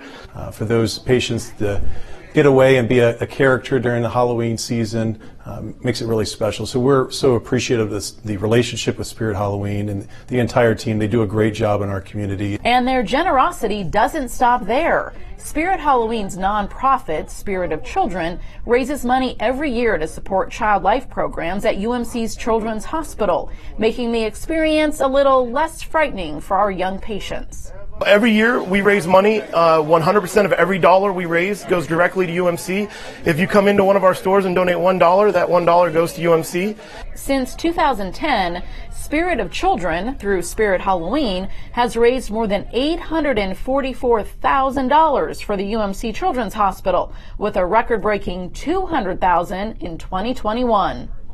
We nailed it this year. Yes, you did. That's a record. Yeah. It means a lot to us because it just shows that there's a lot of community support for this hospital and for the Children's Hospital. And the money that they bring is being put into a lot of good use. You know, we're helping getting games for the children, and this year we're trying to do a total renovation of the second floor where the pediatric patients are. So this money really helps and goes a long way.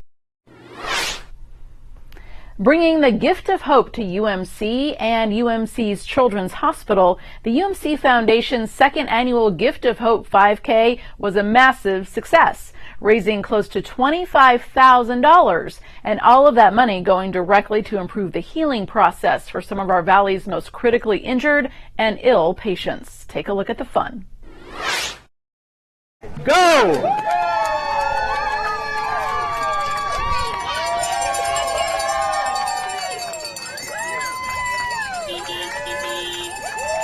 With cheers, cowbells, and even a honk or two, this year's Gift of Hope 5K kicked off with record support from the Las Vegas community. The event taking place at Cornerstone Park in Henderson. Hey, you are helping the foundation raise money for UMC to support the highest level of care in Nevada. Runners, walkers, aliens, Avengers, Empire forces, Jedi Knights, and even dinosaurs laced up their shoes for this incredible cause.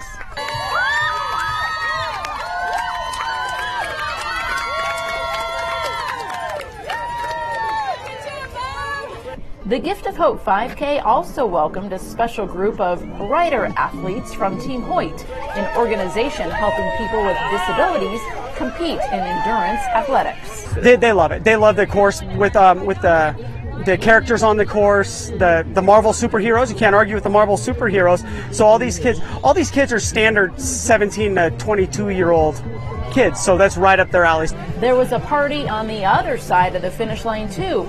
Participants got to cool down with donuts, music, and raffle prizes, making for a fun morning for the whole family. We have everyone you can think of. Staff is here, community members, kids are out to enjoy the race, free pink box donuts, can't beat it. The UMC Foundation team wants to thank everyone who participated. To find out more about upcoming events or how you can donate, please log on to umcsn.com/foundation. Thank you so much for joining us for this edition of UMC Digest. To learn more about how we provide Nevada's highest level of care and our world-class service lines, please visit our website at umcsn.com. You can also find us on social media. We'll see you back here next time right here on Clark County Television for UMC Digest. Until then, take care.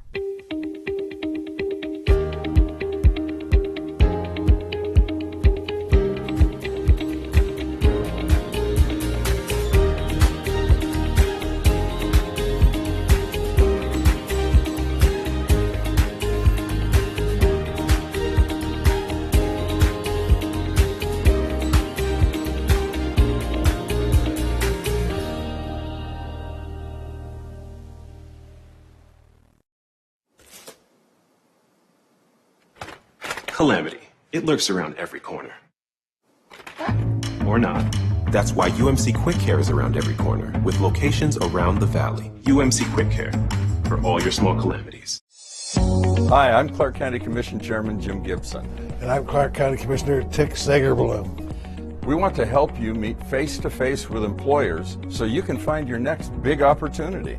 We've teamed up with the ClarkCountyNV Business Hub for the 2023 Spring Job Fair on Friday, March 24. With more than 100 employers and over 20,000 jobs, we need a big space, which is why we're thrilled to be back at the Las Vegas Convention Center's beautiful West Hall. Doors open at 9 a.m. Employers will be there until 2, and we listen to your feedback. We're adding more room for on-site interviews, so be sure you come prepared. We're also debuting what we call the Virtual After Party. It's a chance for employers to invite select candidates to follow-up interviews using a free, easy-to-use virtual platform and a way to keep the conversation going. Pre-register to receive VIP access. That includes a QR code that can be scanned upon arrival for quicker entrance. Parking is free. The Underground Vegas Loop will be open, and we'll have a pop-up EmployNV career hub for quick resume reviews. The Spring Job Fair is Friday, March 24. This is your chance. We can't wait to celebrate your next job.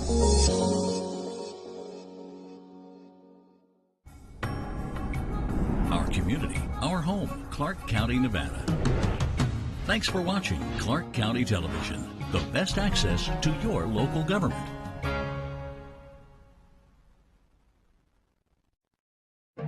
Coming up next on Clark County Chronicles, Clark County celebrates Black History Month with a special event at the Welcome to Las Vegas sign.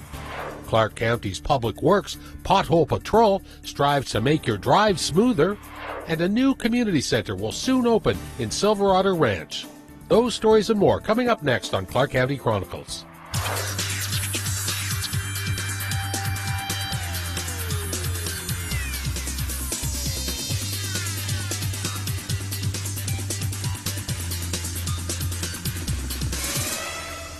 Hello, I'm Randy Swallow. Welcome to Clark County Chronicles.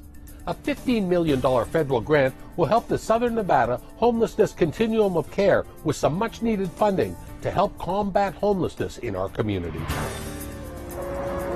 It is estimated that on any given night, more than 5,000 people experience homelessness in Southern Nevada, and that includes 2,000 individuals who are living on the street. That number has remained steady over the past few years, despite the heroic efforts of many dedicated individuals and organizations working to address the problem. We have to house families and help families in this community that don't have anybody else. For nearly 3 decades, Family Promise of Las Vegas has lived up to its name, assisting families with minor-age children on the verge of being homeless or who are homeless, and help them attain permanent housing. It's not that families are lazy. It's not that we're helping people shopping cart homeless families. That's the mentality that people have, and it needs to change. It really does. These are moms, these are dads, these are grandparents. Having great continuum of care was essential. One grateful mother is Tanya Jones. It's very difficult, like I said, to find a shelter that has an open place for a mother and their child. And I really needed a place like that. And Family Promise provided that and more. They not only provided shelter, they have great services as far as case management. They helped me to maintain a budget. The U.S. Department of Housing and Urban Development has provided the Southern Nevada Homelessness Continuum of Care with almost $15 million in funding to help combat homelessness throughout the region over the coming years. Nevada Homeless Alliance has a seat on the COC board. We get funding as well from the county for many of our programs, and we have for years. They're one of our best partners in the community, working alongside the county for our homeless stand-downs as well as our Project Homeless Connect events, and also with our training initiatives in the community. The Southern Nevada Homelessness Continuum of Care is comprised of local governments, religious organizations, advocacy groups, and others concerned with the issues of homelessness and affordable housing through a coordinated and regional approach to planning service provision. The $15 million is a funding source that will close the gap on homelessness. It's going to give all of the nonprofit organizations an opportunity to partner even stronger to provide the needed support and services that our community is in need of. St. Jude's Ranch for Children offers an innovative facility and program called The Crossings. This place provides housing with apartment-style living and on-site services for homeless 18 to 24-year-old individuals. I was going through a rough time before here. I lived in a tent, and I seen things I did not want to see and that I should not have seen at a young age. And when I got my name pulled to be here, I took the opportunity. And I was scared at first to know that we had to do therapy and different stuff because I've been through therapy. But on the other hand, I wanted to help myself. I wanted myself to get better. This investment is a sign that our nation supports people who are struggling, providing them with much-needed assistance during this difficult time. This helped my future with, I'm still saving. I'm learning to say no. Miss Barbara told me to say no more. I'm learning to say no. And if it wasn't for the program, it really wouldn't have been a bright future for me. So I'm really thankful for them. And it's helping me become a better mom at the end of the day. And it helped me become a better person each and every day. It's teaching me what to do and what not to do. This HUD funding will allow the Southern Nevada Homelessness Continuum of Care to continue and even expand innovative projects and partnerships locally while serving people who are unsheltered. We look forward to seeing how these programs play a role towards ending homelessness in our community.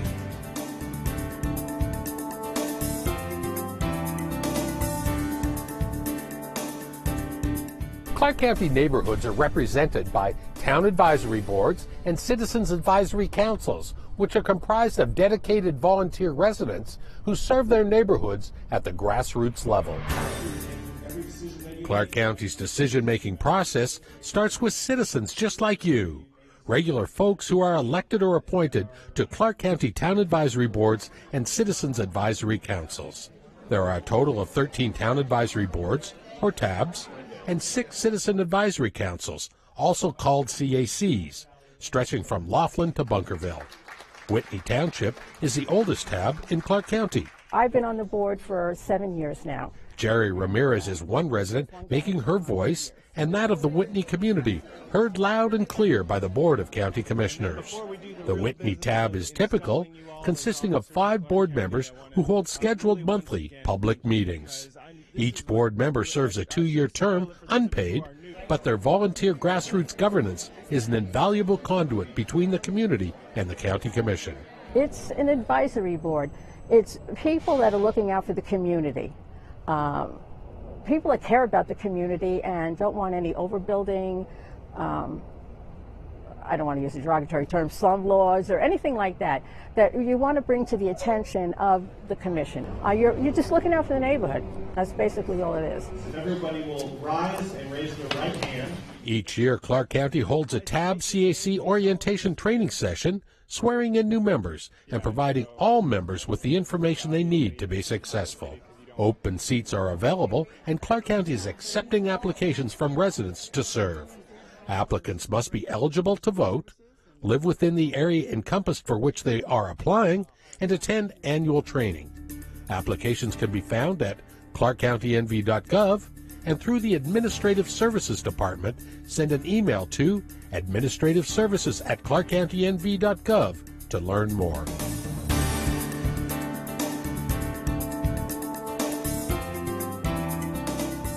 Clark County's Public Works Department is responsible for the design, construction, inspection, and maintenance of our roadways. And that includes responding to the public and repairing potholes. Clark County Public Works specialists load asphalt, scrape the surface, and literally pound the pavement, fixing potholes every day of their work week. On this day, a crew from the Road Maintenance Division dropped and spread tons of asphalt on Paradise Road, covering up and leveling out the disintegrating pavement to ensure a smoother surface for motorists. On an average, our crews repair between 300 and 400 potholes a month, averaging somewhere in the neighborhood of 5,000 potholes a year. An example, in the past few years, we're averaging about 15,000 square yards of potholes repaired in Clark County. Potholes are generally formed by 2 factors, traffic and water. Eventually, the top layer of pavement sags, collapses or crumbles, and needs to be repaired. General idea and visualization of a pothole, you're thinking of the great, the large open hole in the pavement and this road surface. There is sometimes a misconception, and we do have what's called open grade failure. It's a very thin layer of the street that is raveling off over after its aging infrastructure, and it will start to pop off in small flakes, and it's not very deep. It does create just a little bit of a discomfort and rideability. Crew Chief Marco Macias and his team operate as a well-oiled machine. Asphalt needs to be compacted while it is still workable, so each worker's task is vital and must be performed with precision.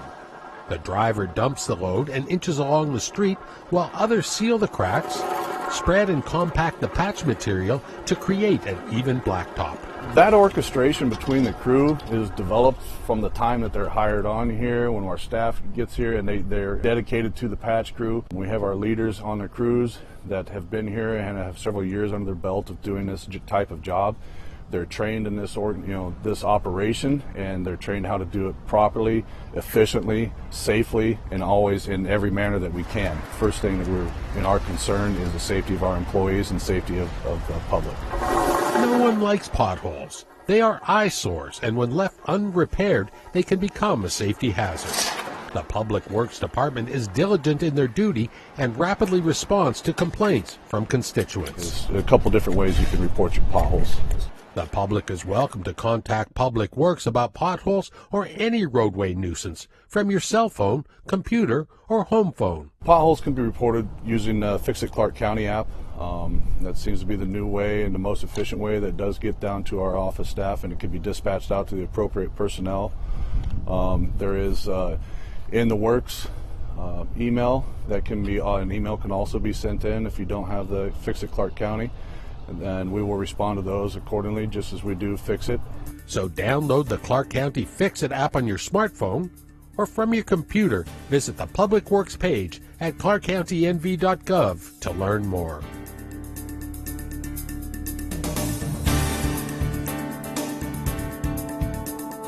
The Shoes That Fit organization hit Jidstrup Elementary School recently, outfitting a few hundred students with stylish and free new sneakers. Jidstrup Elementary School stepped out of their regular 9 a.m. classes to select a brand new pair of Nike sneakers, courtesy of Clark County and the national nonprofit group Shoes That Fit. You like those? Do you want to try them on? Shoes That Fit has given away more than 2 million pairs of free footwear and other necessities in the past 20 years, including several sneaker giveaways right here in Clark County. The organization truly lives up to its motto of every child deserves them. You like them? Wow. And school principal Christina Miani agrees. It means that they have a brand new pair of sneakers that can help them fully participate in a lot of our health and fitness programs that sometimes they're not able to because maybe they don't have the proper sneakers or shoes. So they're very excited today. Okay, how about these? These are Commissioner Michael Naft spent the morning with his hands on feet and shoes as he helped the students choose sizes and style. The commissioner knows that a small token, such as a pair of shoes, can boost self-esteem and provide a step forward in the academic and athletic development for students. It's huge, and it really makes an impact on how kids learn, how they behave, on how they get along with their peers, and how they're perceived. So making sure that they have clean, well-fit shoes to really lay the foundation for their day is just so important. Where's your sticker? On this day, a number of volunteers from Metro Put your foot in there. and the Tropicana Business Coalition pitched in to help. Constituents and the business community in this part of District A are extremely civic-minded, and that's why Commissioner Naft selected this school and these students to receive the free shoes. Well, Jidstrup Elementary School is one that I always love coming to. I do at the beginning of every year a helmet giveaway at this school. They're really involved in the community. They have families from all kinds of backgrounds and cultures here, and it really is kind of a symbolic of the community at large. So I love coming here.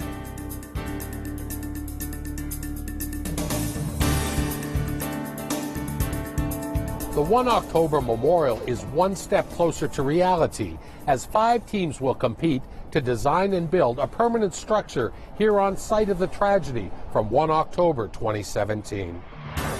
And humbled to be a part of the competition process with this committee. The finalists selected to create the 1 October Memorial introduced their teams and described their visions to the 1 October Memorial Committee in January.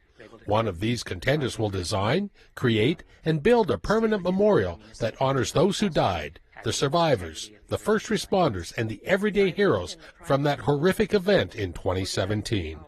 The 5 teams vying to build the 1 October Memorial are comprised of local, national, and international individuals, and they include the Aaron Newbert Architects plus Studio Stigsgar, JCJ Architecture, Olin, Paul Murdoch Architects, and the SWA Group.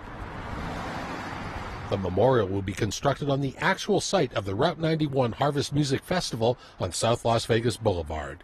The team members visited several locations during their tour, including a somber trip to the hallowed grounds where the festival and aftermath took place.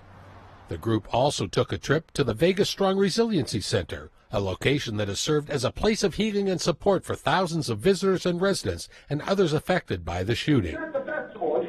One of the most powerful and emotional stops was at the Joseph Lombardo Metro Training Facility, where former Fire Chief Greg Castle and Sheriff Kevin McMahill gave personal testimonials from that night and screened a video of the harrowing scene and ensuing chaos as shots were fired on 1 October 2017.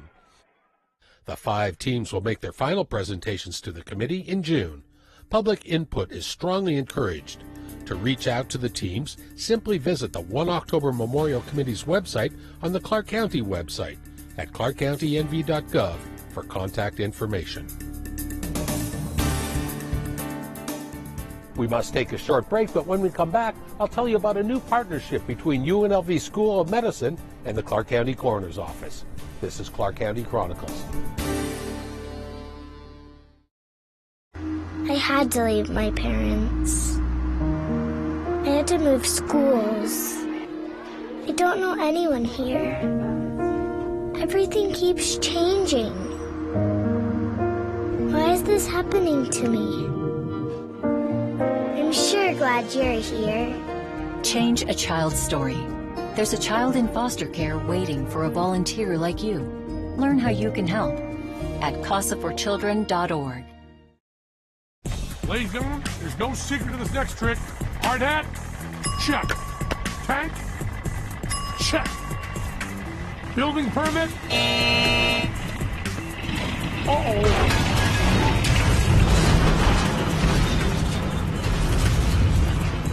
Never fear, Magic fans. They're in here somewhere. Voila! But don't try this at home.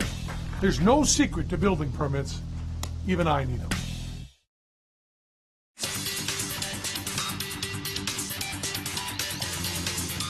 UNLV's Kirk Kerkorian School of Medicine and the Clark County Coroner's Office are teaming up to offer future doctors to engage in a forensic fellowship program. All decedents that are being brought in for an examination or an autopsy arrive. The Clark County Coroner Medical Examiner's Office is the agency that investigates all deaths in southern Nevada. Performing an autopsy and determining the cause and manner of each person who died is the job of a forensic pathologist. The coroner's office has entered into a partnership with their neighbor, collaborating with the Kirk Kerkorian School of Medicine at UNLV in a forensic fellowship program. I think it's a very big deal because it recognizes the medical abilities we have as an agency. Not only does it recognize us as an agency that has advanced medical education and training, but it recognizes us as a facility that has the ability to train others. So I think it's been a long, ongoing partnership between our office and UNLV School of Medicine. It is also huge for the entire community and the state of Nevada. This is the first of its kind in Nevada and one of only 40 forensic fellowship programs in the country. After a lengthy and arduous application process, Coroner Melanie Rouse and Dr. Lisa Gavin are ecstatic after finally being approved and certified through the Accreditation Council for Graduate Medical Education. The Accreditation Council goes through and reviews the application to make sure that we meet all of the requirements to provide that education to these students, and then we finally received our approval in January. This fellowship will be made available each year to 2 UNLV medical students entering their 5th year of residency. In the United States, there is a near-crisis level shortage of forensic pathologists. Nationwide, there are about 500 practicing forensic pathologists, but more bodies are needed to fill 100 open jobs. Coroner Rouse hopes this program will provide a hometown advantage to help recruit and retain these doctors upon graduation. I think the shortage has been created by multiple factors. I think one of the factors is the fact that for a long time that position was under-recognized for its value. These are people that have gone through medical school and many years of advanced training to become board-certified forensic pathologists. Dr. Lisa Gavin is Clark County's senior forensic pathologist, and she will train the soon-to-be doctors and oversee the fellowship program. I'll be the director of the program, and then I'll be part of the teaching staff for that particular individual. And we will basically train them to be the competent forensic pathologists we know that they can be, given what we provide here in our office. In terms of the material that we have and the kind of the volume of cases, the variety of cases, the other physicians that we have here who enjoy teaching, all of that is going to make this an excellent program for anyone to become trained in to become a forensic pathologist. The Clark County Coroner's Office is staffed to have 6 forensic pathologists and is continuing to take applications. The medical examiner, forensic pathologist position, and hundreds of other employment opportunities are posted on the Human Resources page at ClarkCountyNV.gov. Clark County's newest community center is now under construction, and this place will greatly benefit the residents and the businesses in the Silverado Ranch neighborhood. Commissioners Michael Naft and Jim Gibson joined other elected representatives and project officials as they shoveled and tossed some dirt. during the groundbreaking celebration for the construction of the Silverado Ranch Community Center. Make sure those dollars get spent wisely on a project that is impactful and necessary for the community. This community center will become the first one built in Clark County since Parkdale opened 8 years ago. While the county created the blueprint for this place, public input has helped drive its design and amenities. So much of what this building will be came from public meetings. I was talking to a couple of you who participated in those public meetings early on. I'm grateful that the community had an opportunity to weigh in and that we can now deliver on so many of the things that are needed for this area. Earth-moving crews are on site and shaping the landscape, part of the groundbreaking construction activity that will transform this section of Silverado Ranch Park into a state-of-the-art 40,000 square foot community center. This 3D fly-through offers a glimpse of the airy, bright, two-story community center. The ground floor consists of a variety of multi-purpose classrooms, conference spaces, and rooms for dance and yoga, and a large gymnasium. The most unique feature is the first-ever county facility with an indoor track for joggers and walkers on the mezzanine level. An instructional kitchen will be put to use for classes and demonstrations. The new indoor center will be a great complement to the immensely popular outdoor park. Feel good, feels great. Dat Lamb brings his dog to the park 5 days a week and is excited about having a brand new rec center so close to home. But I live in Silverado Ranch for almost 22 years already, so that's why I come here. It's closer to drive, not too far, but 10-minute driving is not bad at all. Silverado Ranch Park is already a neighborhood gem with baseball diamonds, dedicated dog areas, and a children's playground. I just came out here with my daughter and my son to just get some sun because it was nice out today.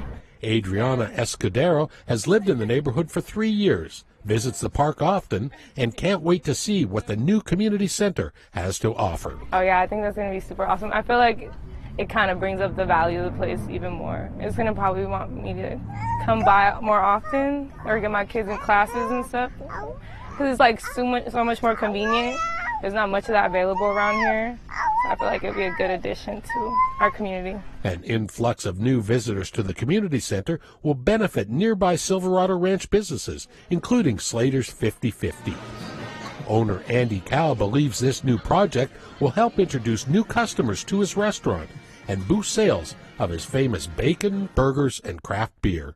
There's not many other things to do in this part of town. I think this is the first community center on the south side of town that's being built by Clark County. And so just having a gathering place where people could go play some basketball or do some art or whatever other activities they have planned, they're going to do that and they will be hungry. And they have to go somewhere to eat. And so we hope that we're that choice for them once they're done over there. Residents will be able to enjoy outdoor performances in the amphitheater, and the tree-lined exterior will have plenty of parking for the park and community center. The Silverado Ranch Community Center is expected to open next year.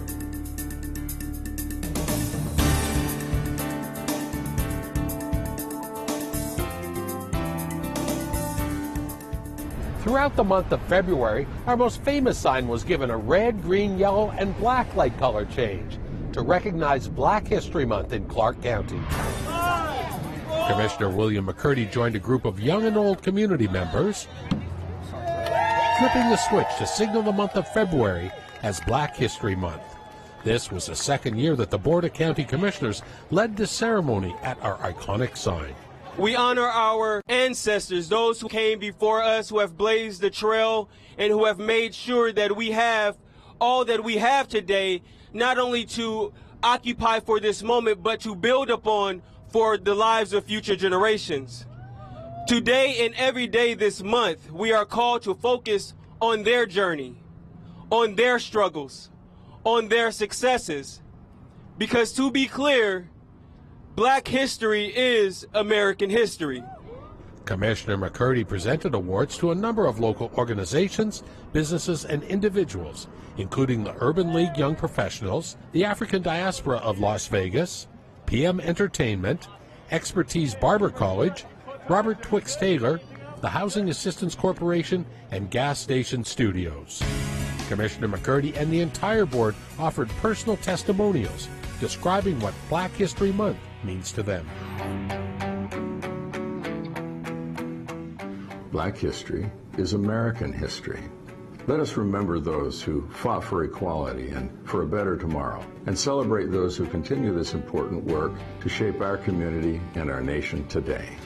Black History Month is an important opportunity for all of us to recognize and appreciate the many contributions of the Black community here in Southern Nevada. Let us continue to celebrate this entire year.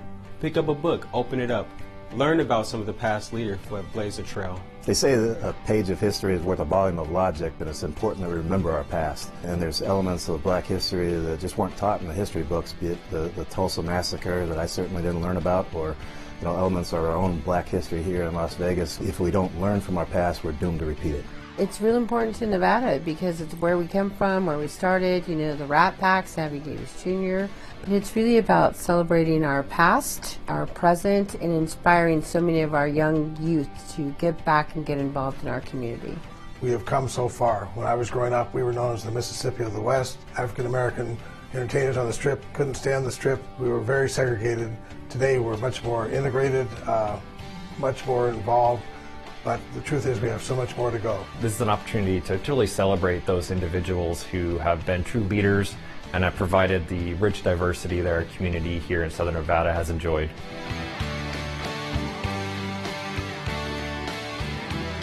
Clark County has a very diverse workforce, and that diversity gives us real strength. And that's why it's so critical that our own workforce here reflect that rich diversity in our community. It allows for economic opportunity for our entire community here, but also internationally as we try to recruit companies to come here. Diversity in the workforce, particularly here in Clark County, is so critical because government should reflect this society. By bringing different ideas and different thoughts together around the table, we'll not only better represent this community, but will set us on a stronger path towards the future and towards resiliency. And for us to be able to have people that look like others serving and providing services, I think that that's something to be real proud of. Black History Month is a time where we celebrate the enormous contributions of African Americans. This is our history. Let us never forget it. Let us remember where we have come from, and let us continue to make progress for future generations. Well, that's our show. For more information on anything you've seen on this program or anything relating to Clark County government, visit our website at ClarkCountyNV.gov. On behalf of all of us here at Clark County Television, I'm Randy Swallow. We'll see you again next time on Clark County Chronicles.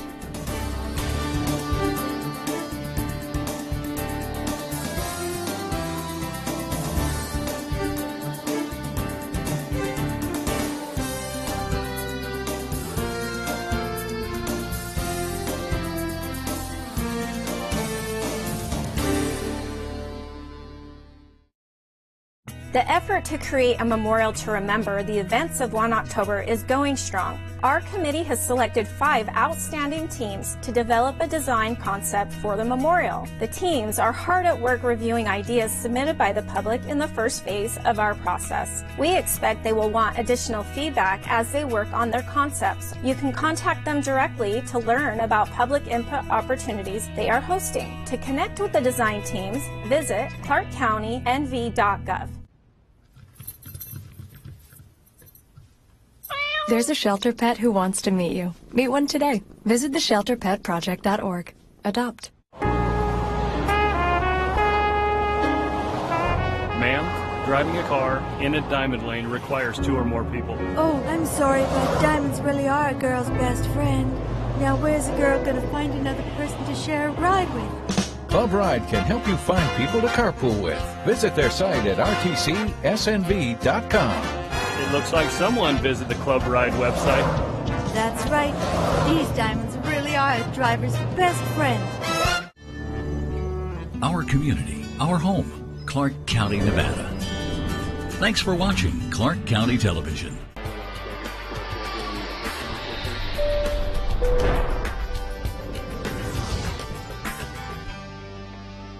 "2022 was an exciting year for the Clark County Department of Aviation as passenger numbers at Harry Reid International Airport soared to a new record high. While Las Vegas continued its ascent as the sports and entertainment capital of the world, the airport welcomed 52.6 million travelers, surpassing the previous high of 51.5 million set in 2019. In this episode of Flight Path, we'll look back at some of the special events that took place at the airport during this record-breaking year. We'll also revisit an aviation conference that brought industry leaders looking to make new connections right to our doorstep. Showcasing career possibilities to the wider community is an important part of the mission at Harry Reid International Airport. In pursuit of that mission, we welcomed a group of future female leaders for a behind-the-scenes tour, where they learn there's more to airports than takeoffs and landings. You're about to meet the director. Some 30 young women from Las Vegas's West Prep Academy and Valley High School drew inspiration from the tour, first meeting with Director of Aviation Rosemary Vasiliadis, herself a pioneer in the industry. I am the first female director for the airport system down here. The girls were invited to tour the airport after participating in the inaugural Young Women's Leadership Conference held at UNLV in March. Scans the face. The tour included an in-depth look at the technology of the Innovation Checkpoint at LAS, a one-of-a-kind collaboration between the TSA's Innovation Task Force and the airport that features side-by-side testing of security technology in a live checkpoint environment. Tram approaching. There was also a look at the automated tram system connecting Terminal 3 to the D concourse, where the group chatted with the LAS superintendent who oversees the tram operation. Get on board the tram and try to figure out what it is and get the tram moving again. Airport passenger services representatives joined the tour to help show the girls around and talk about their own career paths. We escort buses on if we need, passengers to deplane and take them to the terminal. Airside operations professionals who are responsible for the safety and upkeep of the runways and taxiways at LAS took the group on an exciting tour of the airfield, which included a stop at Station 13, the airport's dedicated fire station. The tour ended with lunch in Terminal 3, where more female professionals at Harry Reid Airport shared their stories of education and their paths to career in aviation. They show us opportunities that we have at the airport and career opportunities that involve, diversity in women. The experience showed the girls just how many varied careers, from security and technology to communications, customer service, mechanics, and airfield safety, are possible in an airport. It was a little bit more than expected. I was expecting to see something different and huge from what I've seen, but I've seen more than I was expecting to see, so I'm pretty happy about it. This is such a great event, and we're so happy after 3 years to resume it because we get to bring the kids from our community into the airport, teach them a lot about the airport, a bit about aviation, but just to have fun and partner with the kids from the Boys and Girls Club. One or two. A lot of times this is the first time they've ever been to the airport. So again, it's getting them out in their community and seeing what's here. Also, it's a little job exposure too. So we want them to see where employment and jobs are. And then I fold it like this. It's really extra special this year because this is actually the 10th anniversary of T3 opening. So that's where we hold the event. We have since day one to celebrate this magnificent unit terminal, and it has really far exceeded all of our expectations. So it was a really great combination with our kids and the community and the success of Terminal 3.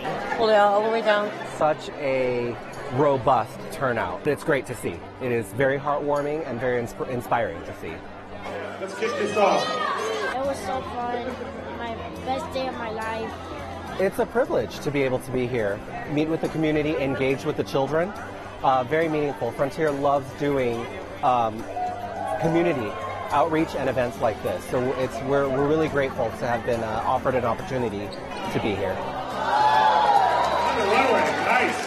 They get to hands-on teaching from our airlines, from TSA, from our Metro Police Department, as well as our fire department.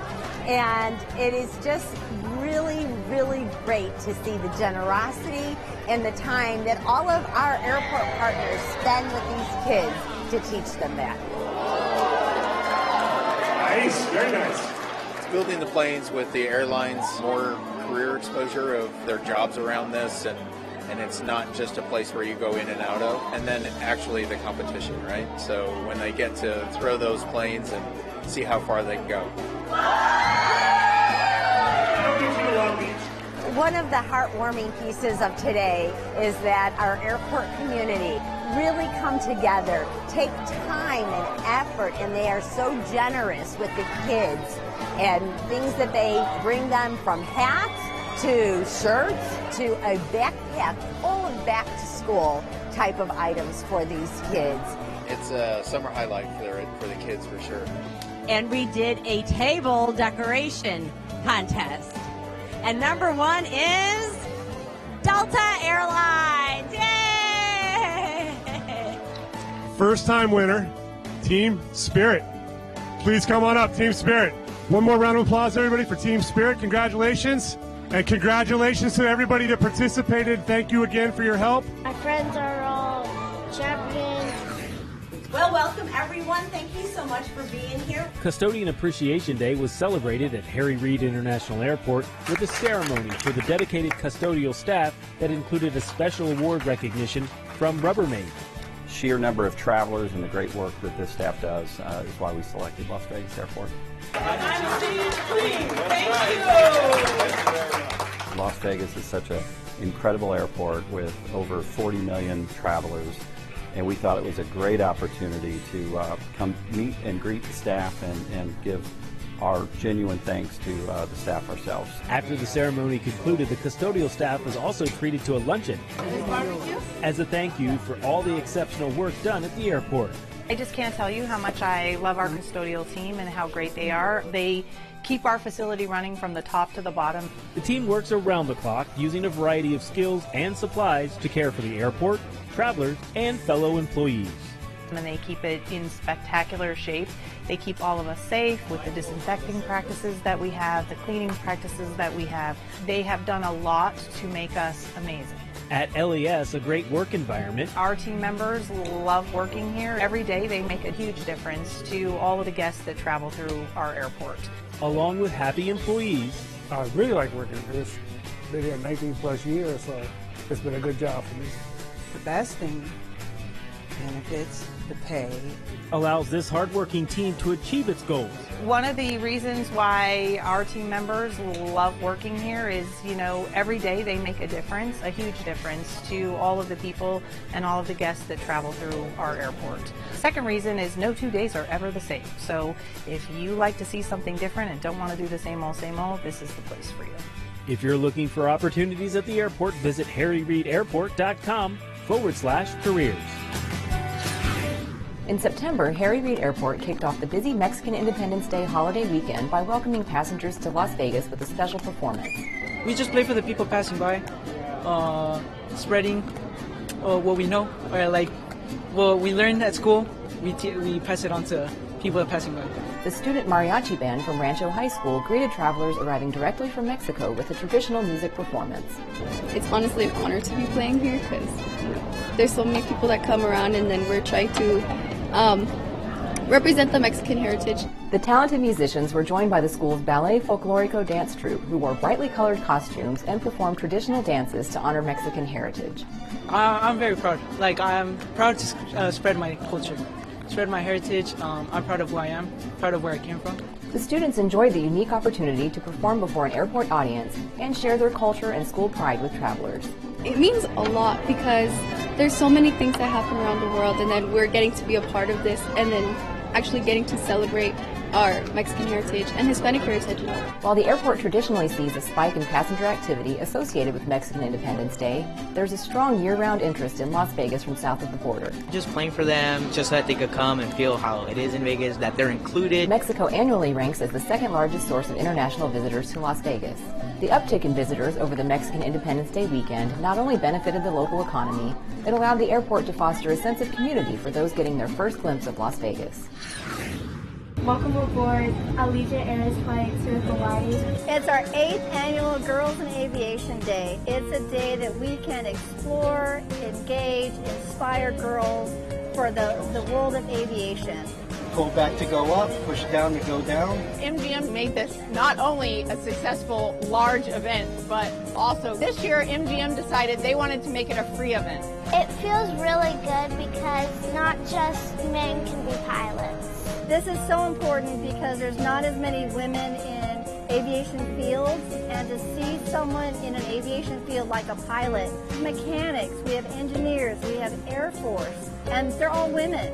It's absolutely my favorite thing to do. The biggest passion I have is sharing my love of flight with the next generation. So, I really want to be a pilot, and, this taught me a lot about it. There's so many things that they don't realize are part of aviation that they can be included in. I got to meet friends, and I got to learn a lot about planes and pilots and stuff. We are so appreciative to be able to have it here at MGM.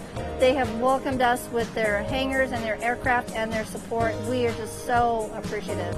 I learned that I want to be a pilot. Routes World is the largest show in the world for airline route planners. And for the second time in 10 years, Las Vegas hosted Routes World, an aviation industry conference for cities, airports, and airlines from around the globe. All of the airlines every year go to a city and have conversations around planning airline routes. Widely known as the leading event for route development, the network event allowed tourism leaders to showcase their brands and explore new connections while getting a first-hand look at the host city, as well as the amenities and convenience of Harry Reid International Airport. We are meeting with airlines around the world, telling them how we evolved and what the demand is like, and then, of course, what the experience would be through the airport. It was unique in that Las Vegas was the first North American city to host the conference in 2013, and in 2022 was the first city to host Routes World for a second time. So we're really proud that World Routes chose Las Vegas to be their very first U.S. domestic city, and now we're the first one for them to come back to.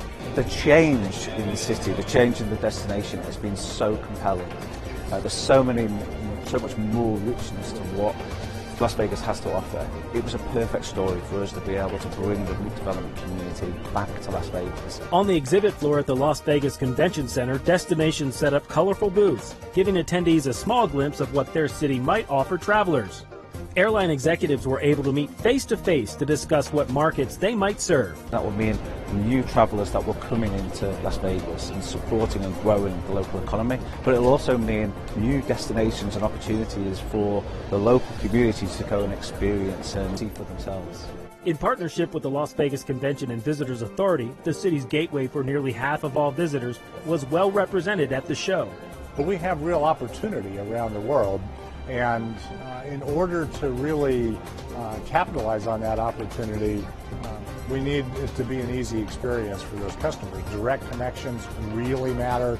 Certainly making sure that they can get to Las Vegas with just one stop is critical. Local tourism leaders also had the opportunity to share the story of Las Vegas's pandemic recovery and evolution into a world-class destination for entertainment, business, and sports.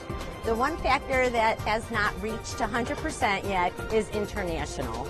So that is something that we are working on to show the carriers that are already coming here that we do have demand to resume back to the levels that they had pre-pandemic.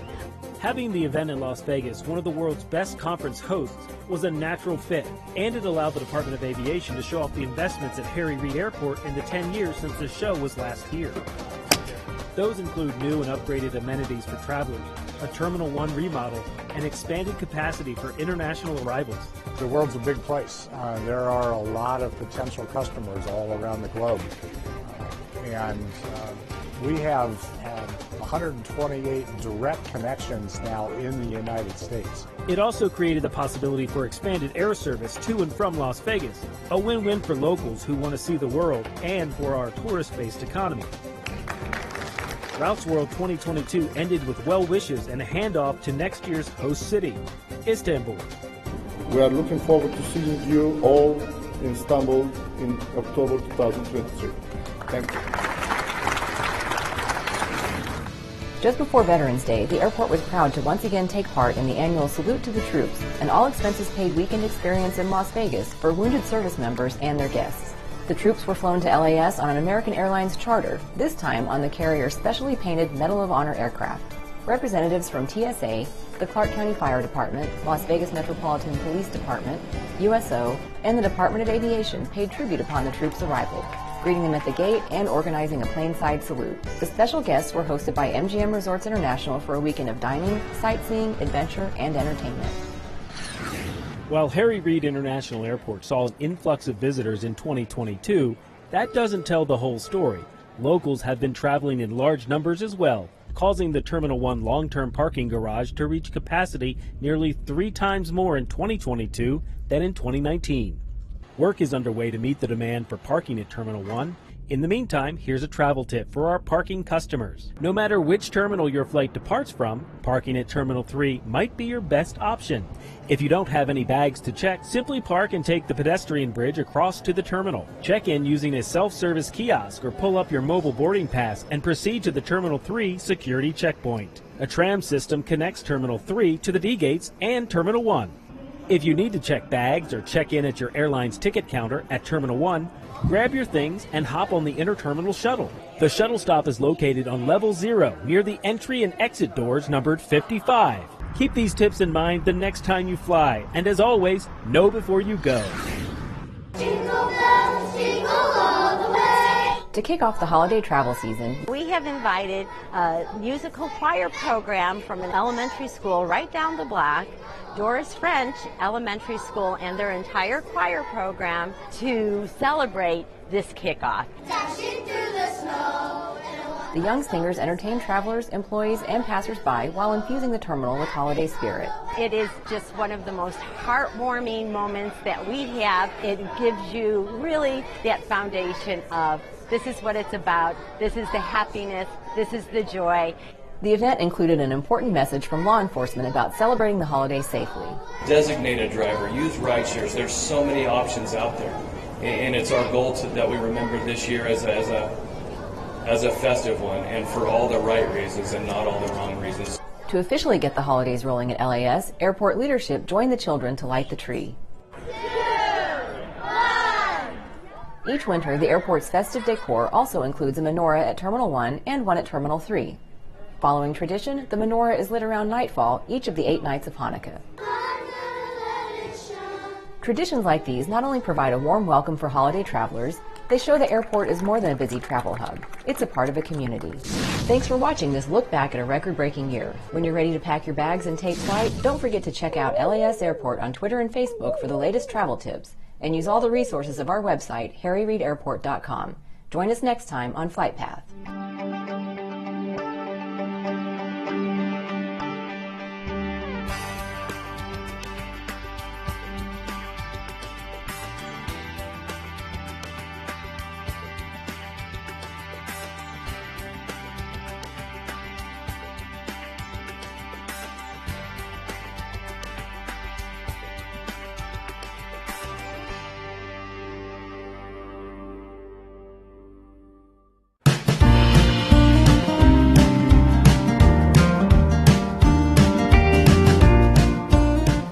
Faucet with a constant drip and a phantom flushing toilet are surefire signs you have a leak. But what about those you can't see? Hidden leaks are a common source of water waste. Many homes waste, on average, more than 10,000 gallons of water to leaks each year.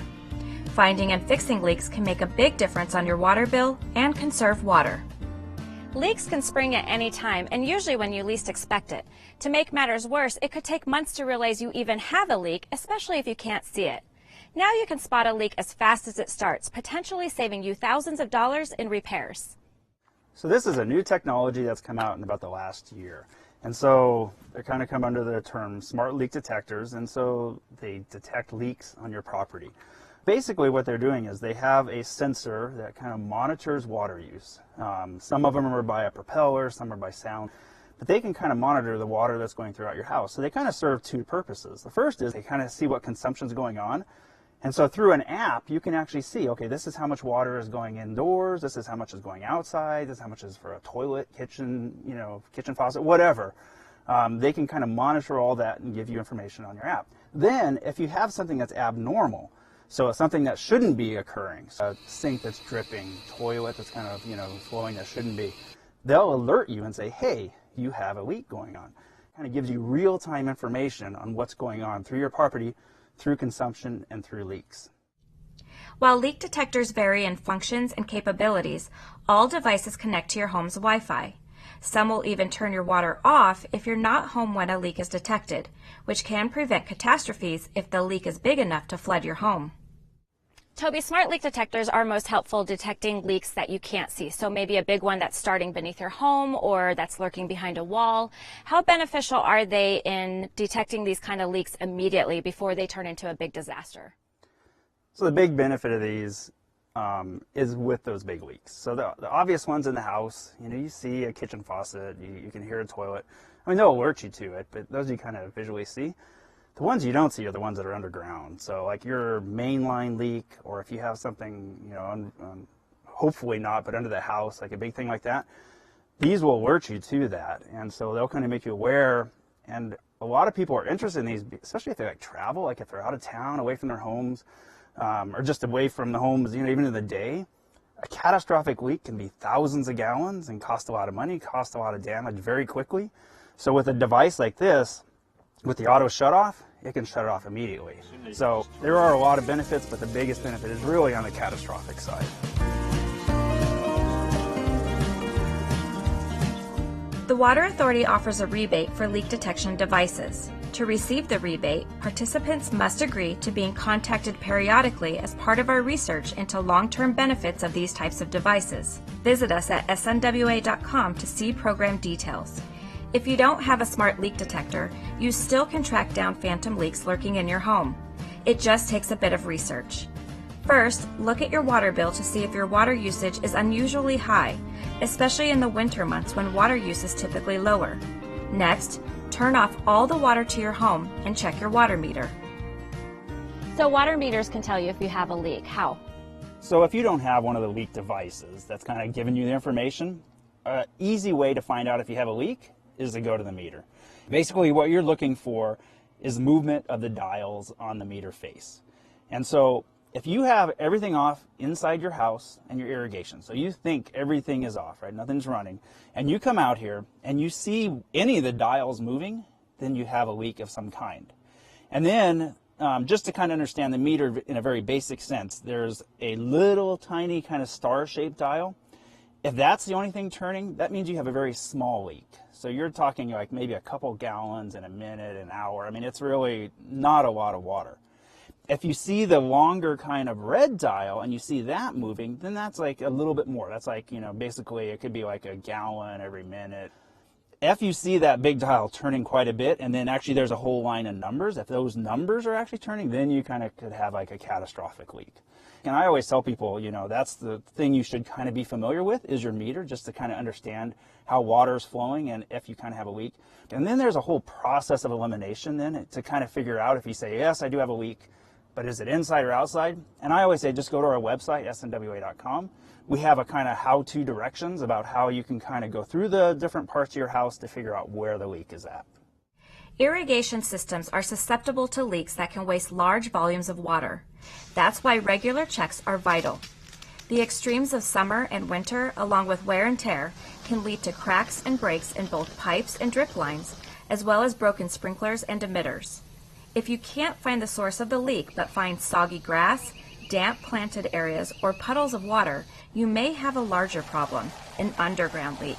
At that point, you may want to consult a professional.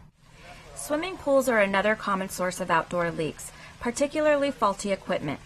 For example, if your automatic filler is always on, you have a leak. Like toilet valves, autofill valves wear out over time and run continuously. This can cause water waste. If you're unfamiliar with the float system and parts needed to make the repairs, contact a pool service provider to help you stop the leak. Thankfully, most common household leaks, like dripping faucets and running toilets, are relatively easy and inexpensive to fix. Simple repairs and water-smart upgrades can save thousands of gallons of water. To help you test your water fixtures and toilets for leaks, the SNWA offers a free indoor water audit and retrofit kit. So we offer one kit per household in the Valley. And the kit is actually kind of just a very simple tool to help people if they have some issues inside the house. So in the kit we have a shower head, a couple of bathroom aerators, a kitchen faucet, We also give dye tablets, so if you think you might have a leaky toilet, you can put dye tablets in and test the toilet. And then we also have a flow bag that you can kind of check your faucets and see what the flow is, if they're higher than they should be or lower. So just kind of contact us at snwa.com or call 258-SAVE or request the kit.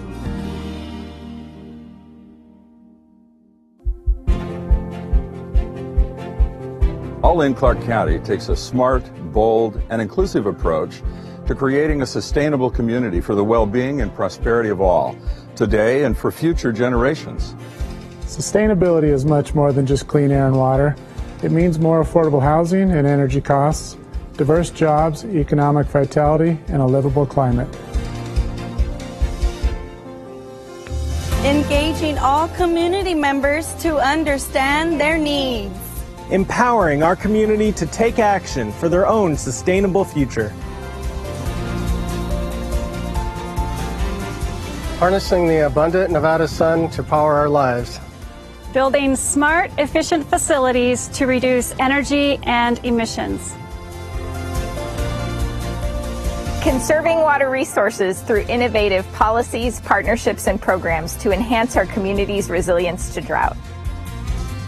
Striving to exceed water quality standards to maintain a healthy ecosystem. Reclaiming the water to a very high water quality standard to sustain the water care cycle. Investing in clean public transportation options that also help reduce spending on fuel. Continuing to incorporate electric and zero-emission vehicles into our fleet. Continue to assist departments in implementing green and sustainable procurement practices. Increasing education on and access to waste diversion opportunities.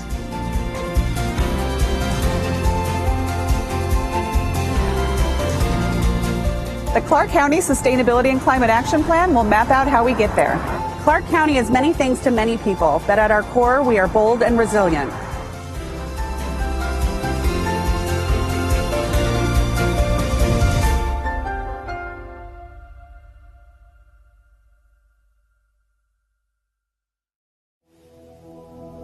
In an effort to increase water conservation, the Las Vegas Valley Water District has made significant changes to rates for residential customers in 2023.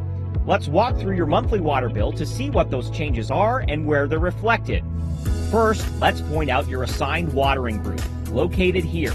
Your group determines which days of the week you can water outdoor landscapes. If you don't know your watering schedule, you can find it at lvvwd.com. Here indicates the size of your meter. If you have a meter larger than 5/8 inch, your water rates have changed.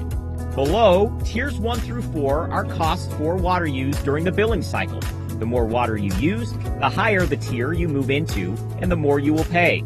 These tiers have shifted for customers with meters larger than 5/8 inch.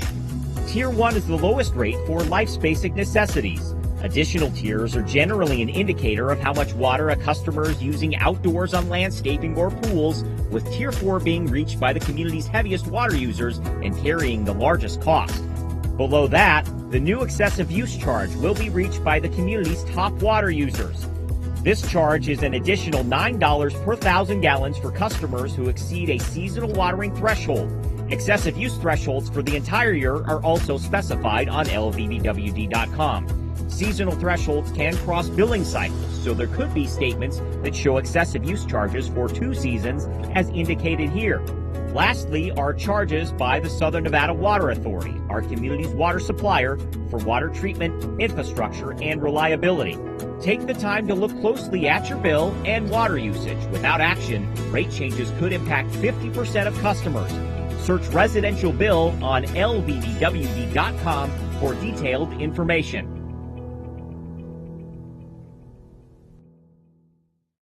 Hola a todos y feliz año nuevo. En el Condado Clark. Hablamos tu idioma. Te presentamos nuestra nueva página de Facebook y Twitter en español. Infórmate sobre lo que pasa en tu comunidad. Y en el Condado Clark. Síguenos en Twitter y danos like en Facebook.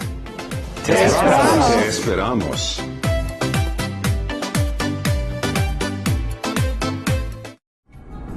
community, our home, Clark County, Nevada.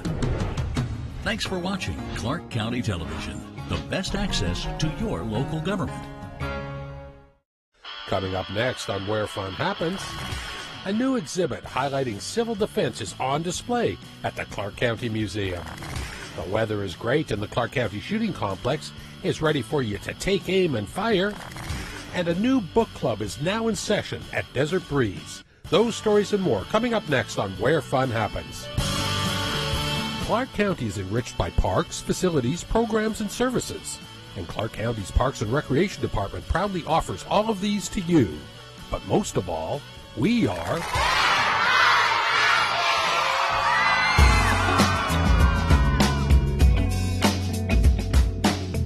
The artwork you see here is it's titled Reverence to the Rouge. It is a tribute to the Moulin Rouge Hotel that opened here in Las Vegas in 1955. It was a black-owned hotel. It was only open for about 5 months before they shut it down. And so this is just a tribute to them, to the hotel, its greatness. Yeah, I like to basically create my own world, like my own characters, like that has like a sense of adventure. I'm also hoping to like inspire other artists as well to like, you know, pursue their dreams. Well, this piece behind you right here is I Go By Many Names. And I Go By Many Names is like a homage or reverence to like past ancestors, ancient and old gods and goddesses. And it talks about that us coming up from the soul. This is just a small portion, but it gives you a good sampling of his life and some of the personal stories outside of the ring as well. I'd say the most treasured piece would be the pose that everyone's familiar with. It's the one that was used for the U.S. postage stamp. It was commissioned in 1936. What Joe accomplished in the ring, in my view, the longest reign of a heavyweight champ, the most title defenses, the most knockouts, the most first-round knockouts, all those records have stood since 1949, and they all stood in spite of Joe giving up 4 years of his prime for service to this country in World War II. Most people don't know that Joe supported black golfers and black baseball teams throughout his entire career, helped clear Jackie Robinson of court-martial charges while in the military, and he did it all very quietly, and that's why he didn't get the recognition.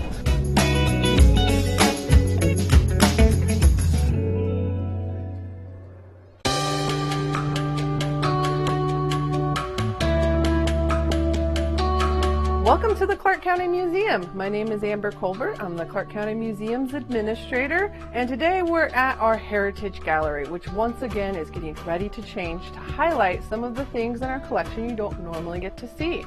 So our next exhibit is going to open on March 3rd, and in this exhibit you're going to see a little bit about the civil defense. Our exhibit's called Preparing for Doomsday.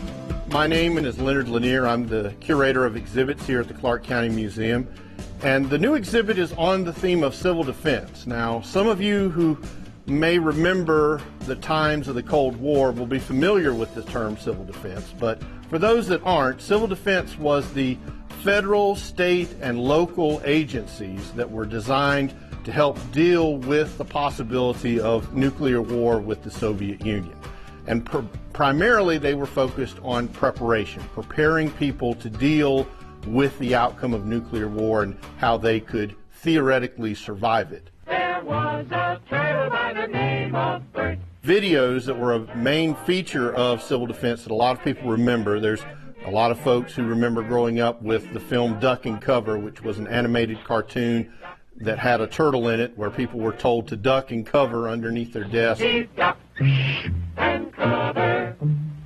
And so we have a gallery here set up with chairs from the civil defense bunker that was created out at Arden for the county level civil defense agency for people to sit here and enjoy watching the films if they so desire. We also on this side here have a map. This is also from the civil defense bunker at Arden. One of the prime reasons or the prime exercises that had to take place during the time of the Cold War was figuring out, in case of a nuclear attack, where could the population go for during the immediate fallout period. And so what this map is showing is from an actual exercise that was run back in the 70s, where the Civil Defense Agency out at Arden tried to map out where exactly people across Clark County should go to seek shelter in case of a nuclear attack. A lot of the materials that you're going to see on display at this exhibit come from the Civil Defense bunker that was at Arden.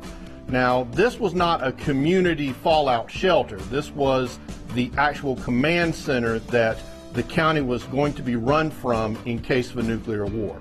So, of course, it had to be stocked with all kinds of survival equipment and emergency supplies. But in this case, for instance, you'll see Geiger counters.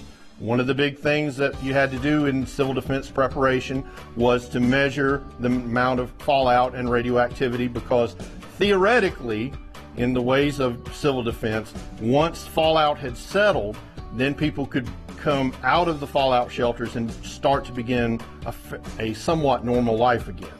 So you'll see here various medical supplies. You'll also see a lot of food supplies that people would have to deal with that time that they're going to be seconded away underground.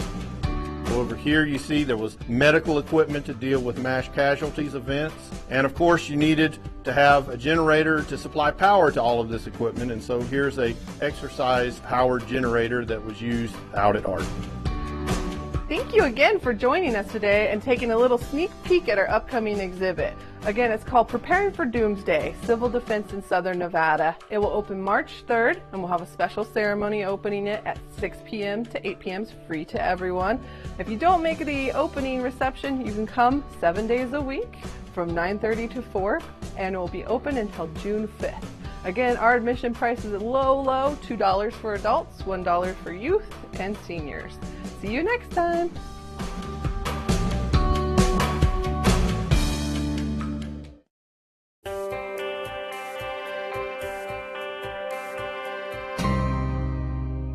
Hi, I'm Clark County Poet Laureate Angela Brommel, and today we're talking with Irma Varela, Cultural Program Supervisor for the Winchester Dondero Cultural Center. Thank you for coming out, Irma. Thank you for inviting me. Yeah, it's wonderful. We are in the theater at the Winchester Dondero Cultural Center, and what I was hoping we could do today is talk about some upcoming programs you have that are seeking to serve more community members and find more poets and bring more kinds of poetry to Clark County.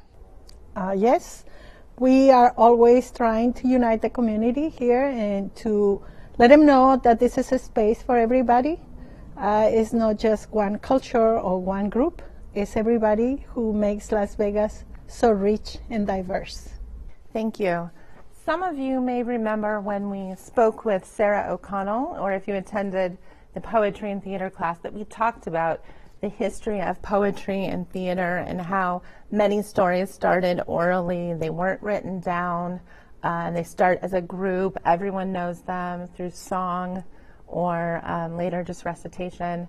But people step out to share them with other people, and then that's when it becomes, you know, the performance in that way. When you have a language, and your language is the language that you learn as a baby, there is emotional connection that is very strong. Mm-hmm. And I think that that's why the Spanish literature group was created. We also support a group called Grupo Literario Comala. They're going to come in March to celebrate the Women's Month with music, poetry, and song. And so they have gone to workshops with the poet laureates. They have participated. But the feeling of your native language is so strong. Right. And normally when you express poetry, it's a lot of feelings. And you have to be very, very sufficient in both languages to be able to use both languages in poetry. When we started the Day of the Dead, I was trying to translate the calaveras. What a mistake. I said, never again. It's really hard to translate poetry. It's very hard because the way that poetry uses the words to create and draw a picture, that is not always translatable. It's really hard. So I take my hat out to those who translate poetry because really is a very hard job. So that is March 21st at 5 p.m. also in this space? Yes, it's going to be here at Winchester Theater. It's free to the public.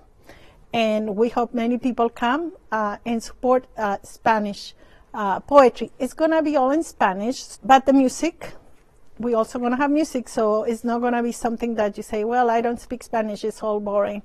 But you might like the music, so you decide. You know, this is a good time to see who's in your community, what we have here at Winchester, and make connections. It's really important. You never know who you meet. I think it really highlights that there is such a strong, vibrant community that is writing in Spanish, and we don't easily have spaces. Like, I don't know of an open mic or other places, so maybe by coming together, maybe we will find more places to make more of these events happen. That's right. And so the same thing with the indigenous celebration in the indigenous language. We can find other voices that are doing things, because what happens in the community sometimes, they're doing it for their own group. But you don't find out because either they don't have the space or they are nervous and they don't know that there is possibilities to do other things. And so opening a space and inviting them is like opening for new possibilities. Yeah, I love that. So we have a Clark County Poet Laureate once a month class that happens at the Winchester. It's called Writer Ready, and I lead that. And Saturday, March 4th from 10 to noon, the class is called Write Now. That time is meant for people to write, work on their projects separately, but the phrase that's used in other groups is writing alone together. And so I would like to extend that invitation that if we have poets who write in more than one language or write in a language, only write in one, but it's not English, they are absolutely invited. And it's a space to be together as writers. And maybe that's how we start that ripple, is first we have to find each other and then figure out how we can grow together. And the other thing that is good about this type of workshops is you don't have to share what you write. I've been in the workshops and it's good. I write in English, I write in Spanish, but I never share because I'm nervous. But it's okay. It's okay because at the same time you listen to the other poets or the other writers and you learn from them, and that's really enriching. And to have the opportunity to have talented people like the poet laureates, in this case Angela, to give you information that sometimes you would have to pay a lot of money for a class. To give you just some pointers on writing is a great opportunity, and it's free of charge. So come and support Angela and support poetry all over Las Vegas. It's important. It's a way that our community shares their feelings. Let's listen to each other. Thank you so much. That was beautiful. Thank you. Again, we will have information about these events attached at the end of our session here, and we hope that you come out. And happy writing. Mont Charleston becomes a winter wonderland anytime it snows. Parking spots fill up fast. Snow play areas get crowded. Too much traffic makes it hard for responders and emergency crews to get through. Before you go, visit GoMountCharleston.com to plan your visit and call 511 or see NVRoads.com to check on driving conditions. The Spring Mountains Visitor Gateway in Kyle Canyon is a hub for information and programs. Lee Canyon is best known for skiing and snow play. You can book reservations online. And remember these tips. Dress warmly, obey traffic signs, don't sled near roads or trees, stay off private property, and take your litter home. Help us keep Mount Charleston safe and clean for everyone to enjoy.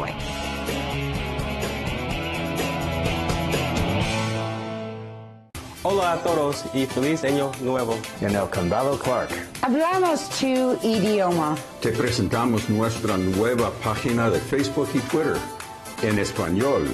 Infórmate sobre lo que pasa en tu comunidad. Y en el Condado Clark. Síguenos en Twitter y danos like en Facebook. Te esperamos. Te esperamos.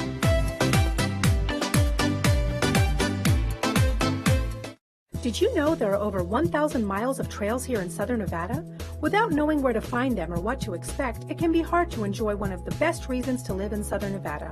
The Neon to Nature program, found at neontonature.org, is an online map tool that helps you locate walking and hiking trails throughout the valley. You can search the map for detailed information about each trail, including location and link, surface type, level of difficulty, and trail photos. So get out, find a trail, and explore new places at neontonature.org. It's the best cultural center in town. Welcome to Winchester Dondero. We are starting a new celebration this year, which is the International Mother Language Day that was created by UNESCO. And we want to find out who in Las Vegas speaks a native language from another place, whether it's in Mexico, in South America, or in another part of the world. So we're making a gathering on the 21st of February, which is the official day of International Mother Language Day.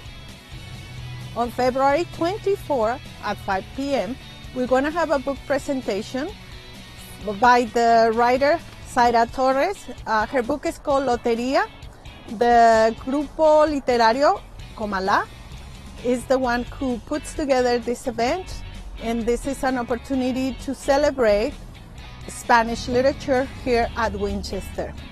On March 4, we have the workshop that is led by our Clark County Poet Laureate, Angela Bromo, and she does the Writer Ready, which is every month they write different poems. They talk about the community and how we come together through writing. We hope to see you on those events. We'll see you at Winchester. Hi everybody, this is Adam Ward from Winchester Dondero Cultural Center, here to talk to you about some of the awesome events that we have coming up in February and March. So first up, on February 18th, we have an African drum circle that's going to be hosted by Harold Achumpong. That'll be February 18th from 5 to 6 p.m. and that is completely free, so come down, learn some African drum, and learn some basic rhythm techniques, and have a good time with everybody. Second up, I want to talk to you about February 25th. That's going to be a 2 p.m. jazz concert with Eddie Sarabia Quintet. Those guys are amazing, and we just started working with them for the first time, so we're really excited to see what they've got. Finally, on March 4th at 7 p.m., we have the Celebration of Female Composers. That's going to be pianist Cindy Lee and friends performing various pieces that female composers have done throughout the decades. It's a really interesting look into music, and it's really fun to listen to all the different kinds of music that sometimes people just don't get exposed to as much. That show is also only going to be $10, so listen to some amazing classical music and some very talented performers. Once again, I want to thank you guys all for coming. It's really fantastic to have the support of the community. Come check out our wall gallery that we still have going on right now. It has a couple of amazing art pieces that are going to be up through the month of February. It's not too late. You just come walk in and come have a look. And thank you so much for your support. We can't wait to see you here. Hi everybody, Michelle here at Winchester Cultural Center. We'd like to welcome you back here. We have a couple of things going on the next couple of months. We have our spring break teen camp going on during spring break, and it's going to be for ages 12 to 16. It's going to be March 14th through the 17th from 10 a.m. to 2 p.m. This is a free program. We are going to be doing lots of activities, art, music, and culture.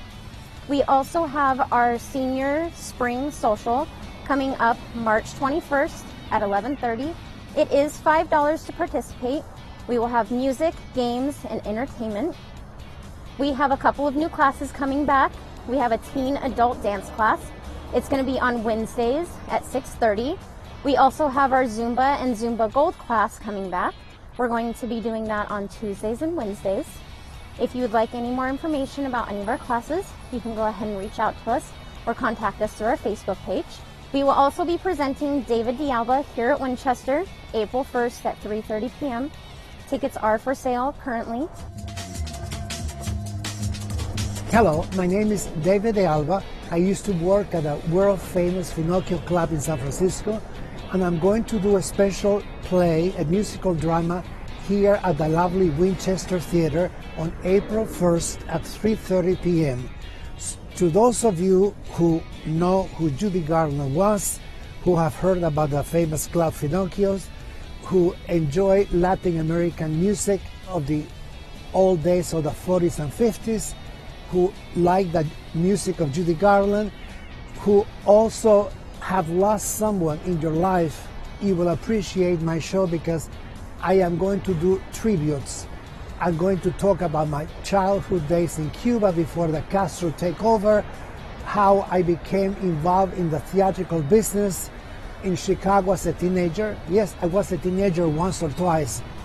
Then when I went to San Francisco and joined the cast of Finocchios and so on. Please, I'd love to see you, and I will do my very best to give you the best performance of my life. I thank you.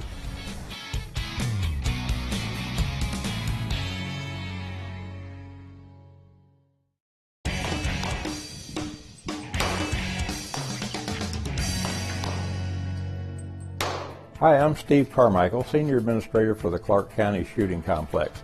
Spring is just around the corner, and we've got so many events coming up starting March 1st. I just want to read them off to you. March 1st is the beginning of the Wednesday night Spring Archery Leagues. There's about 3 different leagues that includes Genesis and Field Archery. March 1st through the 5th is the Ducks Unlimited Continental Sporting Clays event. This is Ducks Unlimited's flagship event. They're expecting 300, 350 shooters for that one. On March 8th is another Wednesday. That's the beginning of the Wednesday night Spring Trap League. This Trap League has been in this valley now for over 35 years. On March 12th, it's a Sunday, that's the Corporate Challenge Trap and Skeet event. We'll be down at the Shotgun Center. March 13th through the 18th is the National Collegiate Shooting Sports Athletic Association National Clay Target Championships. Now this is also the week of spring break. And I really encourage any college-bound students, or if you're a junior, senior in high school, parents, come out and talk to these people and find out what schools are offering scholarships for clay target shooting. A lot of kids don't play football, basketball, baseball, but they can shoot a shotgun. So come out and check that out. There'll be representatives from the schools here to talk to you. They're expecting at least 600 for that event. March 16th is the Thursday night Spring Rimfire League at the Education Center. That's been going on. This is its, I believe, the 11th year for that. On March 19th is a Sunday Corporate Challenge Range event. That's the handgun event that'll be at our Education Center. And March 23rd through the 26th is the USA Youth Education in Shooting Sports Western Regional Junior Clay Target Championships. Now these are high school age students coming from schools and clubs all around the western United States. And here again, if you're a student from 7th grade on up, your parents and you ought to come out that time and talk to some of these people about high school shooting opportunities and the possibility, again, scholarships for you. We also offer our affordable Learn to Shoot classes in trap shooting, handgun, and sporting clays. We're also working on a new one for skeet, and we offer a basics archery class here at the shooting complex. Email or call us for additional information, or visit our website or our Facebook page and come out and see us real soon here at the Clark County Shooting Complex, Nevada's only 5-star rated outdoor shooting facility. Hi everyone, I'm Martin Olson with the Nevada Department of Wildlife here at the Clark County Shooting Complex to give you an update on some of the activities we got going on here for this month. So the big game draw is going to open next month in March. So if you haven't taken your hunter education, now's the perfect time to do it. We have a lot of classes scheduled right here at the Clark County Shooting Complex. And to sign up for those, you'll need to go to register-ed.com and find the date that best suits your schedule. Now the big game draw won't end until later, but don't delay on these classes because they do fill up. We also have some other specialty classes going on here at the shooting complex, including Dutch oven cooking. You can also find these classes listed on register-ed.com.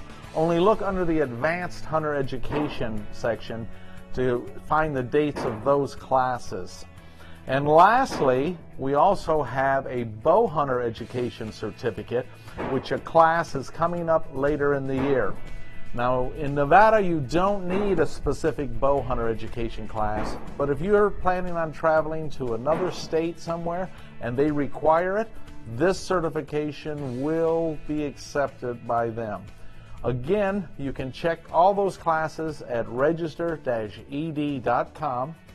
Get your book done or your online certificate finished, and come visit us here at the Clark County Shooting Complex. Until next month, have a great day.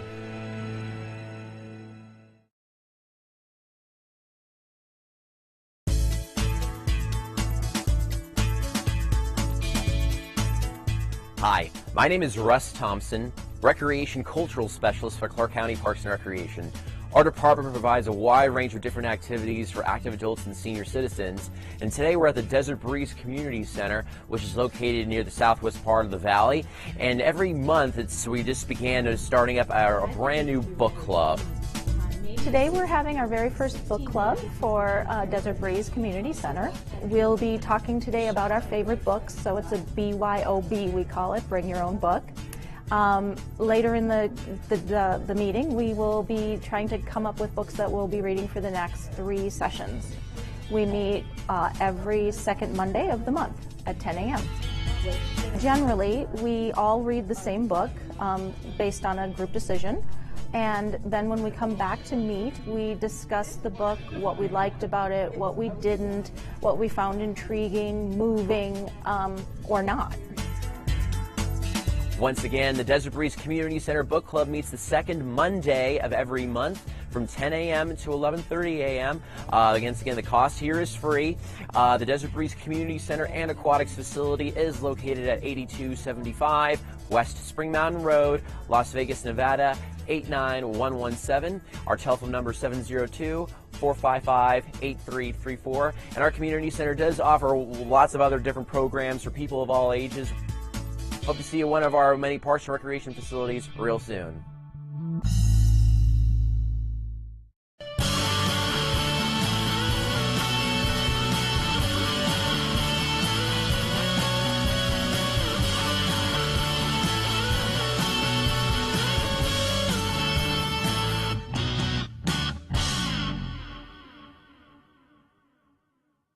Do you believe that we send all of our water to California, or that casinos and resorts use an outsized portion of our water resources? Well, we are here today to talk to you about several myths related to water use in Southern Nevada. We want to set the record straight and give you the facts. It's time to tap the truth.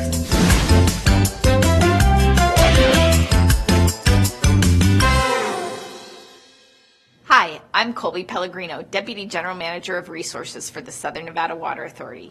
And our topic for this edition of Tap the Truth is: the Strip uses way too much water, especially those Bellagio fountains. So there's something you have to know about the way water works in Southern Nevada. All of our water that hits a drain is treated and returned to Lake Mead. So any of the indoor water use within those Strip resorts, all the toilet flushing, all the showers, all the restaurant water use is actually being returned to Lake Mead and doesn't affect our water resource portfolio. As for the outdoor water use, if you actually take an aerial view of the Strip, there's very little outdoor water use. While those fountains and those pools seem gigantic when you're standing next to them, overall, they represent a very small portion of the square footage of the properties that they're on. And those properties are the economic engine for Southern Nevada. Our resort sector as a whole uses about 7% of our water resources annually, most of which, again, is being recycled and returned to Lake Mead. So the Bellagio fountains are iconic. Everyone who visits the Las Vegas Strip goes to see them. So they are there motivating a very huge portion of our economy. Now, would we let that happen today?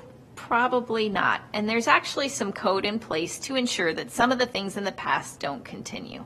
But I'll leave you with one other tidbit, and that is that the Bellagio fountains actually don't even use Colorado River water.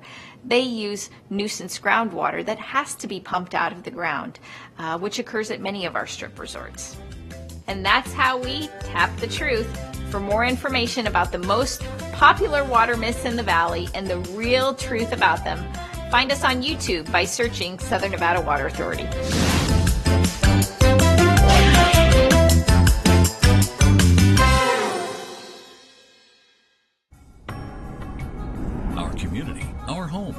County, Nevada. Thanks for watching Clark County Television, the best access to your local government.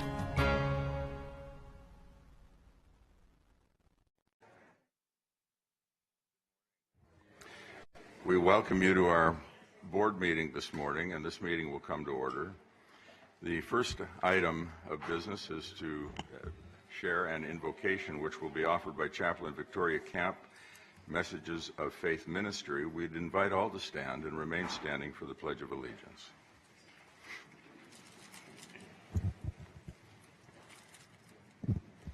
For those who wish to bow their head and join in prayer, I pray. Almighty God, I come before you this day and ask for the blessings upon the Board of Clark County Commissioners. I pray for good health, healing, and prosperity among the citizens of our great state, nation, and people. I pray you feed our leaders here today on your wisdom and your understanding for their good and for the good of all those whom they serve. May you grant one and all peace as they persevere under trials and stand through the test of time. Pray all things in the name of our Lord. Amen. Amen. I pledge allegiance to the flag of the United States of America and to the republic for which it stands, one nation, under God, indivisible, with liberty and justice for all.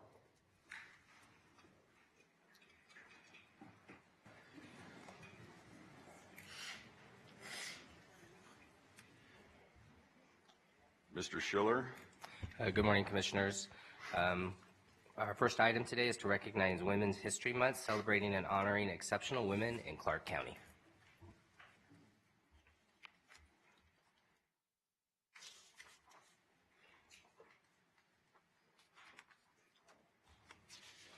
Okay, so we're to the run of show, so I'm going to call on you. Commissioner Kirkpatrick. Thank you, Mr. Chairman. And before we invite the folks up, I'd like to start with a few words, and then we'll have a song that is played. So March is Women's History Month, which is talking about the celebration of what women do. And this year, the theme is telling our story. And so for many women, you don't have to be have a master's degree, be a CEO or any of those things, but so much of the story that we forget to tell and we take for granted is really about the service. And there are so many women across Clark County that give service, and services volunteering in the schools, services showing up at an event to participate, services, you know, helping your neighbor with the groceries when they're not feeling well. So service goes a long ways. And a lot of times in our community, we get a bad rap for not showing enough volunteer hours when really there's tons and tons of hours that are given back in our community. And so for me, it's a great way to tell the story of what so many women do day in and day out without being asked and without, you know, anything expected in return. So this morning, you'll see every woman who attended today was given a pink rose. And pink is a big color for a lot of women. One, it talks about beauty. Two, it talks about appreciation. And most importantly, it talks about gratitude. So often we don't understand what colors mean, but pink means a lot. So for me, before we get started, I want to take my hat off and thank all of the women across Clark County, because each and every day that you come to work, you give service. Each and every day that you take that phone call, you give service. And that's just within our realm and not counting the countless hours that people give back outside. So to all the women across Clark County, and if we have a 2.3 million group of population, at least half must be women, I'm sure of it. So please give yourself a round of applause for each and everything you do.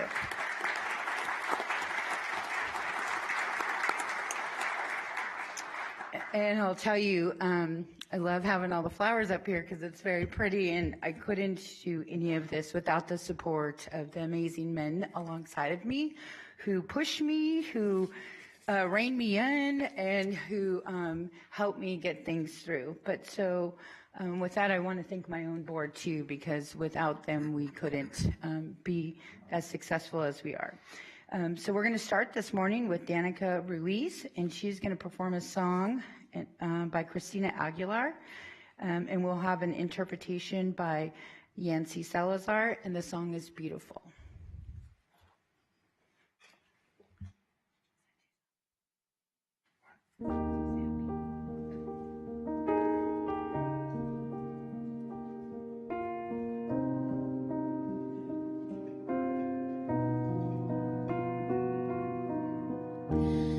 Every day is so wonderful, then suddenly it's hard to breathe. And now and then I get insecure from all the pain. I'm so ashamed. I am beautiful no matter what they say. Yes, words can't bring me down. Oh no, I am beautiful in every single way. Yes, words can't bring me down. Oh no, so don't you bring me down today.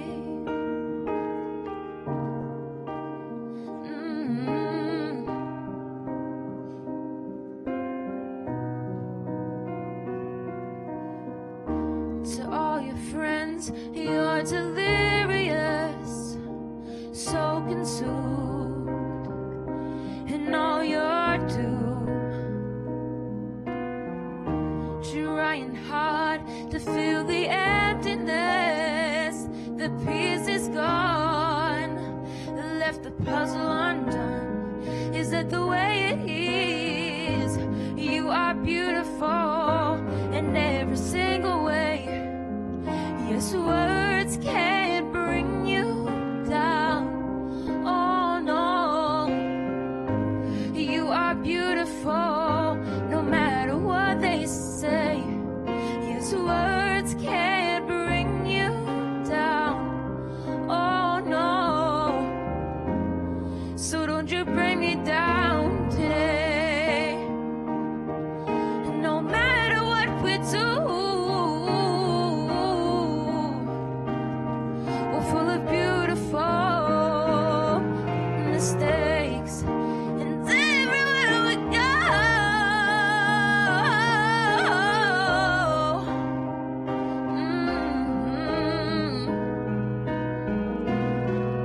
'cause we are beautiful in every single way. Yes, words can't bring us down. Oh no, we are beautiful no matter what they say. Yes, words can't bring us down. Oh no, so don't you bring me down today.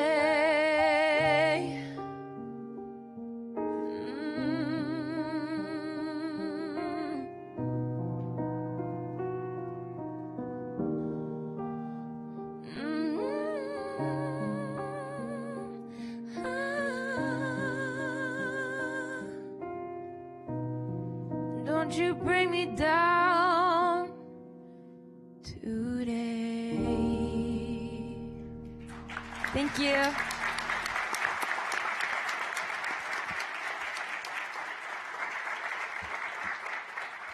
So, Donica and Yancy, before you leave, we have a little token of appreciation.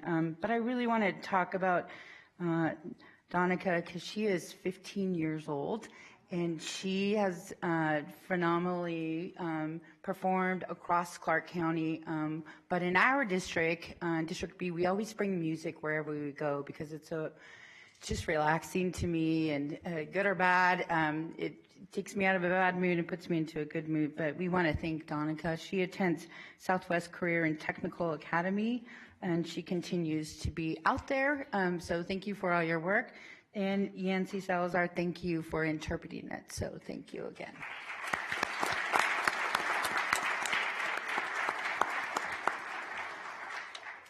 So I'll start with my folks that I'm recognizing today, and for me, when you tell the story and tell the story about who I am and what I represent, it's service. I love giving back. My husband thinks that I work for free every single day,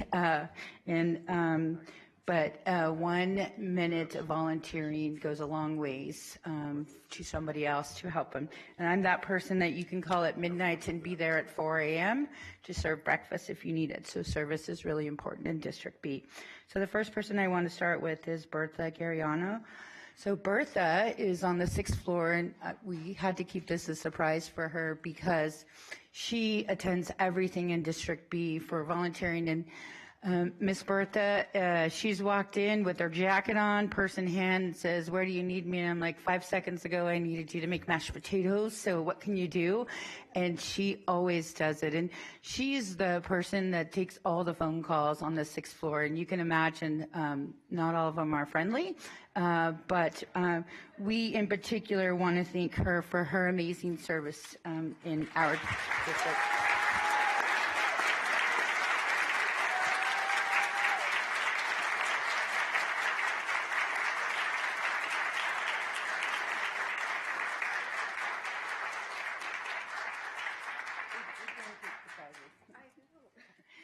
Okay, the next person that we would like to thank is Kelly Foster. So Kelly Foster's worked for Clark County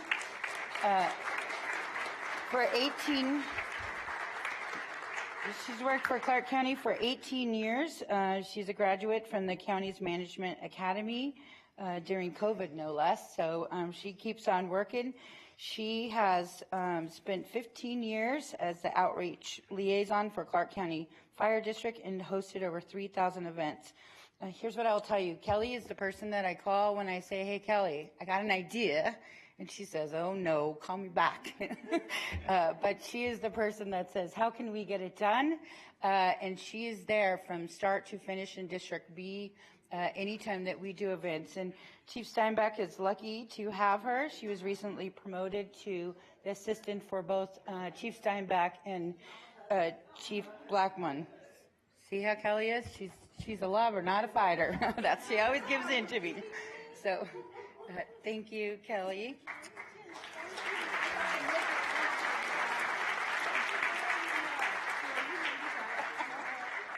I'll pay for this later, I'm sure. Then we have Michelle Robertson. So I've known Michelle for a long time. She is at Guy Elementary with the PTA. But let me tell you why that's unique. So her son hasn't been at Guy for at least 10 years, and she continues to be the PTA person. She continues to bring the community together, and she is one that, if it's about the kids, she's there no matter what. And we always get through everything. But I thank her for her service, because when your kids move on from elementary school, there's so many more things that you can do, but she continues to give back. So thank you, Michelle.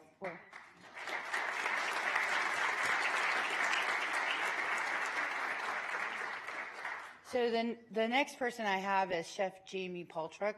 And let me tell you about Chef Jamie. I really make her crazy, right? Because she is an amazing chef. She was Chef of the Year in 2017.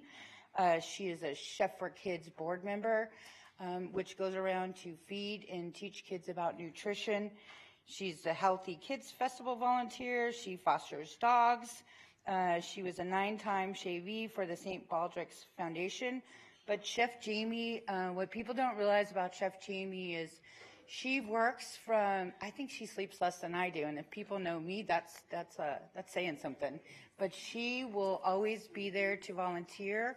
She doesn't ever ask for anything in return. We never run out of food. And she's just really a true asset to the community that people don't even realize all of the work that she does. So then our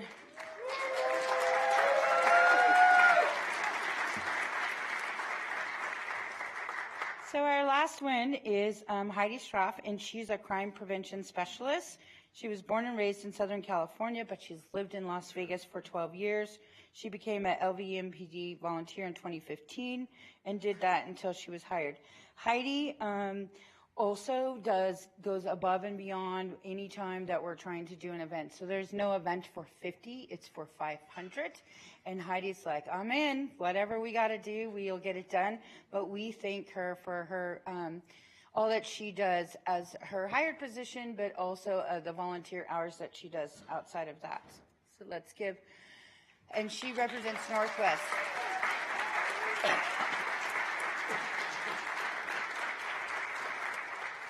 So I promised I'd give a shout out to Senator Cortez Masto. So recently I was in DC, and one of the things we were talking about is what could I get them that would be super cool, different from everybody else. And so Senator Cortez Mastos and I, crazy enough, all the times I've been in DC, I've never actually been to anything in DC because I'm usually working, but we walked the Smithsonian. And so one of the things that we seen were the first coins of the women's history collection that started. So all the women in my district got a set of the brand new printed women's history coins. So it means a lot to me that what all of you do, and I hope that that is a symbol of the beauty, the gratitude, and the appreciation that in District B we have for you. So thank you. Thank you.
Thank you, Mr. Chairman.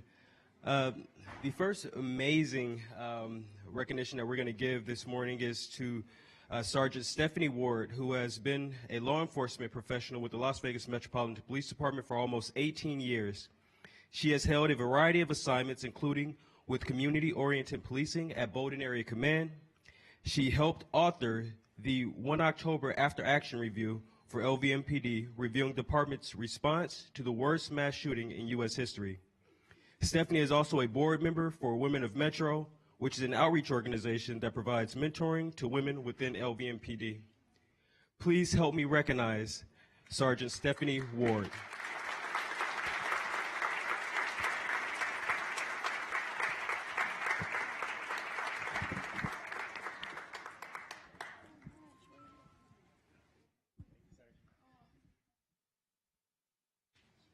Next up, we have another amazing woman, Cecia Alvarado. Cecia was born in Costa Rica and moved to the United States when she was 16 years old.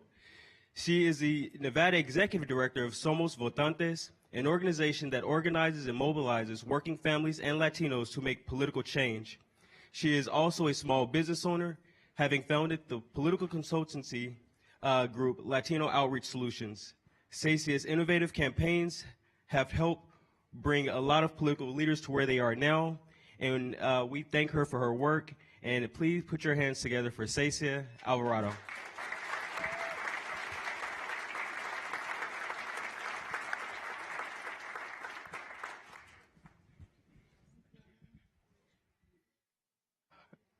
All right, next up we have Beatrice Dice. Beatrice Dice moved to Las Vegas in 1951. She began her career in law enforcement at a desk job, then with Clark County Sheriff's Office in 1969. After graduating from the police academy, she would make history and become the first black female officer in the state of Nevada, and with the Las Vegas Metropolitan Police Department, serving the department for over 20 years. Today, she continues her service as a chaplain in our community, and I was so honored and privileged to be able to meet her over a year ago and have the opportunity to recognize her today. Please put your hands together for Beatrice Dice.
So our next honoree is a surprise, so I'm going to try not to ruin it right away, but this next leader happens to be only the second individual ever to have served as Speaker of the Nevada Assembly, the Chair of the Southern Nevada Health District, and the President of the Nevada Association of Counties, and the only female member of the Clark County Commission.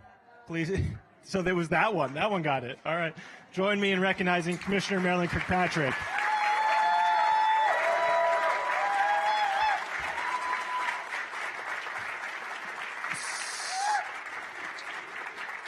So earlier, Commissioner, you mentioned how we push you up. I think you meant that we just push your buttons around here, but we are just so grateful to you for being such a leader on this board, in our community generally, in our state at large, and there really is no greater champion in this building, in this county, for women, the advancement of women, and for people like my daughter, Olivia, to look up to. So I'm grateful to have you as an example for our entire community, and we know that you have probably well-earned locker rooms filled with plaques and awards, so we wanted to do something a little bit different.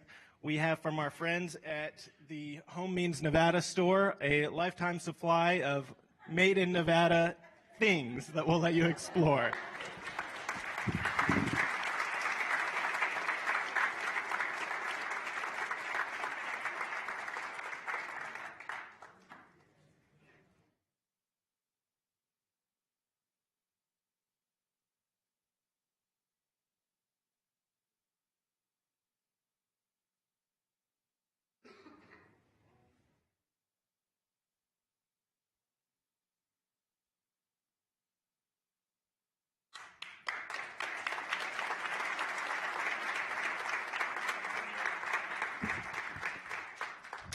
All right. We wanted to recognize the president of the Las Vegas Raiders, Sandra Douglas Morgan, a District F resident. She's the first African-American woman in Nevada history to hold a position as city attorney for North Las Vegas. She became the first African-American woman to hold the chair position at the Nevada Gaming Control Board, and she made history as the third woman to become an NFL team president and the first African-American woman to hold such a role. Before the first woman to serve and hold a chair position on that first ever host committee that will bring the very first Super Bowl to Clark County and the state of Nevada. She unfortunately can't be here today because she is off in Florida with the planning committee for the Super Bowl for next year. But said she is honored to be chosen for this occasion and can't wait for Las Vegas to host the Super Bowl. And we're going to roll tape for Sandra Douglas Morgan.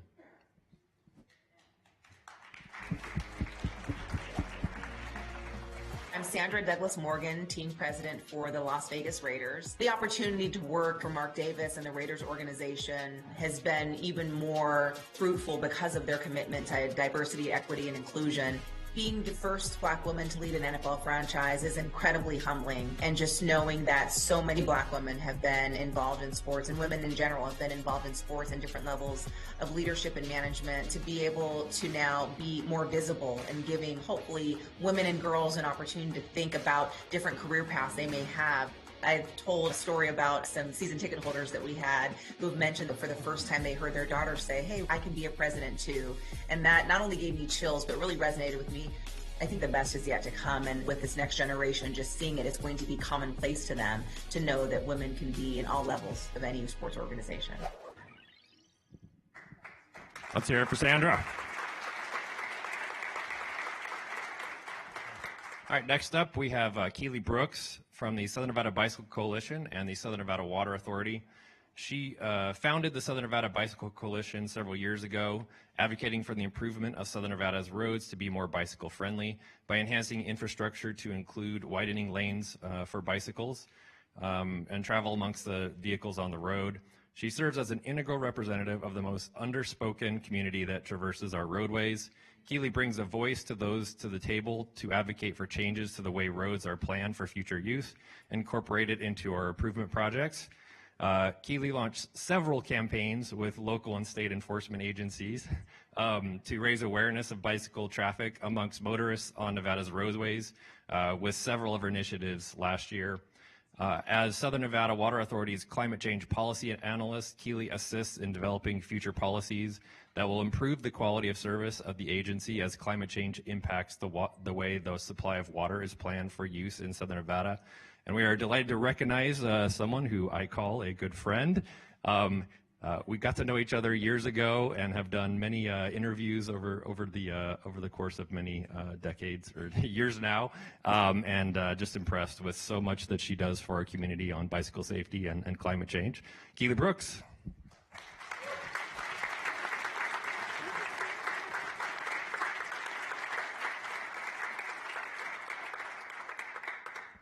And last but not least, we have Megan Holzer, our District C and District F rural area liaison.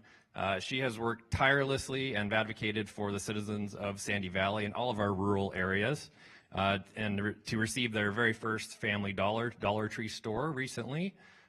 She facilitates the constituent work across multiple town advisory boards and citizen advisory councils that she passionately advocates for and negotiates for neutral common basis of understanding, and promotes a synergistic alliance to engage healthy relationships between both the citizens of the rural areas in Clark County.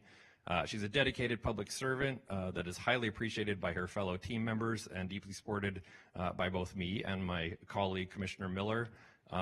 We appreciate all she does in the rurals because we can't be out there, and she speaks rural and she speaks planning, and so she's good at translating between those two different languages.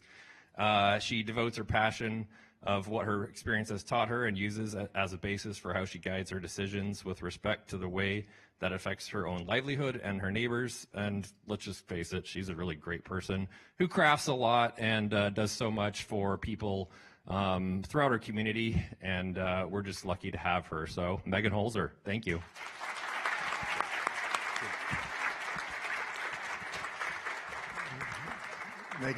Megan's crying, which I got to tell you is not unusual. She is, without question, one of the best professionals I've ever worked with.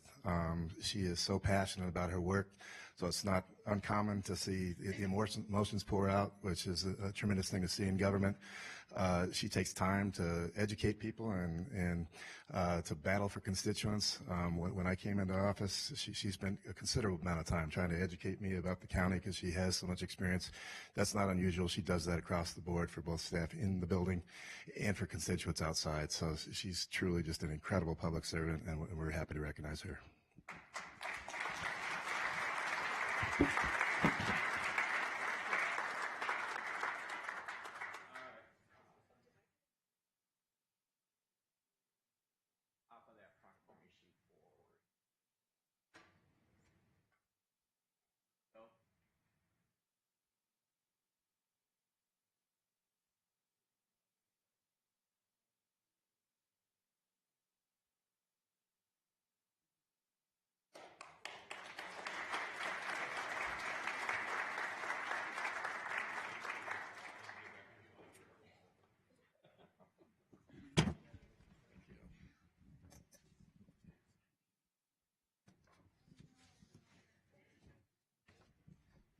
I'd like to invite Assistant Sheriff Sasha Larkin to come forward.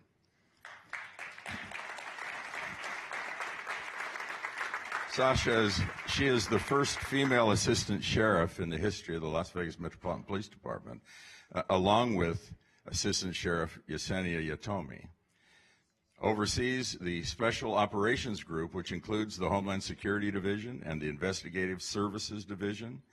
She's been recognized by numerous organizations for her work in terrorism, law enforcement, and community building efforts, and she has served Metro and the citizens of Las Vegas for over 23 years. Thank you so much.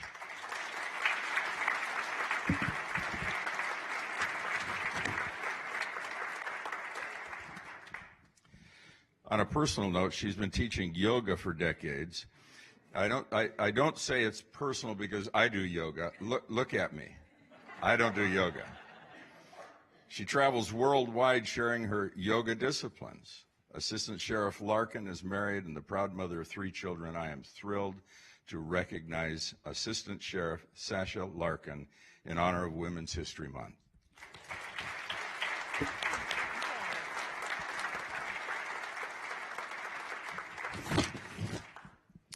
Senior Deputy Fire Chief and Fire Marshal Kelly Blackman.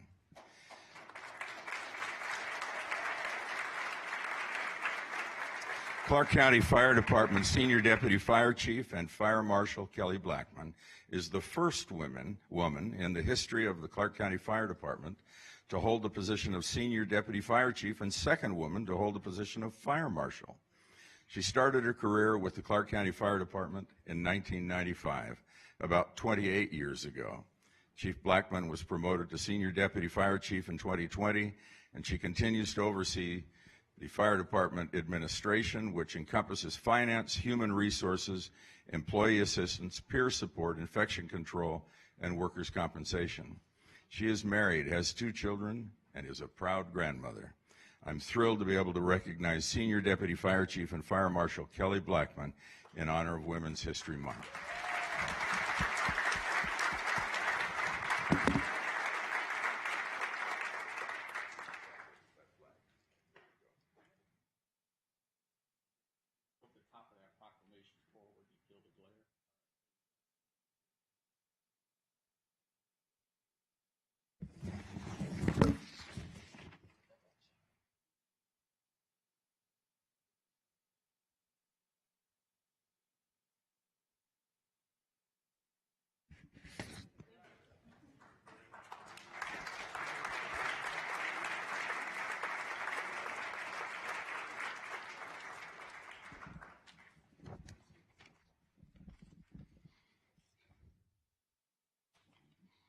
Thank you so much. We're just trying to figure out who's coming up first here.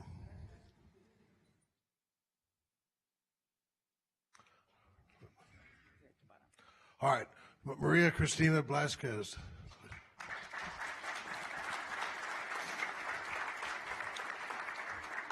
If any of you have been to the Mercado at the Boulevard Mall, Christina is responsible for that. She brought it here, came here, got it going during COVID. He has 190 small businesses. It's basically an incubator that we don't have to, the government doesn't have to support.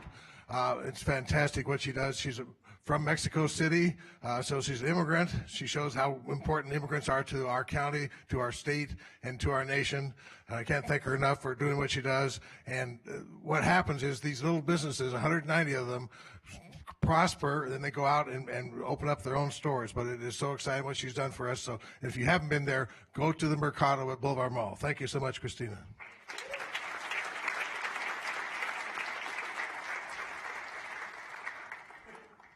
And next I have Rihanna Durrett. Rihanna is one of my special friends because we have a common passion in James Orenshaw and also marijuana. But she actually graduated from Clark High School, which is the far west part of my district, and now she lives on Sunrise Mountain, which is the far east part of my district. She graduated from Clark. She went to UNLV, went to Boyd, and now she's getting a master's LLM at Boyd in gaming law.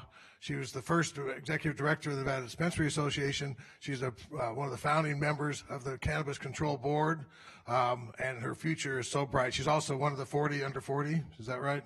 So pretty special woman, and proud mother of 3 boys. Thank you so much. And last but not least, Margie Gonzalez.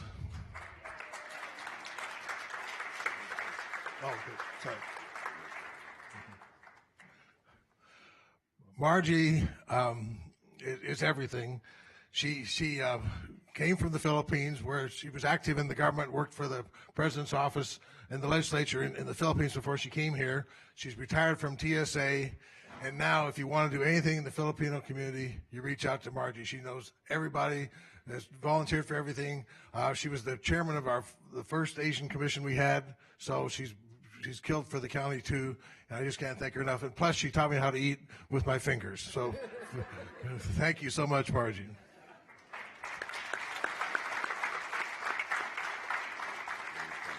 Okay, I guess we are done, so let's take a picture.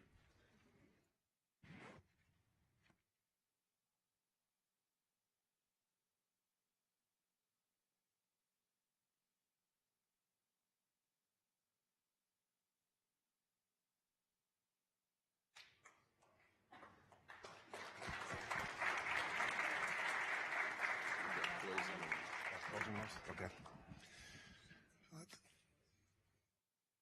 Thank you again, and congratulations to all of today's recipients. In closing, I think it's appropriate to once again acknowledge somebody who's already been recognized this morning, but given her history with this event, I think we should recognize her again. 2 years ago this month, she announced that she wanted to start this tradition so that we could recognize women in our community. None of this would have been possible today without Commissioner Kirkpatrick, so can we thank her again?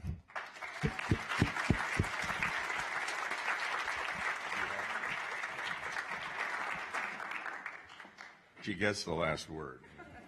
Sorry, I just want to say one more thing. Again, ladies across Clark County, thank you for all that you do. Thank you for the service that you give. And remember, you're beautiful, you're appreciated, and we are grateful for all that you do each and every single day. So thank you again. Enjoy this month, but you should get it all 12 months, but we'll keep this month extra special. So thank you.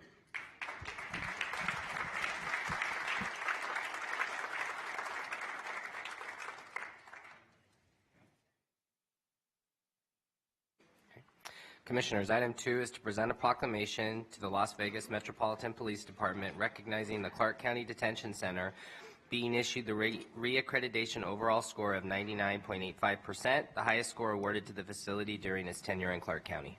Commissioner Jones and Commissioner McCurdy. Thank you, Mr. Schiller. The Clark County Detention Center is the largest jail in the state of Nevada. In 2022, over 52,000 inmates were booked in the facility and stayed an average of 22 days. 3 facilities are operated by the Las Vegas Metropolitan Police Department under the leadership of Sheriff Kevin McMahill, and on an average day, approximately 2,900 inmates are under our care, custody, and control. There are a total of 931 commissioned and 394 civilian employees that work in our buildings for both LVMPD and Clark County. Since 1998, the Clark County Detention Center has been continuously accredited by the American Correctional Association. The nationally recognized organization sets best practices for jails and prisons to adhere to in order to achieve accreditation on a 3-year cycle. And what we're here to talk about today is that in September of 2022, the Clark County Detention Center underwent a comprehensive on-site inspection to assess adherence to almost 400 standards of best practice. And CCDC was awarded reaccreditation after the panel hearing with the highest score the facility has ever received, 100% compliance on 60 mandatory standards, and 99.7% compliance on 323 non-mandatory standards for an average score of 99.85 overall, and we're going to just round it up to 100, right? Detention Accreditation and Standards Unit serves as the quality assurance team for CCDC and conducts routine audits and inspections to ensure we stay inspection ready. And we want to congratulate Chief Haas for being here and for all of Las Vegas Metropolitan Police Department. Let's give it up. And I'll let Chief Haas talk for a moment. So we talk about this great score we got. but we're not perfect. We still got a lot of work to do as we get better and better. Not only do we meet the standard, we're going to exceed that standard and set national best practice. So that's where we're heading with the jail. That's where we're heading at Metro, is to be the best we can be out there in the community. Thank you. Thank you.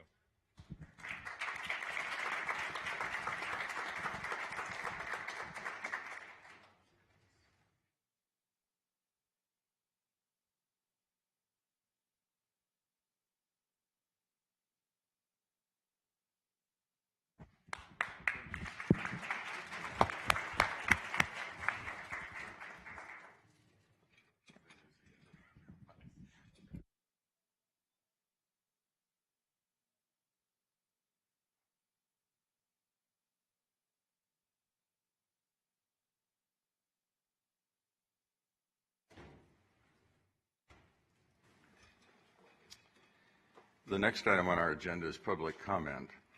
I would note for you that items 45, 46, and 47 are public hearings, and if you're here to speak on those three items, you'll be invited to either speak at the beginning of this meeting during the public comment period, or you may offer your comments at the time that those items are called. For all other items, the only time that we will give for comment on them will be during the public comment period. We'd invite anyone who wishes to speak on an agenda item to come forward, state your name, please spell your last name, indicate to us which agenda item you're addressing, and please limit your comments to 3 minutes. Thank you very much. Ms. Coleman. Yes, good morning, and to the Women's Happy History Day. I would like to make history myself. First of all, my name is Margaret Coleman. I'd like to talk about this man opening up identity theft of Margaret Coleman using my Bank America card to take my name card and give Hector Anderson $10,000 for his living arrangements. That started Shannon Moore Hill's conspiracy to continue theft on 16 Wizard Avenue. This is his picture that also created theft concerning my Mormon Manor complex, giving Hector Anders $50,000 concerning 1100 Washington, created by Dolores Newman. That was Edward Moody. He's an attorney that started this, taking my money off of my bank card. This is a board account created PAGAYA fund, and that means people, population, association group accepting your agency foundation first to fund under a nationwide disease society. Now, that is me. That foundation or this funding is the money that you have stolen from me. And this board used my Noon Protoon and my pension plan, that is my workman's compensation, by Shannon Moore Hughes, lynching it with Konai and also culinary worker Gabby Rigado, and also Bruce Goodman, creating a real estate overthrow, creating identity theft using Barbara Antelope as being me, Margaret Coleman, concerning my court order A204984 that was issued, credit and due all lump sum in full to the plaintiff, that is me, Margaret Ann Coleman. I'm speaking up on this because I am a receiver concerning my writ of execution and writ of garnishment from Steve Owen Establishment concerning the Treasury, the the Treasury, the Mirage, Bellagio, and also the Golden Nugget Payroll Department. Thank you, Ms. Coleman. Are there others who wish to speak? I need to get out of the streets. I'm telling you right now. You're making it very difficult for me here. and me and Kirkpatrick, we have, Ms. it's no Coleman, comparison. Ms. Coleman, the time has expired. Thank you. Is there anyone else who wishes to speak during the public comment period?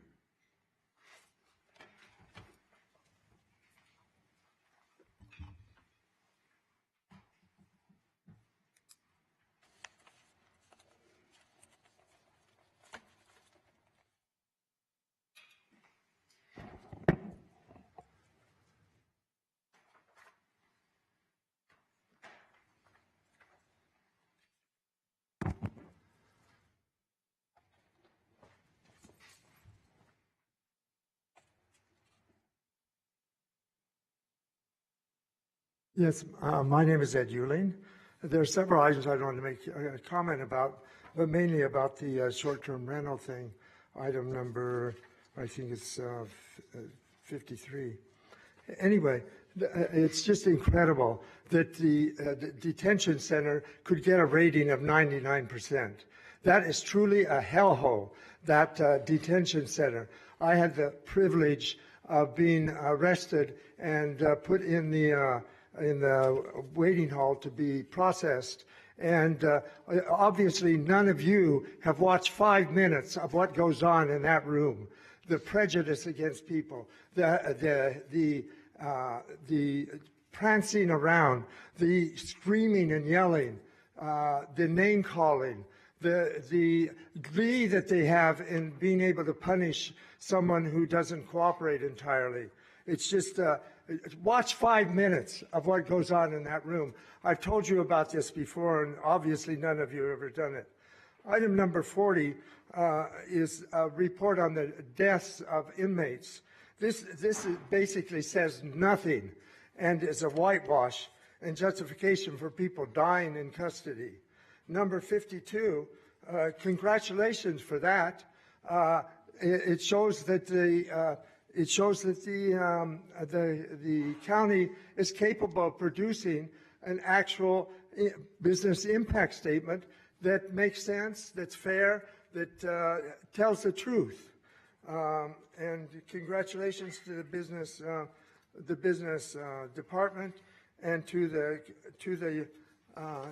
all of you for being able to do that. Unfortunately, we can't say that about the item number 53, the STRs. You're continuing with the process of accepting applications. The judge who already has pointed out the illegality, the Constitution illegality, the unlawful part of this that all of you did because you don't know anything, you don't know what the Constitution is all about. The judge made it very clear that there are elements that are unconstitutional in that, and some of them involve the process that you're using to accept applications. And so that is going to the Supreme Court. It isn't just the county that has appealed this decision. The plaintiffs have also appealed it, and unfortunately, okay. I'm sorry I can't finish, but at the end of this, I'll talk more. Thank you. Is there anyone else who wishes to speak during the public comment period? Hello, my name is Johnny Dorch. Some of you guys on the commission know who I am because I've met with you guys privately, particularly Michael Naft, who's my commissioner. Firstly, I want to thank Commissioner Kirkpatrick for all the work she does with Women's History Month. Thank you for that, truly. As Ed articulately put, I'm here because of short-term rentals. I'm sure you guys have had a chance to review the decision that was made by the honorable judge here in Clark County Judicial Court that ruled that majority of the items in which the process for selection and fines and fees were ruled unconstitutional. You know, it's disheartening because, you know, we tried to warn the county about the illegalities of this law, this ordinance, that some was put up to the state, yes. Other provisions were made specifically by this commission that will be challenged in court as well, particularly the sewer line, which I have mentioned to Michael several times. We're going to have a separate lawsuit for that because it's quite honestly unconstitutional as well. But the fines and fees are unconstitutional, ruled by a judge. We're going to go to the Nevada Supreme Court, and you guys will lose there as well. And then you guys will not be able to charge anything, and the whole ordinance falls apart. And then you'll have a whole entire city operating short-term rentals without you guys being able to regulate it with fines and fees. So why not come back to the table and speak to us? We are reasonable people. I'm a reasonable person. If you don't want to speak to somebody else, speak to me. I talk to a lot of homeowners here. I will work with you guys, but you cannot make it all one-sided. The judge ruled that. She ruled that it cannot be one-sided here. And so, you know, I'd truly appreciate it if you guys would make it a priority of yours for short-term rental. That includes you, Commissioner Kirkpatrick. I hope that you make it a priority too. I know this is not something that you particularly care for, but I want you to know that I appreciate all the efforts you do in this county, and we are willing to work with you, so work with us. Thank you. Is there anyone else who wishes to speak during the public comment period? Hello, good morning. Thank you for meeting us out here today. My name is Don John, D-O-N-J-O-N. We are here once again to ask you that you pause the STR licensing process. There are just too many issues with it, and yet you continue to forge ahead instead of pausing things. Fixing the issues with it and then restarting the process. Why is Clark County the only municipality in Southern Nevada making this process as it is rocket science? Henderson has been able to do it. City of Las Vegas has been able to do it. City of North Las Vegas has been able to do it all on their first try within a few months and all from scratch. Yet, the county is trying to reinvent the wheel and failing at it. How is it possible that you and your legal advisors allowed an unconstitutional ordinance to move forward? You are all supposed to be experts out on this topic. The court agreed with us that you have overstepped, overreached, and violated our constitutional rights. Fix this, follow the court's order, and advise to work with, in good faith, the Greater Las Vegas Short-Term Rental Association to fix all the issues with this ordinance. Thank you. Thank you.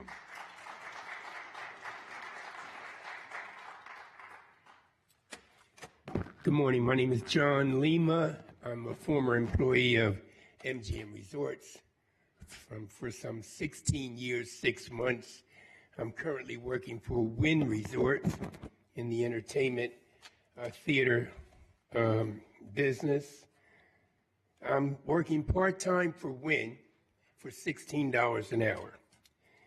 I'm also a volunteer for the Nevada Department of Corrections at Casa Grande, 3955 West Russell Road. I'm a very devout Nevadan. I've been here since 2006, June 15th. I work in the entertainment music industry here in Las Vegas, and I really enjoy the community in which I serve. I'm a short-term rental applicant, and I hope soon that I'll be able to fill out this very difficult application that was put together by Clark County. I don't know if anybody's seen this application. You've got to be a scientist to complete this paperwork. We need to streamline this, make it simplified, so a blue-collar worker like myself can fill it out. I'm 73 years old. I have a heart condition. I have a lung condition. I got to get a battery in my defibrillator in the next 30 days. I'm going to be carrying an oxygen pack. I'm going to have to use oxygen because my oxygen level has decreased, but I'm still working part-time at Wynn Resorts in the theater. I hope I'll see you guys and I'll host you when you come to the shows at Wynn Resorts to see some of the entertainment that we have. And I hope to be your host. But right now, I need to be a short-term rental host in Las Vegas to supplement my income. I'm on Social Security, and I'm working part-time at $16 an hour. There's no way I can keep my home without continuing to be a short-term rental host. I got excellent reviews. I have an excellent, impeccable reputation with my Spring Valley Homeowners Association. A cover letter will be no problem, and the license will be no problem. But all these specifics in this paperwork is ridiculous. It's to keep us out. It's to shut us out. That's exactly what it was put together to do. I can't figure it out. I need someone to help me with this. So I'm gonna be upstairs in the license department, going over it with you guys, with your administration to fill it out. I hope we can get this done. I would love to work with you, but I'm a senior citizen. I can't do it without the short-term rental. It's supplemental income. Thank you very much for listening, and I hope we can work something out. Thank you very much.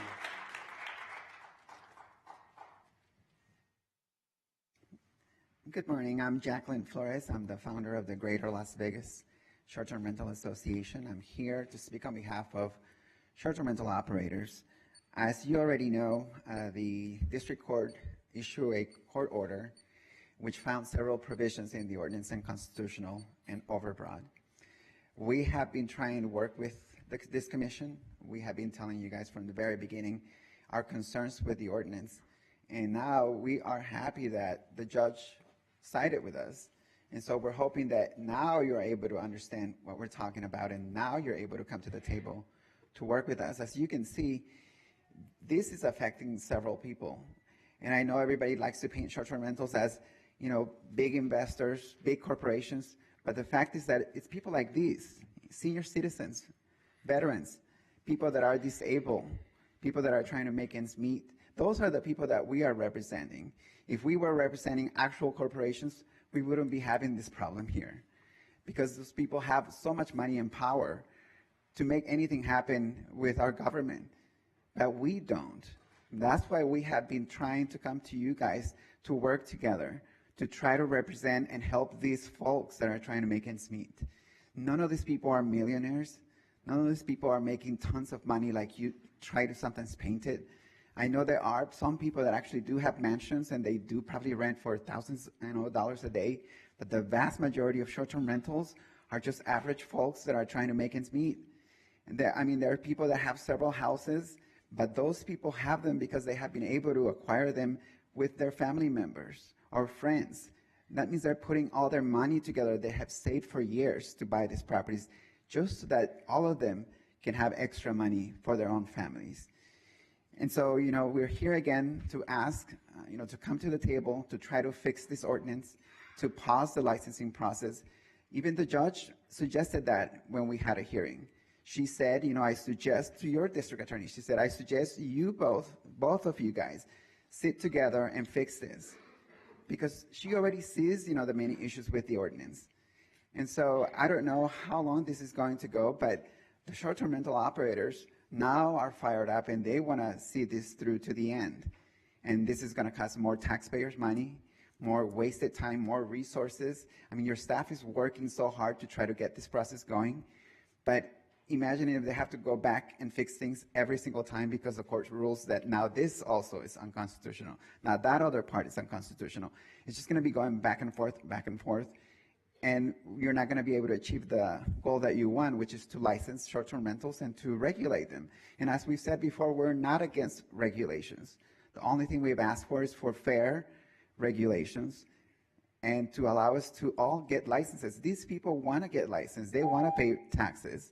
And that's all we've been asking for. Thank you. Thank you.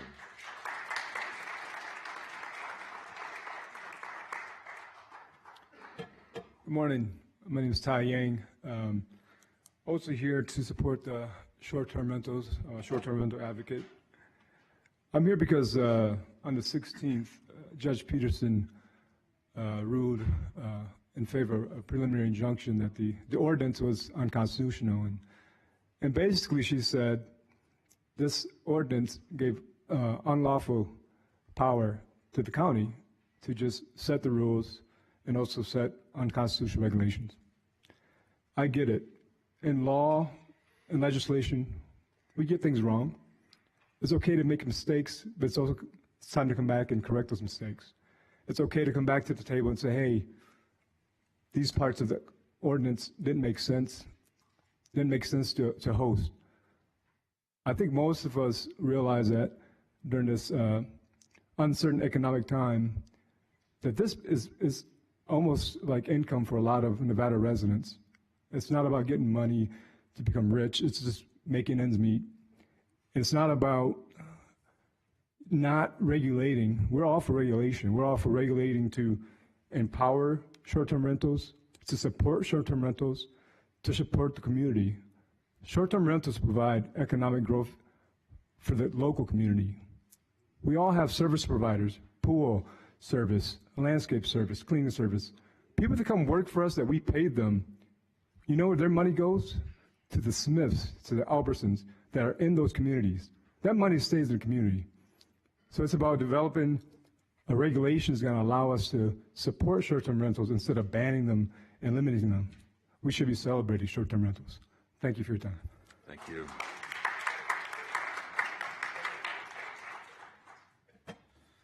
Good morning, Commissioners. Thank you guys all for your service. My name is Mike Foland. I'm the owner of Flow Advertising, speaking on behalf of agenda item number 54, pertaining to the mobile billboard advertising. My representative, Evan Louie, is traveling internationally and unfortunately couldn't join us today. Most of you know Evan. He's a big advocate for small businesses and has been an integral part of negotiations with business licensing. I'm the only operator here with one decal. So on the contrary to what this traffic study for mobile billboard states in section 2.1.2, chapter 7.95, which indicates Flow Advertising operates a fleet of mobile billboards that run for 20 hours a day, 7 days a week. Well, that's not me. I only have the one decal and I can run one truck. So as you can imagine, it's been quite the challenge for me not having a second decal to operate my business. I have to continually refer my clients to my competitors and also refund clients when my truck goes down for maintenance issues. This moratorium does not give a small business owner like myself the opportunity to expand in this market. As we know, this may be the only opportunity for me to pursue my dream of growing my business. Flow Advertising and the other two small operators, Redline Media and Do It Outdoors, propose a 5 decal minimum each to balance out this playing field of our industry. As it stands, Create Media currently has 63 decals, Silver Lining has 17, Redline Media has 3, Do It Outdoors has 2, and we have 1. With the 14 decals that are available, we believe a 5 decal minimum per company is an equitable solution and a fair way to redistribute these decals, since all the larger operators would each receive 2 additional decals as well. This proposed decal, this 14 decal distribution would allow Flow Advertising 5, Do It Outdoors 5, Redline Media 5, Silver Lining 19, and Create Media 65, leaving 1 decal left over for a lottery. We've officially proposed this to all the other operators and their legal representatives, as well as business licensing. Even if you guys decide to equally divide the 14 decals between the 5 operators, we would all receive 2. So the larger operators would still receive the same 2 amount of decals as we propose, leaving 4 decals left over for the lottery. You know, I've been in this industry since 2018, before this moratorium was put in place, and I've done everything by the books. We have a great reputation in town. We've never received any tickets, and we've never been in any accidents, knock on wood. I've also used this billboard truck to serve our community to the best of my ability, including stepping up to the plate when nobody else would during the COVID shutdown and running free advertising campaigns for Clark County, informing the public where the COVID testing sites were located. I also work with government entities like the Department of Agriculture to advertise their free lunch program for children in need. I also prioritize my truck for the campaigns, booking during the county elections and the state elections. I know these larger companies all have the opportunity to start out with a few trucks when they launch their companies. So I sincerely hope that Clark County, the board, and the business licensing give us smaller operators a fair chance to expand our business as well. Thank you, guys. Thank you. I'm Julie Davies, and I live in Commissioner Jones' district. I want to thank Commissioner Kirkpatrick for our Women's History honor today. And I want to tell you about one of the women who we should be honoring. She's not here today. She is the First Lady of Las Vegas, Helen Stewart. I became familiar with her when I was president of the American Association of University Women. I was asked to sit on the Friends of the Fort board, you know, the oldest man-made structure in Nevada, and found that I had a pioneer ancestor who helped develop that fort. And that's why we have the blacksmith area there, because he was a blacksmith and worked on that structure. That was the first short-term rental in Nevada. It was caused by a social change in how people were traveling, how people were living. Now, I want to focus on Helen. She came with her husband. They purchased the fort, and he was killed in a gun battle. She was pregnant with small children, inherited the fort, and she stepped up, and she ran a small business, like many of the women who are running small businesses and short-term rentals right now. And she did the schoolhouse. She was the postmaster, a great woman. I think we need to honor her, and I hope you'll join me in applauding Helen Stewart right now. A great woman who we should look to. Now, just as she responded to a social change, generations later, my ancestor, Grandpa, would be happy with their granddaughters who worked on a research about a textbook, vacation rental management. And this is used in over 24 universities, not just in hospitality programs, but now in sociology courses and public policy courses. Why? Because we researched the social change behind the disruption to our communities. And we documented it. You can read the first few chapters and you'll see we were spot on with this. That's why it's being used. Social change requires a change in policy that will inspire a change in behavior. And that is what we're asking for. And if you've heard me over and again, I pulled up my testimony from 2017, and I warned that the few thousand unlawful short-term rentals would expand if we didn't get in there and set policies in place that were reasonable and code enforcement in place. That is important for us to inspire behavior that will change and that will stabilize the change that society is going through. But we didn't do it. And I gave you information over and over again that if you look at my emails and my testimony, you'll see that the warnings I gave have come about, and I'm not happy to say that. I warned that the language in AB 363, that Trojan horse bill, would be used in litigation, and it has. I ask you to change the policy. I'd like to give, in honor of Women's History Month, a copy of the book to Commissioner Kirkpatrick, and I hope he'll read it and inspire some change.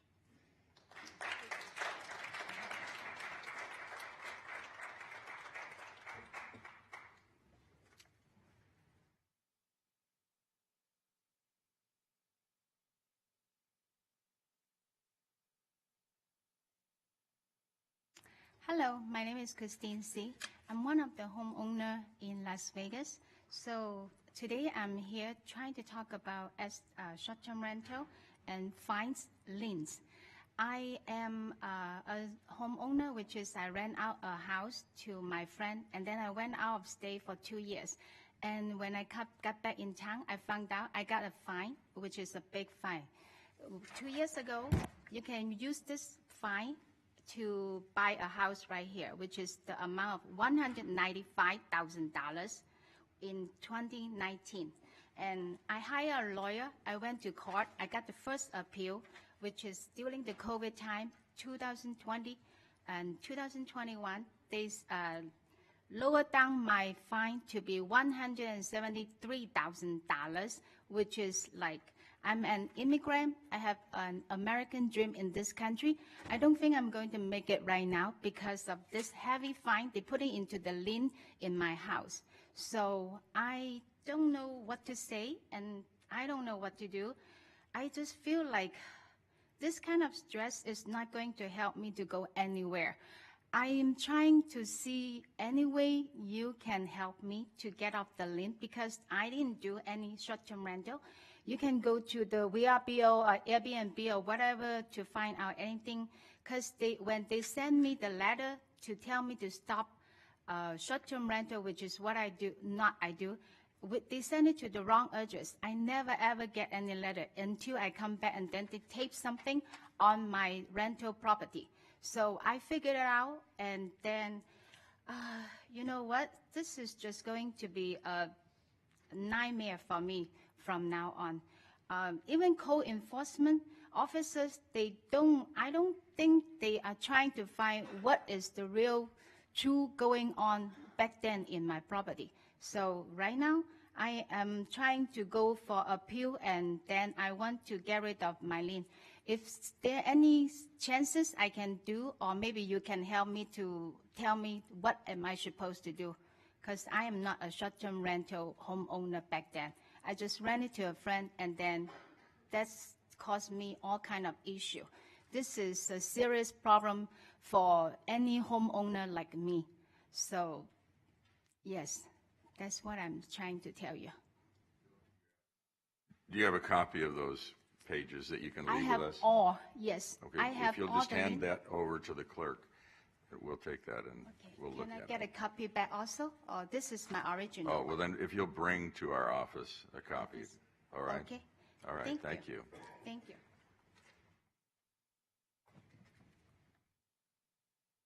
Hi, my name's Tina, and I live and rent in both Jones and Knapp's district, and I appreciate everything you guys do. I just wanted to talk a little bit about one item in the ordinance, which is the random lottery. I think that, you know, hosts like me that who've built a reputation and worked hard to build relationships with our neighbors, we all want to avoid the problem houses, the party houses that are making us all look bad. And I would never want to see one of those houses get rewarded by winning this lottery. I think that, you know, getting a license should come down to your reputation and how good you are as a host. I have a license in Henderson. I think they did a wonderful job. I took a class from Julie, who spoke earlier. It was very educational. I did everything I was supposed to do to get that license. And I think that this is only going to happen once in history, and I don't think we need to rush it. Just maybe rethink this random lottery, because everything I've done I had to work hard for, and I hate the idea of having to win a lottery to be able to host in Clark County. So once again, thank you, Justin and Naf, for all that you do, and just please reconsider. And yeah, that's it. Thank you. Thank you.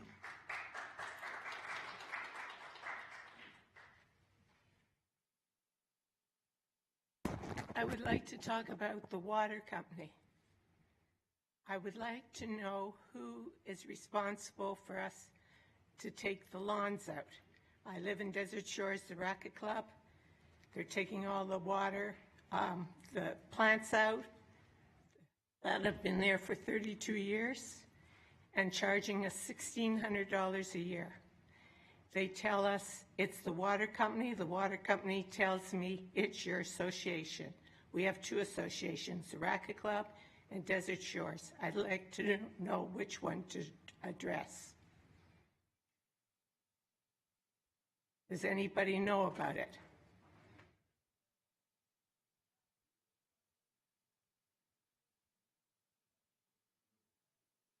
Provide a phone number to us. We'll make sure that Commissioner Miller has an opportunity to respond to you. Who do I give it to? The clerk right there here? can get that from you. Or someone, maybe we've got someone out here. Would you tell us your name? Janet Snyder. I've lived in Las Vegas 64 years. I have your card here, but Yes. And I have we don't another want you to issue. have to give your phone number out, Oh. but if you'll give your phone number to that lady, I sure will. then we'll make sure. I have one other issue about the water company. I try to pay my bill. I always pay it on my debit card. And it wouldn't go through. It wouldn't go through. It wouldn't go through. I was on the phone for an hour and 22 minutes. The first guy I got was very rude. His name was Vince. They have a recording of it. The third woman was the supervisor, told me to come here and explain why this had happened.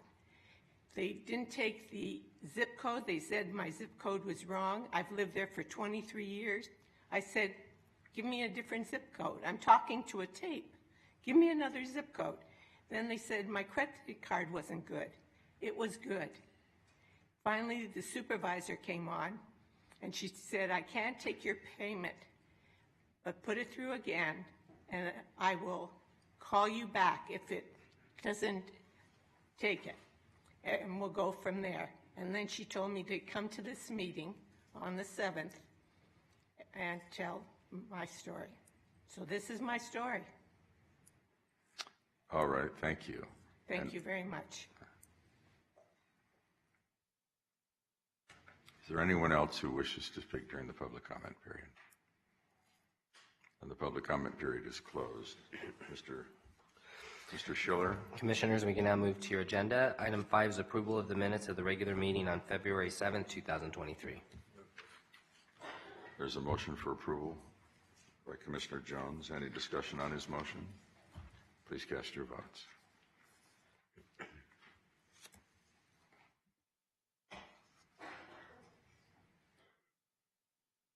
And the motion carries. Thank you.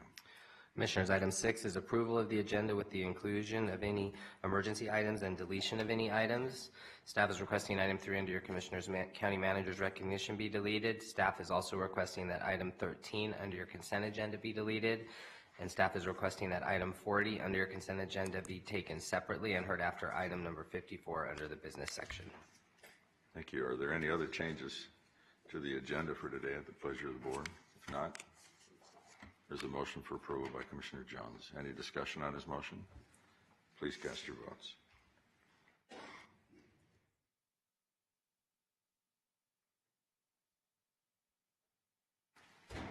Commissioners, we can now move to your consent agenda consisting of items number 7 through number 44. So a reminder, item 13 has been deleted and item 40 will be taken separately after item 54. Thank you. Are there any other changes or anything members of the board or those who are in attendance would wish to remove? Mr. Chair, Yes. I need to abstain on agenda item number 26 because TAB Contractors is a major client of my law firm. Okay. If there's nothing more, I'll entertain a motion on the consent agenda. There's a motion for approval by Commissioner Jones. Any discussion on his motion? Please cast your votes. The motion carries. Commissioners, we can now move to the public hearing section of your agenda. Item 45 is to conduct a public hearing, approve and authorize the acquisition by eminent domain portions of assessors parcel numbers 162-23-310-010 and 162-23-310-011, CAVA Properties Sub 6 LLC and CAVA Properties Sub 1 LLC, needed as rights of way for the improvements to the Harmon Avenue between Maryland Parkway and Boulder Highway project, and authorize the county manager or his designee to sign documents necessary to complete the condemnation process. Good morning, Mr. Cedarberg. Good morning, Commissioners. The item we have today is for the acquisition of a portion of property that's located on Harmon between Escondido and Tamaris. It's shown here in yellow. It's needed for the widening of Harmon Avenue, about a 10-foot strip that we're going to acquire for the addition of sidewalks and bike lanes and repaving of Harmon Avenue. And we're here to ask permission to initiate eminent domain. Initially, when we approached the property owner, we had communication, but of late, we haven't had any responses to our attempts to communicate, so we're asking for authorization to proceed with eminent domain. Thank you. This is a public hearing. Unless are there questions? This is a public hearing. Is there anyone here who wishes to speak on item 45? There being no one, the public hearing is closed. Any comments from members of the commission? Otherwise, I'm prepared to accept a motion. There's a motion for approval by Commissioner Jones. There's no discussion on his motion. Please cast your votes. And the motion carries. Commissioners, we can now move to item 46, conduct a public hearing, approve and authorize the acquisition by eminent domain a portion of assessors parcels number 162-22-202-001, 4300 Acquisition LLC, needed as right-of-way for the improvements to the Paradise Road between Harmon Avenue and Sands Avenue project, and authorize the county manager or his designee to sign documents necessary to complete the condemnation process. Mr. Cedarberg. Good morning, Commissioners. Dennis Cedarberg with Public Works. This is another item that we've approached the property owner several times to acquire a 10-foot strip of property along the Paradise Road frontage. which would be needed for the widening and improvements of Paradise Road between Twain Avenue and Harmon Avenue. This property is worth about, our appraisal indicates $270,000. We did have recent contact with the property owner, however, things have not been executed to date, so we're going to request that we proceed with authorization to proceed with eminent domain. Thank you. This is a public hearing. Is there anyone here who wishes to speak on item 46? Because the public hearing is now open. There being no one, the public hearing is closed. Any questions or comments from members of the board? If not, Commissioner Jones has moved approval of the item. Any discussion on his motion? Please cast your votes. The motion carries. Thank you. Thank you, sir. Commissioners, item 47 is to conduct a public hearing on a substantial amendment to the FY 2021 Action Plan to the U.S. Department of Housing and Urban Development, HUD. Good morning. Good morning. My name is Karen Schneider, manager of the Community Resources Management Unit at Social Service. The American Rescue Plan was signed into law by President Biden in March 2021, where $1.9 trillion were dedicated in relief to address the continued impact of COVID-19. Of that, $5 billion of supplemental U.S. Department of Housing and Urban Development Home Investment Partner Program funds, or HUD funds, were designated for assistance to homeless and other vulnerable populations, facilitating investment in permanent housing, upgrade to available shelter, and rental assistance and supportive services. Home American Rescue Plan funds, or Home ARP funds, are required to be used to benefit individuals and families from specific qualifying populations, to include those experiencing homelessness, at risk of homelessness, fleeing or attempting to flee domestic violence, dating violence, sexual assault, stalking, or human trafficking. Other populations where providing supportive services or assistance would serve those with greatest risk of housing instability, or veterans and families in which a veteran family member meets one of the above criteria. As part of our Clark County Home Consortium's requirement to utilize Home ARP funding allocated to our community, we must submit to HUD an allocation plan. The plan consists of requirements for consultations with various agencies throughout the community. Consultations have been performed and surveys have been administered to a large number of service providers, a veterans group, the Housing Authority, and other organizations that address fair housing, civil rights, and persons with disabilities. We have also ensured public participation in our process, analyzed needs and gaps in our community, and incorporated data into the proposed allocation plan. All of the consultation information and data has illustrated the great need for supportive housing by way of affordable housing development and supportive services. The Clark County Home Consortium's proposed allocation plan includes the majority of $14,773,850, of which approximately $3.1 million is designated for the City of North Las Vegas, at 60% allocated to affordable housing development and 25% to supportive services, with the remaining allowable 15% to administration and planning. This is a public hearing on a substantial amendment to the fiscal year 2021 action plan to HUD, which includes the Home ARP allocation plan. And after today's public hearing, we will be bringing you another agenda item at the March 21st meeting, at which time we will be seeking your permission to submit the allocation plan to HUD. Thank you. Thank you. This is a public hearing on item 47. Is there anyone here who wishes to speak on this item?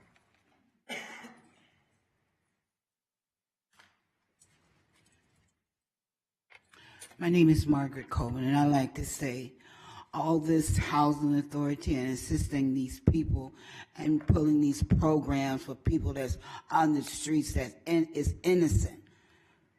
And you guys are not paying attention to the cause. We're suffering. I'm suffering. I need my money. This woman want to keep giving it away to everybody that's rich, got 2, 3, 4 houses. I only want one. I paid for out of my pocket. And the same third party Shannon Hughes stole it with Steve Wynn and Glenda Lee Gates with this foreclosure thing. I paid for the closing costs and also the property costs. And I'm thrown into the streets because of these allegations of creating this and creating that. Create giving people the keys to the houses and stop giving all these high-paying 3 times their amount of income. You know, if we haven't been working for 4 years already because of this COVID, how is people going to have 3 or 4 times the rent? I don't even get $1,000. And I've been on Social Security since 33 years of age due to arsenic, lead poison, working as a changed person. Now, I suffer for you people. I'm tired of it. My daughter's suffering. I can't get her back. She's placating me because she's in a 1300 that is a devil worship number that's creating problems with me and her. I can't even go back up in there after telling them they shocked me with electrocuted me with a blanket. I'm outside because of that. Because I stood up. I don't have to take that abuse. And I'm trying to get my daughter out of there and trying to get you guys to give me my home, 1316 Wizard, and I gave you information. Kevin not doing anything, and all the other agencies not helping me. When is it stop? I want something done today. Today, talk to me today and get me out of these streets. Maryland Kirkpatrick, we are not in competition here. You have taken my spot. I gave you opportunities and telling you you don't belong as a governor, you belong in this spot. But you're taking it as an offense. I don't give you recognition to destroy me. I gave you recognitions to help me and the rest of the people. I had a position to fulfill, and that was $3 million that you're sitting on and you thinking you proudly should deserve. Well, I don't think you do. Is there anyone else who wishes to speak during the public comment period on this item, which is item number 47? No. There being none, the public hearing is closed. Are there any comments or concerns, questions from members of the board? Next item. Thank you very much, Ms. Snyder.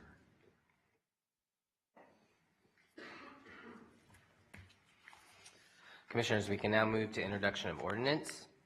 Item 48 is an ordinance to amend Clark County Code Title 8, Chapter 8.20, Section 8.20295 to allow for a total of 6 tavern licenses and commercial developments with specified criteria and providing for other matters properly related thereto and set a public hearing. This item is a Liquor and Gaming Board, Licensing Board item. Chair McCurdy. Thank you. This is an open hearing, and I know that we have had some conversation. We'll open the hearing on this item, and I'll pass over to Commissioner Jones. Commissioner. Oh, excuse me. We'll set the hearing for our next meeting. So the public hearing will be set for Tuesday, March 21st at 10 a.m. We can now move to the business section of your agenda.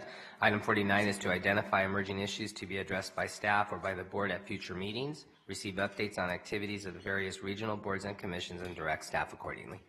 Thank you. Commissioner McCurdy, do you have anything to say? Commissioner Naft? Just a quick update for the board. I co-chair the Super Bowl host committee's transportation and parking committee. We had our second meeting last week. We received reports from Katie Keenan, the senior director of operations and planning for the NFL, along with SP Plus, who's the transportation part and logistics partner for the host committee and for the NFL. We also heard from Teresa Gazer from RTC's FAST about both NDOT's 15 Tropicana project and a little bit about our Dean Martin project that'll have impacts to the stadium overlay district. We also heard from Curtis Hedgepath from our Department of Aviation. He gave a report out on his findings after visiting Phoenix and the surrounding area and meeting with their DOA staff there. Specifically on general aviation, and look forward to hearing more from him on commercial aviation.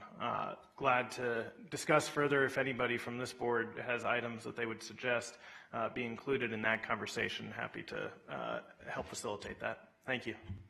Thank you. Commissioner Jones. Thank you, Mr. Chair. I know several of you are aware that I've joined a delegation of county leaders and staff to Phoenix in December and then San Diego last week, along with representatives from the City of Las Vegas, Clark County Fire, Metro, UMC, and other partners to learn more about opportunities for crisis intervention services specifically, and behavioral health and substance use and opioid addiction programs that both Maricopa County and San Diego County have implemented.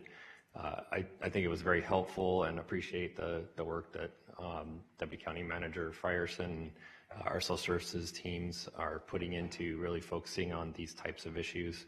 And so I wanted to ask that for the May 2nd meeting, after a lot of further discussions internally and with partners, that we have a staff presentation that will present what our current programming and spending is when it comes to behavioral health, what our anticipated budgeting will be for fiscal year 24, including identifying funding sources, AB 309, marijuana dollars, and opioid settlement dollars.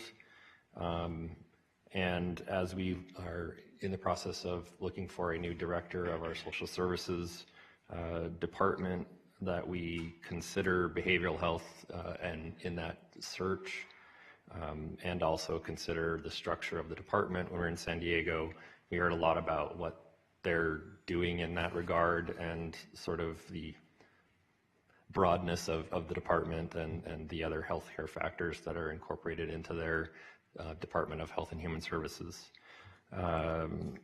As I was going over the weekend to try and understand our budget versus San Diego County's budget, I came across their executive summary, which I felt was very helpful because it's very user-friendly. It identifies their priorities for the county.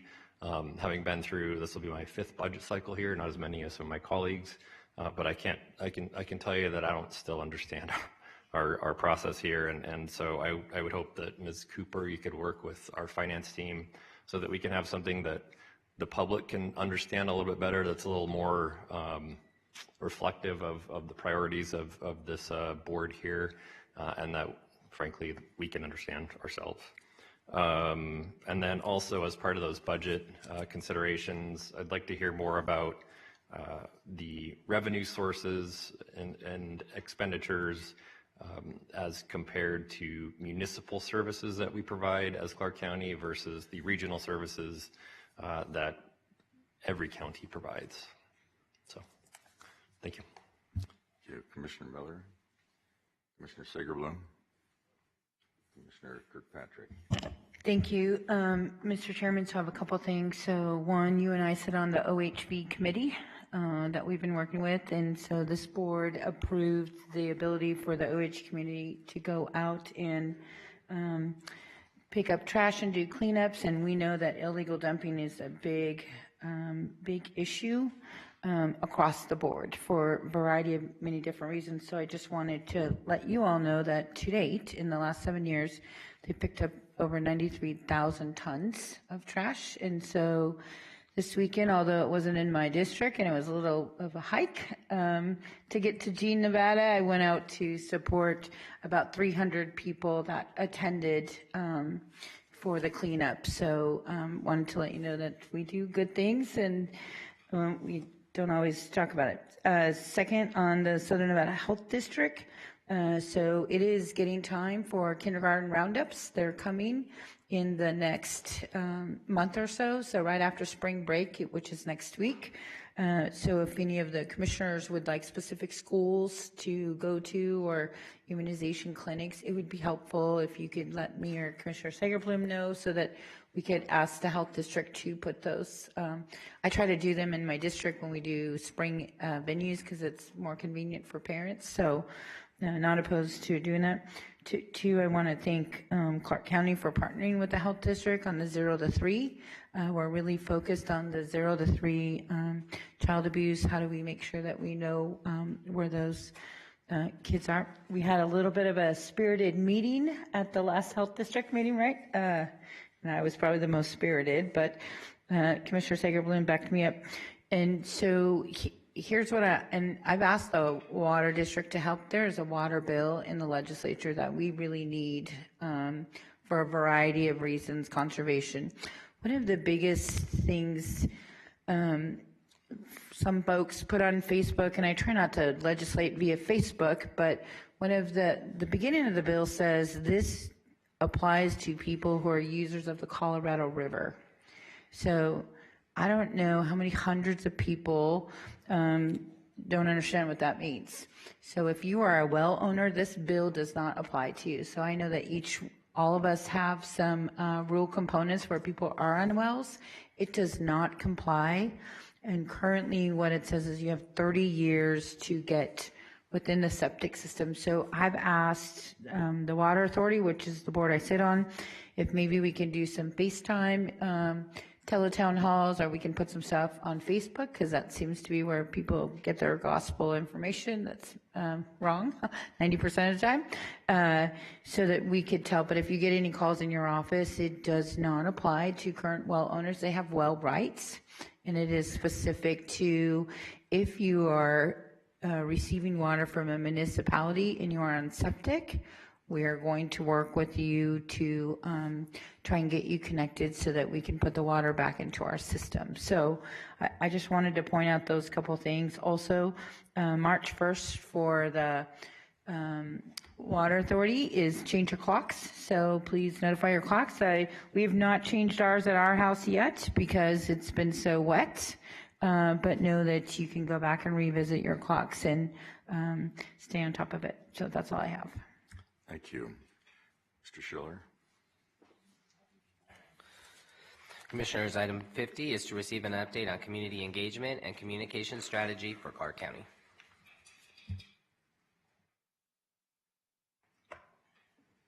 Good morning, Commissioners. Jen Cooper, Chief Communications and Strategy Officer. So this update will just be your video. Your video is a little long today. So it details your community engagement, and we think that that's really important to drive your constituents' awareness around so they know what your priorities are, where you're engaging, and where they can find you. So Victor, if you can play that.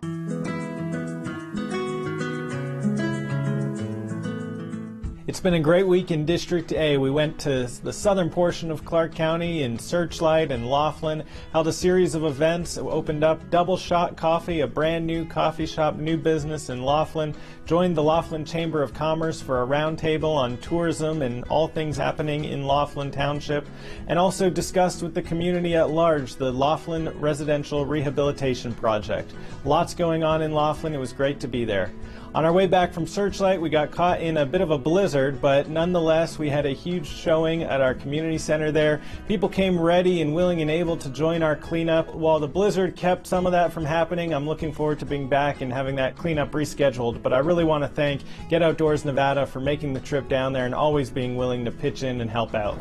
Good morning. Thank you all for being here. Also in Laughlin, we partnered with our friends in Bullhead City, Nevada Department of Wildlife, and all emergency responders in the area to have our second meeting dedicated to water safety along the river. We discussed different trends, we did a closeout of last season, and also talked about preparations that are underway to prepare and get ready for the upcoming season. I want to thank our friends at Salt and Spoon who hosted our latest Coffee and Conversation in partnership with Assemblyman Wynn. We got together with the community and discussed all things related to the Southwest area, things like development issues impacting the area, but also social services and everything we do here at Clark County. Really appreciate everybody who turned up. We also have another Coffee and Conversation to announce coming up on April 29th from 9 to 10 a.m. This time we'll be with Assemblywoman Tracy May Brown at Lemon Tree Cafe and Market, located at 6111 South Buffalo Drive. Looking forward to enjoying this brand new Clark County business with our Assemblywoman. On March 25th, we're celebrating 1 year since the opening of our new 5-acre park, Echo Trails Park. It was such a great experience getting to join with the community in the Southwest to bring together this celebration that we had a year ago. We had so much fun that we want to do it again to celebrate the anniversary. There'll be food. We've got In-N-Out coming with the food trucks. We've got bounce houses and all kinds of other activities, including a farmer's market. We invite everybody in the area to join us at Echo Trails Park, 5655 Buffalo Buffalo Drive. Looking forward to seeing you there. There's so much coming up in the area. I'm looking forward to seeing you all around day.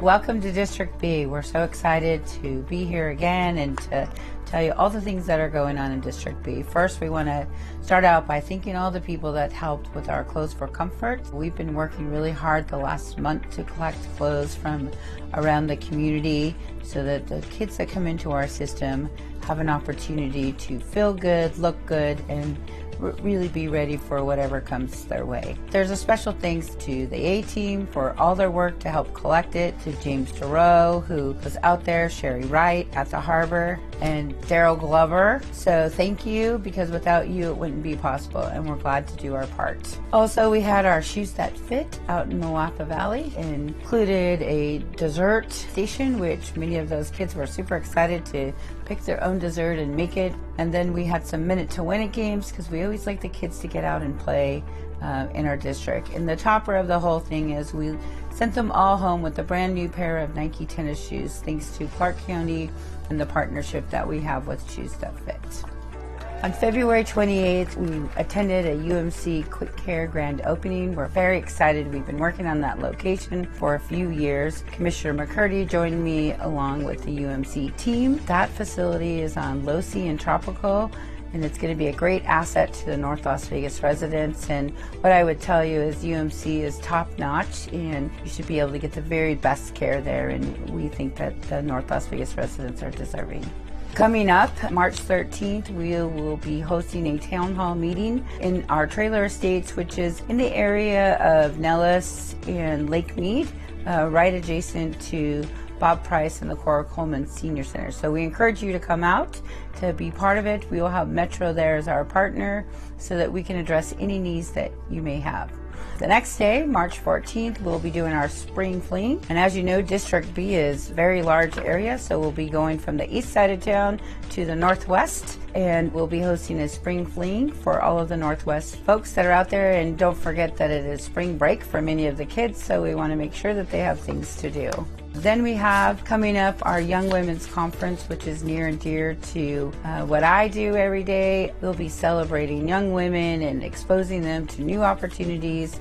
This year, we're very excited. We have a keynote speaker who is Miss O'Neill, who is Shaquille O'Neal's mother. She is a fabulous speaker. We have some workforce opportunities for the kids, and the great thing about this is the kids really designed what they wanted and what we as adults should provide for them. So they'll have workforce, we'll teach them about team building, we'll teach them about clubs they should join. So it's never too late to sign your daughter up. They have to be in 6th grade through 12th grade. Click on the QR code and you'll be able to sign up, and we look forward to seeing you on March 25th.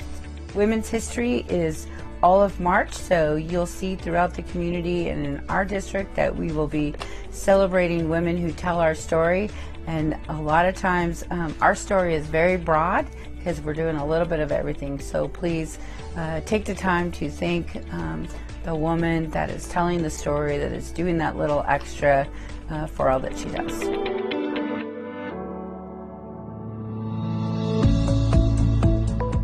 Hello everyone, it's your Clark County Commissioner, William McCurdy II, representing Commission District D. February was a busy month for our team here in District D. We organized or participated in over a half a dozen Black History Month events. We kicked off the month with turning our iconic Welcome to Las Vegas sign red, black, green, and yellow in recognition of the month. We then hosted nearly 300 local high school students at our annual African American Youth Leadership Summit for a day of networking, cultural immersion, food, and also fun. Next up, we participated in the annual Springs Preserve Black History Month Festival. There were thousands of people there, to include local vendors. We had a lot of performances, and it was incredible to see just so many people enjoy the day. This event grows every year. We can't wait to host it again next year. Our annual Heroes in the 106 event was phenomenal. We honor trailblazers and visionaries in our community that blaze a trail for so many of us today. We thank them for their contributions to the historic West Side, and we thank them for leaving their legacy. Lastly, we partnered with Clark County Public Arts in hosting a reception for the talented local artists that participated in the Black History Month exhibition. reverence. We were honored with a performance by a new friend of ours, the Honorable His Excellency Jamal Rowe, and he brought talent all the way from the Bahamas to perform with an amazing drum performance. We thank him and the entire Bahamas delegation for joining us, as well as look forward to making this event bigger and better next year. Also, in February, we joined our Clark County recorder, Debbie Conway, in unveiling the new innovative kiosk at the Pearson Community Center that will allow nearby residents to look up records, pay their property taxes, and interact with a live agent without needing to visit the Clark County Government Center. And we helped just recently open the new UMC Quick Care in Aliante that will expand healthcare access in North Las Vegas. This new clinic will offer primary care services, an x-ray room, and a full-service lab for our residents. As chairman of the board of UMC Board of Trustees, I am proud of this critical investment. We can't wait to show you what we do next month.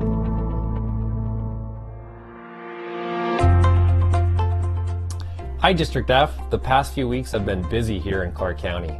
Last week we had the ZAP 13 dedication event celebrating 12 of our local artists painting 12 boxes along Blue Diamond Road from Fort Apache to Dean Martin, all in District F. These local artists were chosen for their unique styles, thoughtful designs, and connections to the community surrounding the area. Please join us in celebrating all of our ZAP 13 artists: Aaron Cowan, Saeed Gomez, Homero Hidalgo, Stormy Holt, Bonnie Kelso, Lee Lanier, Tracy Martin, Doris Martinez, Jimmy Ramirez, Rebecca Solinger, Kayla Talastas, and Jamie Cepeda. On Saturday, February 25th, Team Jones and the team at Desert Breeze Community Center hosted our annual Family Formal. Families across the valley had a great time, and we are so excited to bring family events in our community. Looking ahead, we have a few great events coming up. We are hosting Silent Disco Paint on March 10th from 5:30 to 7:30 p.m. at Desert Breeze. Listen to some upbeat music while being artistic at the same time. This program is geared towards those ages 11 and up. Cost is just $5 per person. Snacks and headphones and supplies will be provided. The annual Desert Breeze Egg Run will be taking place on Friday, March 31st. This event includes crafts, games, and more. Participants must register at Desert Breeze Community Center to receive event wristbands.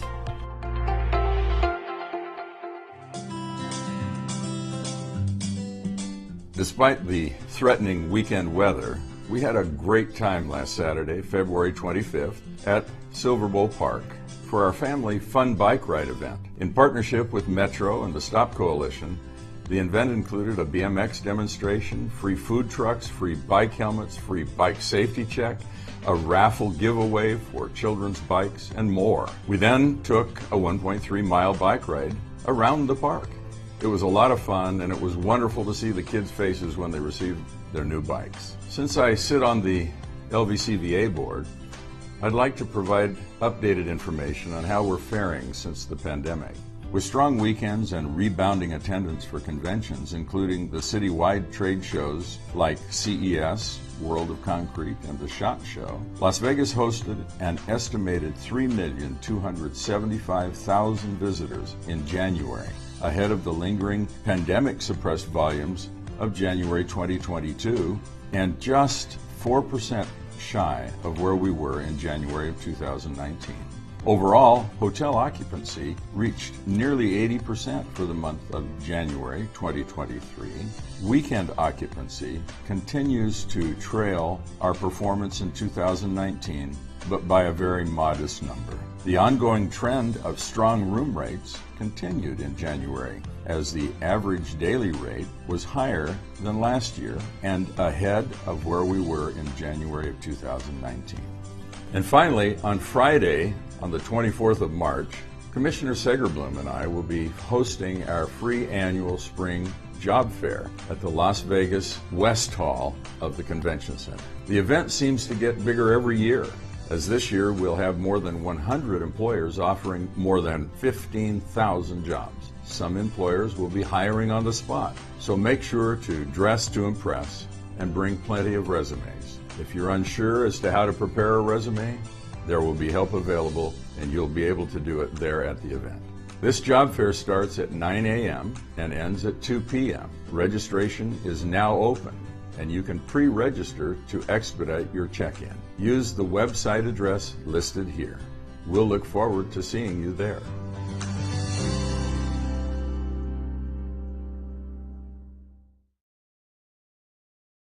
And then just some closing thoughts as we talk about communication strategy. Through the end of this month and into next, we'll be trying to humanize the conversation around child welfare. So that'll take on a couple of different iterations. One of them kind of a mini doc around our workers at Child Haven, what they do, what their role is, how they're giving back, especially those that were there as children, and also how we engage more around our children who are needing foster homes. And so all of those components of that narrative will be coming out, and you guys will be able to see footage around that. Additionally, a partnership with the fire department to draw some attention around what it's like to be a recruit. And so again, kind of engaging in that mini doc space, given the channels of communication that we have and the audiences that we are trying to speak to in new ways. Those are some new initiatives that we're hoping we will get some engagement around. Unless you have any questions for me, that concludes my report. Thank you, Ms. Cooper. Are there questions? This is terrific, and we appreciate where you're going with this. Commissioners, we can now move to item 51, approve, adopt, and authorize the chair to sign the bond ordinance concerning the issuance and payment of Clark County, Nevada General Obligation Limited Tax Fire Station and Training Center bonds, additionally secured by pledged revenues, Series 2023, in the maximum principal amount of $50 million as if an emergency exists. Good morning. Good morning, Anna Danchuk, Comptroller. These bonds are 20-year general obligation bonds, additionally secured by consolidated tax revenues to build a fire station and training center. The debt service for this bonds will be level and be paid from the Fire Service District consolidated tax revenues. We expect the pledge revenues to be sufficient over the life of the bonds, providing over 2 times coverage. And Chief Steinbeck's here to give you more detail about the project. Thank you. Morning, Chief. Good morning, Commissioners. Great meeting so far today. Thank you. Love the presentations.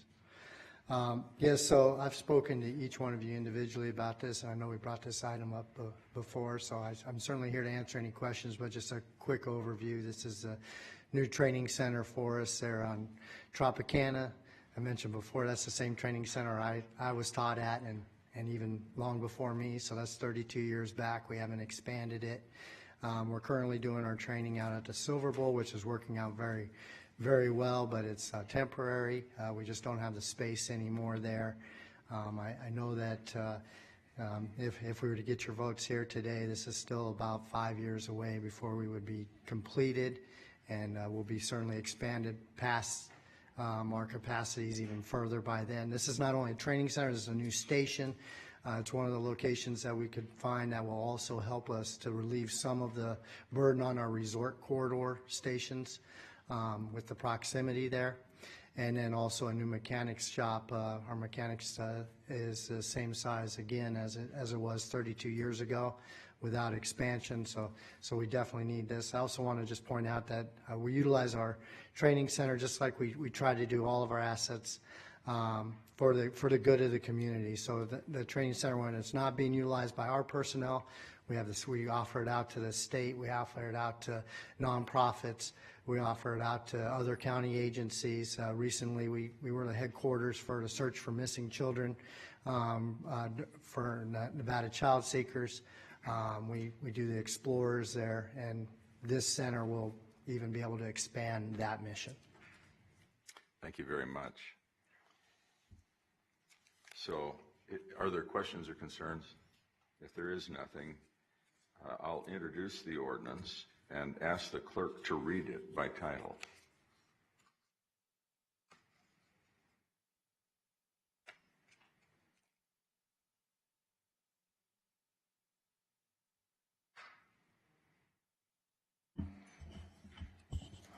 An ordinance authorizing the issuance of the Clark County, Nevada General Obligation Limited Tax Fire Station and Training Center bonds, additionally secured by pledged revenues, Series 2023, in the maximum principal amount of $50 million for the purpose of financing the acquisition, improvement, and equipping of building projects in the county, including but not limited to public buildings for a fire station and fire training center, providing the form, terms, and conditions of the bonds and other details in connection therewith, providing for the levy and collection of annual general ad valorem taxes for the payment thereof, additionally securing their payment by a pledge of certain revenues, providing other matters related to thereto, adopting as if an emergency exists, and providing the effective date hereof. Thank you.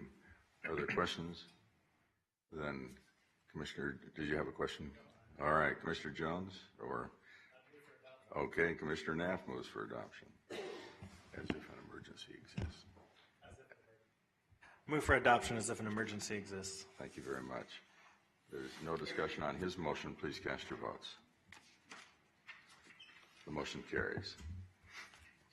Commissioners, we can now move to item 52, consider and approve the business impact statement pursuant to NRS Chapter 237 for the proposed amendments to Clark County Code Title 8, Chapter 8.20, Section 8.20.295, distance restrictions for tavern licenses to allow for a total of 6 tavern licenses and commercial developments with specified criteria, and providing for other matters properly related thereto. Commission District all for possible action, sitting as the Liquor and Gaming Licensing Board. Good morning. Good morning, Chair and Commissioners. Mike Harwell from Business License. This is a business impact statement on an ordinance for to expand the number of taverns in a certain area of the town, normally known as a commercial center. We sent the notification letter out to several interested parties, attorneys, and all the tavern owners, also the NRA. And we received, after a 20-day comment period, we received 7 comments. There were 2 opposed and 5 in favor of. The ones in favor of were mainly supportive because they said it would revitalize that area of the community. The 2 opposed were representing resorts and other tavern owners, saying that it was would be an undue advantage to them over the regular tavern owners that have to comply with other rules. And I'm here for any other questions you might have. Thank you. Are there questions? Commissioner Segerblom, do you have any thoughts on this item? Any thoughts? I think it's a perfect location for an additional 3. It's a unique area because the county owns the parking lot, so this is not the camel's nose under the tent where we're going to lead to waiving these restrictions and the distance limitations throughout the county. This is a unique property, but I think it's very positive. So I'm going to push forward at the next meeting. Thank you. Thank you. Anything more? Commissioner Jones? Sure, Mr. Chair. Not specific to this ordinance, but I know that Commissioner Segerblom, you've been doing a lot of work on commercial center, so perhaps Ms. Coleman could give us an update as a redevelopment agency as to where things stand more generally with commercial center at some point in the future. We'll ask that she be assigned to do that. If there's nothing more, I'll entertain a motion to approve the business impact statement by anyone who will make it. Mr. Chairman, so I just want to clarify, all we're doing is approving the business impact statement today. That's right. And if that's the case, I'll make that motion. Okay, there's a motion to approve it. Any discussion on our motion? Please cast your votes. The motion carries. Thank you. Commissioners, item 53 is to receive a report on the random number generation process for determining the order in which short-term rental applications will be considered and any other matters properly related thereto, and take any action deemed appropriate. Thank you. Good morning. Morning, Mr. Chair, members of the Commission. Vince Chiano, Director of Business License.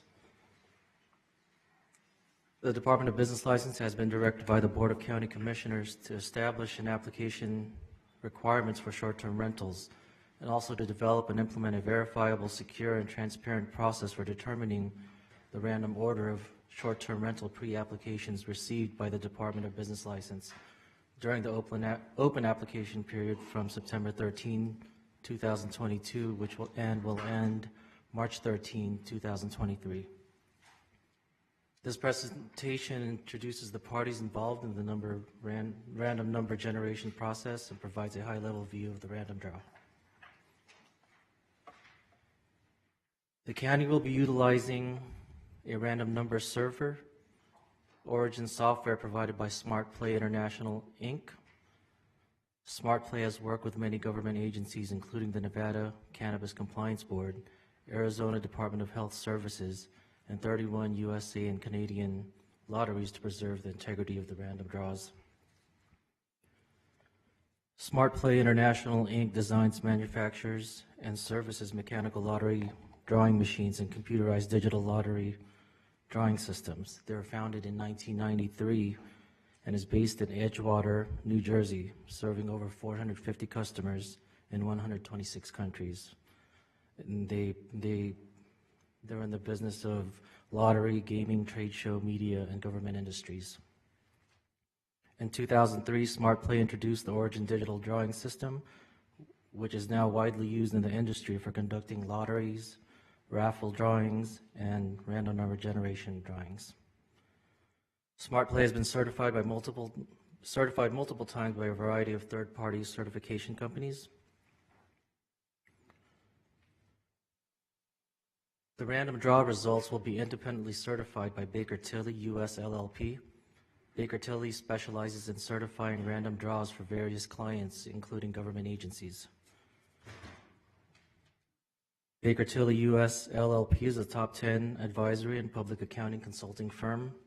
They were founded in 1932, and Baker Tilly is based in Chicago, Illinois, with over 61 locations nationwide. Baker Tilly has extensive experience and knowledge of the public sector, providing accounting, assurance, and advisory services. Baker Tilly has certified multiple random draws, including Nevada Cannabis Compliance Board and Arizona Department of Health Services.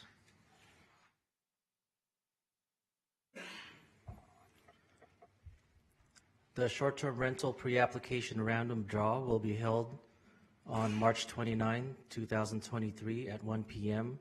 in the Clark County Board Commission chambers.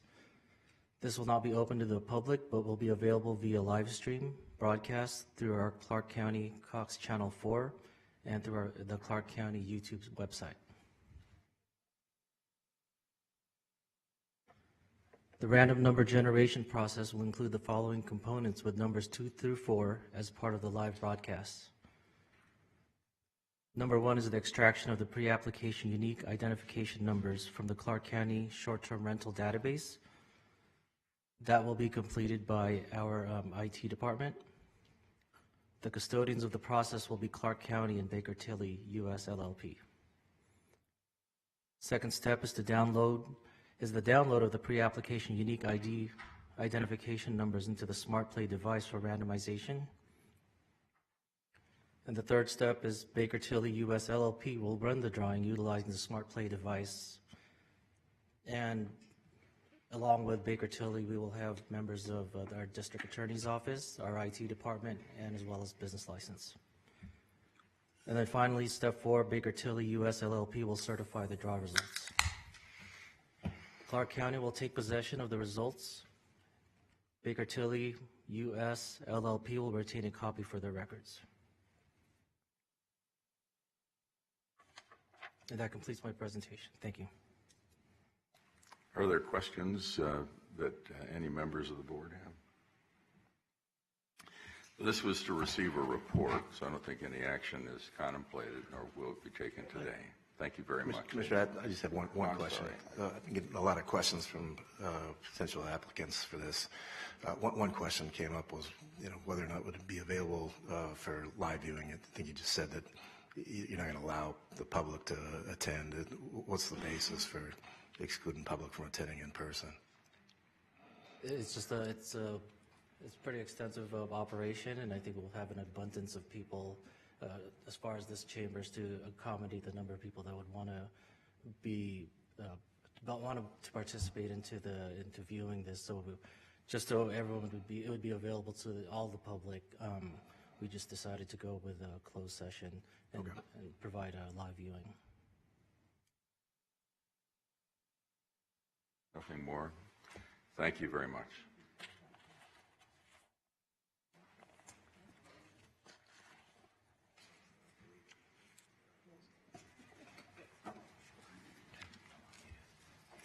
Commissioners, we can now move to item 54, receive a presentation and the recommendations from staff on the Las Vegas Boulevard Mobile Billboard Study 2022 conducted on Las Vegas Boulevard between Tropicana Avenue and Elvis Presley Boulevard, and direct staff accordingly. Mr. Tar has an introduction. Mr. Tar. Good morning, Commissioners. We're all familiar with the mobile billboard process. Unfortunately, pre-COVID, we took on an ordinance to regulate this industry with an intent to do a quick traffic study, and then COVID hit.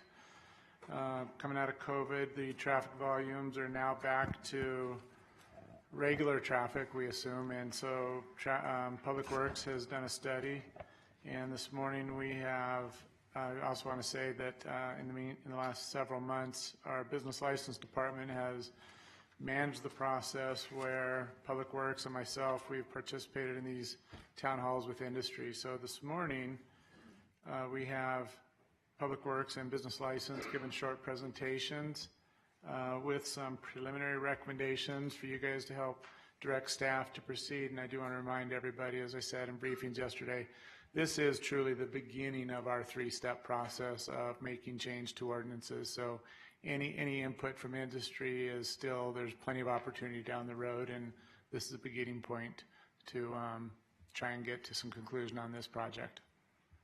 Thank you. Kaizad. Good morning, Commissioners. Kaizad Yazdani, Department of Public Works. So I'm going to start off by giving you an overview of our pedestrian study, the mobile billboard study that we conducted in 2022. We hired Kimley Horn and Associates as the engineering firm to conduct this study. The purpose of this study was to review the current county codes, observe conformance, and aid in any recommendations based on observations for safety and impacts that the mobile billboards may have on the Las Vegas Boulevard. So the study corridor we picked was about 2.6 miles. It started at Tropicana on the south and ended at Elvis Presley Boulevard on the north. In evaluation of impacts of the mobile billboard on the strip, we collected data. What we collected were travel times, the volumes of vehicle present, the vehicle headways, the travel speed, and the lighting measurements emitted by the mobile billboards within the travel stream. The study periods were designated into 3 different time periods. We studied a typical weekday.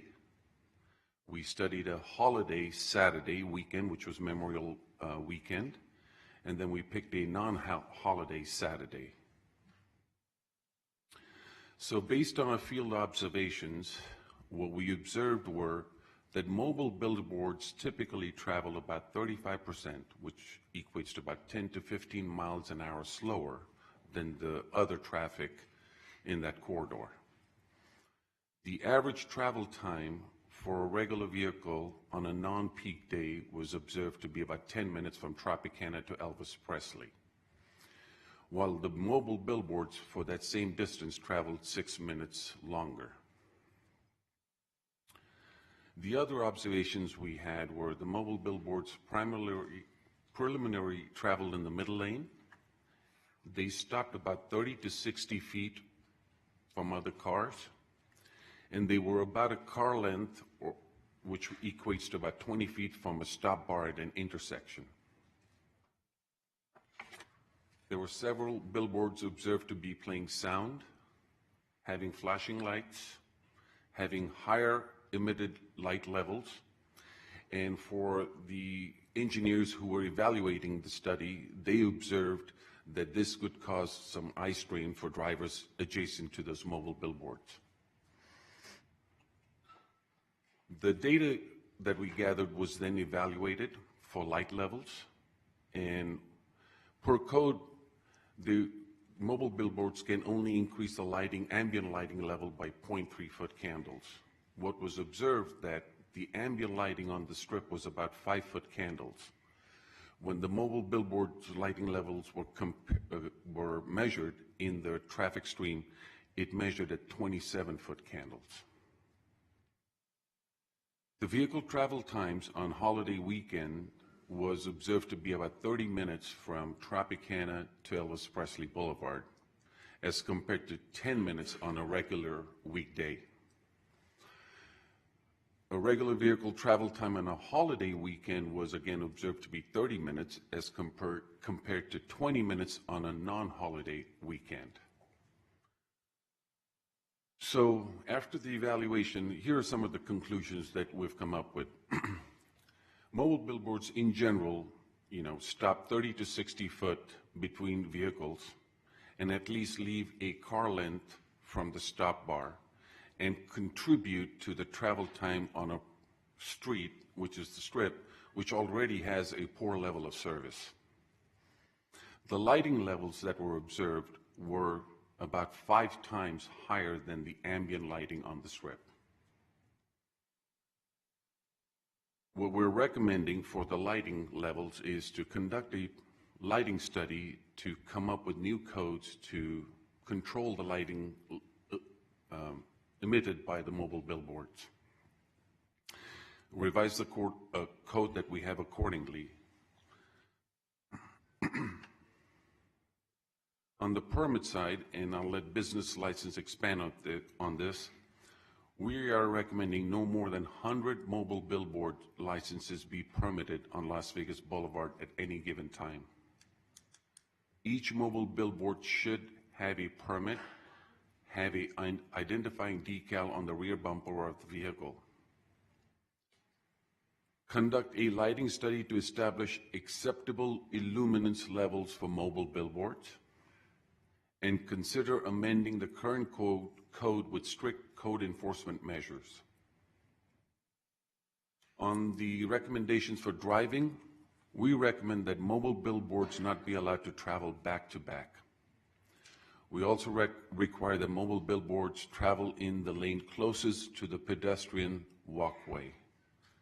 Additionally, we recommend that mobile billboards be required not to project any sound for safety reasons. And our other recommendation would be that mobile billboards only enter the strip corridor at traffic signals while making a right turn.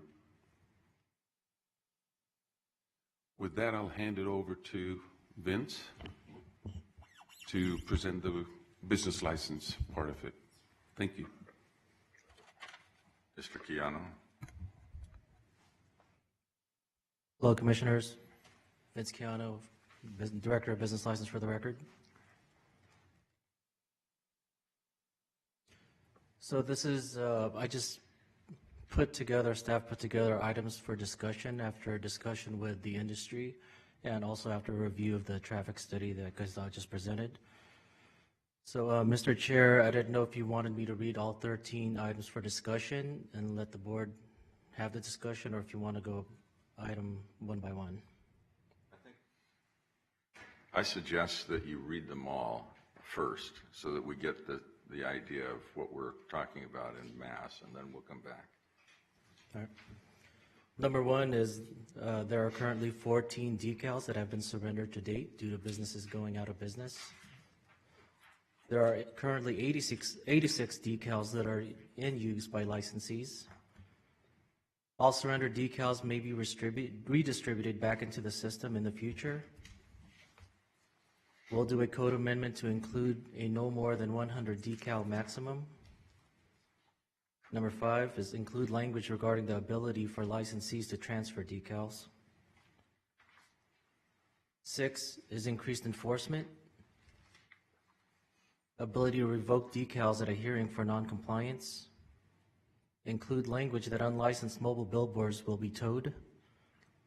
7, require vehicles to be operational, demonstrate operability to the department on a yearly basis and provide GPS reports to the department upon request. Require mobile billboards not to travel back to back. Require travel in the right lane only barring accidents, construction, etc. when on Las Vegas Boulevard from Tropicana to Elvis Presley. Make right turns only on Las Vegas Boulevard from Tropicana to Elvis Presley. To enter or exit Las Vegas Boulevard, mobile billboard operators must utilize a right-hand turn at an intersection with a traffic light. 11, prohibit the mobile billboards to project any sound. Only those with a mobile billboard license can utilize mobile billboard advertising on the Las Vegas Boulevard from Tropicana to Elvis Presley. And finally, only those with a mobile billboard decal can utilize mobile billboard advertising in unincorporated Clark County. The mobile billboards currently considered exempt, as they only advertise their own business, will be required to obtain a decal from the department and follow all the regulations that licensed mobile billboard businesses must comply with. And that completes. So let's take the first item. We know that there were 100 that were initially issued. We know that there are some who have left the business for one reason or another, and they resulted in 14 surrendered licenses or permits. There's been discussion about whether we need 14 more.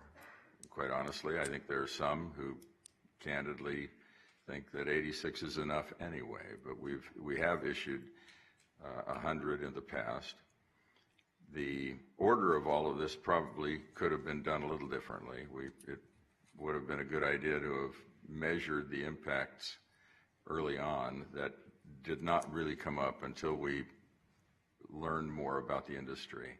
Because of the way the business licenses were held a couple of years ago when we started this, it wasn't easy to determine except by witnessing and noting who the operators were to know, because there was no classification in our business license code that specified a mobile billboard company. And after the opportunity to secure licenses opened up, 100 ended up being awarded.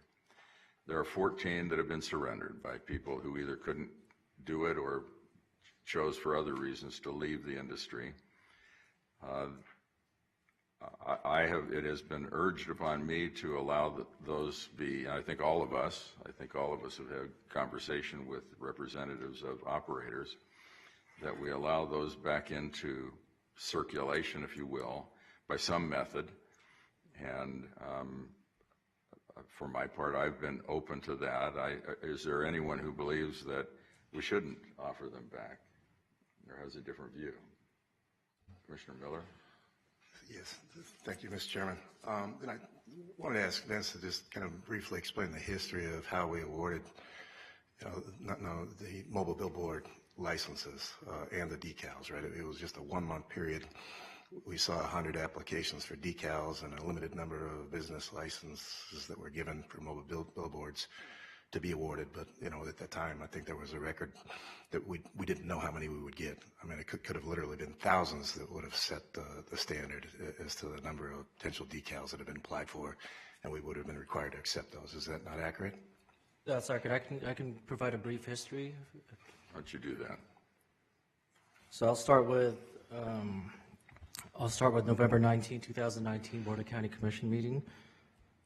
That's when the proposed ordinance was to amend Chapter 7 of the Clark County Code to add a new Chapter 7.95 mobile billboards. And that's also when the business impact statement was considered by the board.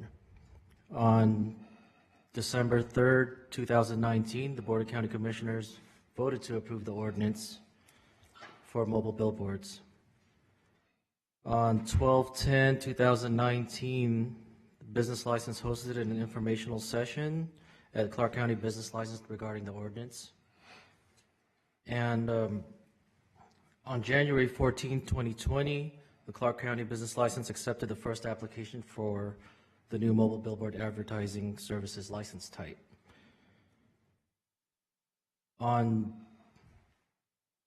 February 18, 2020, that's when the board enacted the pause on acceptance of a new license. And from there, we left off with 12 licensed mobile billboards, and currently we have 5. And that's where the 100 number decals come from. That was divided between the 12 licensees at the time of the pause. Okay. So just to be clear, if we allow for the reissuance of the 14 decals, but we have a moratorium on the issuance of licenses to have a mobile billboard company, those mobile decals would only be allowable to be reissued towards their mobile billboards. In other words, unless we lift the moratorium, no one else would be able to apply for those. Is that correct? I'd have to defer to council on that, but I think there's a variety of options for those 14 decals that have been surrendered, whether it be redistributed back to the existing licensees, or there could even be a possibility of redistributing a portion of that, of the 14, and maybe opening up some to new licensing. That is correct. The moratorium was put in place until you guys had this ability for the study to come back. So once the study's been reviewed and approved, that would be a lift of the moratorium, and then more potentially could open up for licensees again. Okay, that's, I think, sufficient background to kind of explain my position here, which is that, I think this was an open process. It was first in time, and for only a 1-month period, that anybody could have applied and they would have obtained these decals. At the time, we didn't know what the study would come back and say relating to applicability. The study recommends that we determine an appropriate percentage of the travel lane that potentially be dedicated to advertising in a public right-of-way, and try to base the number off of that. I'm not in favor of just giving these licenses out to a select number of companies that happen to get their application in within a month in perpetuity. That's not certainly how we've run that with STRs, with people here that are here, or certainly concessions at the airport. I mean, the bottom line is that we're allowing for advertising on a public right-of-way. I'm not sure what the policy upside is to allowing these things to begin with, but the report certainly discusses a lot of significant concerns, namely that the existing licensees that came in here and advocated to be regulated were not compliant with significant provisions that interfere with vehicle safety, that did create traffic obstructions, certainly did nothing to address emissions and clean air concerns that were brought forward at the last time this was reviewed before I was on the board. I did watch those hearings, so yeah, I wouldn't be in favor of granting these 14 decals at all. But to the broader question, if we do determine the appropriate percentage of decals that would be given out, I think it should be open to any business owners to apply, and that we should have, if it's a lottery or a merit-based review, that should be reviewed periodically. The idea that these somehow are businesses that should be given the exclusive right in perpetuity, I don't think is the appropriate policy position. Okay. Are there other thoughts, Commissioner Jones? Thank you, Mr. Chair. I would echo Commissioner Miller's concerns with regards to the air quality issues, because a lot of them are idling on the strip, and so I would suggest that be, if we're going to look at further regulation, that air quality concerns, making sure that these vehicles are to the highest standards. I don't know that there are electric vehicles out there per se yet, but certainly that the vehicles be to the highest standards for air quality. Could look at a congestion area fee for the resort corridor, perhaps, and we may end up in that category with our current EPA air quality issues that we have right now. So my question, perhaps this is for you, Ms. Logston. Once someone is issued one of these licenses, and I don't know if it's equivalent to marijuana licenses, but do they have an indefinite right to that license on an annual basis? So it's not a privileged license, it's a general business license that's regulated, but no, there's not an indefinite right. I mean, if they're in compliance and still, but as soon as they, lose compliance or something like that. But based on, your public policy stance, there could be further restrictions that happen on a license. And as long as there's a rational basis related to those regulations, they can impact an already existing business. Okay, and then in terms of finding that a vehicle is non-compliant, and one of the recommendations that would be able to put further restrictions in, is our proposed opportunity for further regulation that the operator be subject to enforcement, or that it is more per vehicle? So if you have multiple licenses and one or more of your vehicles are deemed to be non-compliant, does that allow us to then take a look at the operator's entire license cadre? It does. So, Commissioner, each licensee has one business license and several decals, or whatever that number of decals there are. And so the recommendation is for any continued non-compliance or any egregious violations, that the licensees, when they are brought forward, if they are brought forward in front of a hearing officer, that hearing officer would have the ability to take action not only on the actual license itself, but just on the individual decals, possibly a suspension or revocation of a decal. And what are we charging for these licenses currently? It's $500 for the license and $250 annually per vehicle. Okay, I would say I know that this would probably require a further study, but is that really enough for the value of the license itself when we charge other users of our public rights of way, particularly in the congested strip corridor, substantially more? We've got lots of short-term rental owners here today. You're administering that process. We certainly have a lower threshold on the front end, but once those licenses are provided, the fees for short-term rental owners, for example, are substantially higher. So it seems like this is an even greater reason, since it's our public right-of-way, that we would want to consider higher fees for those operators.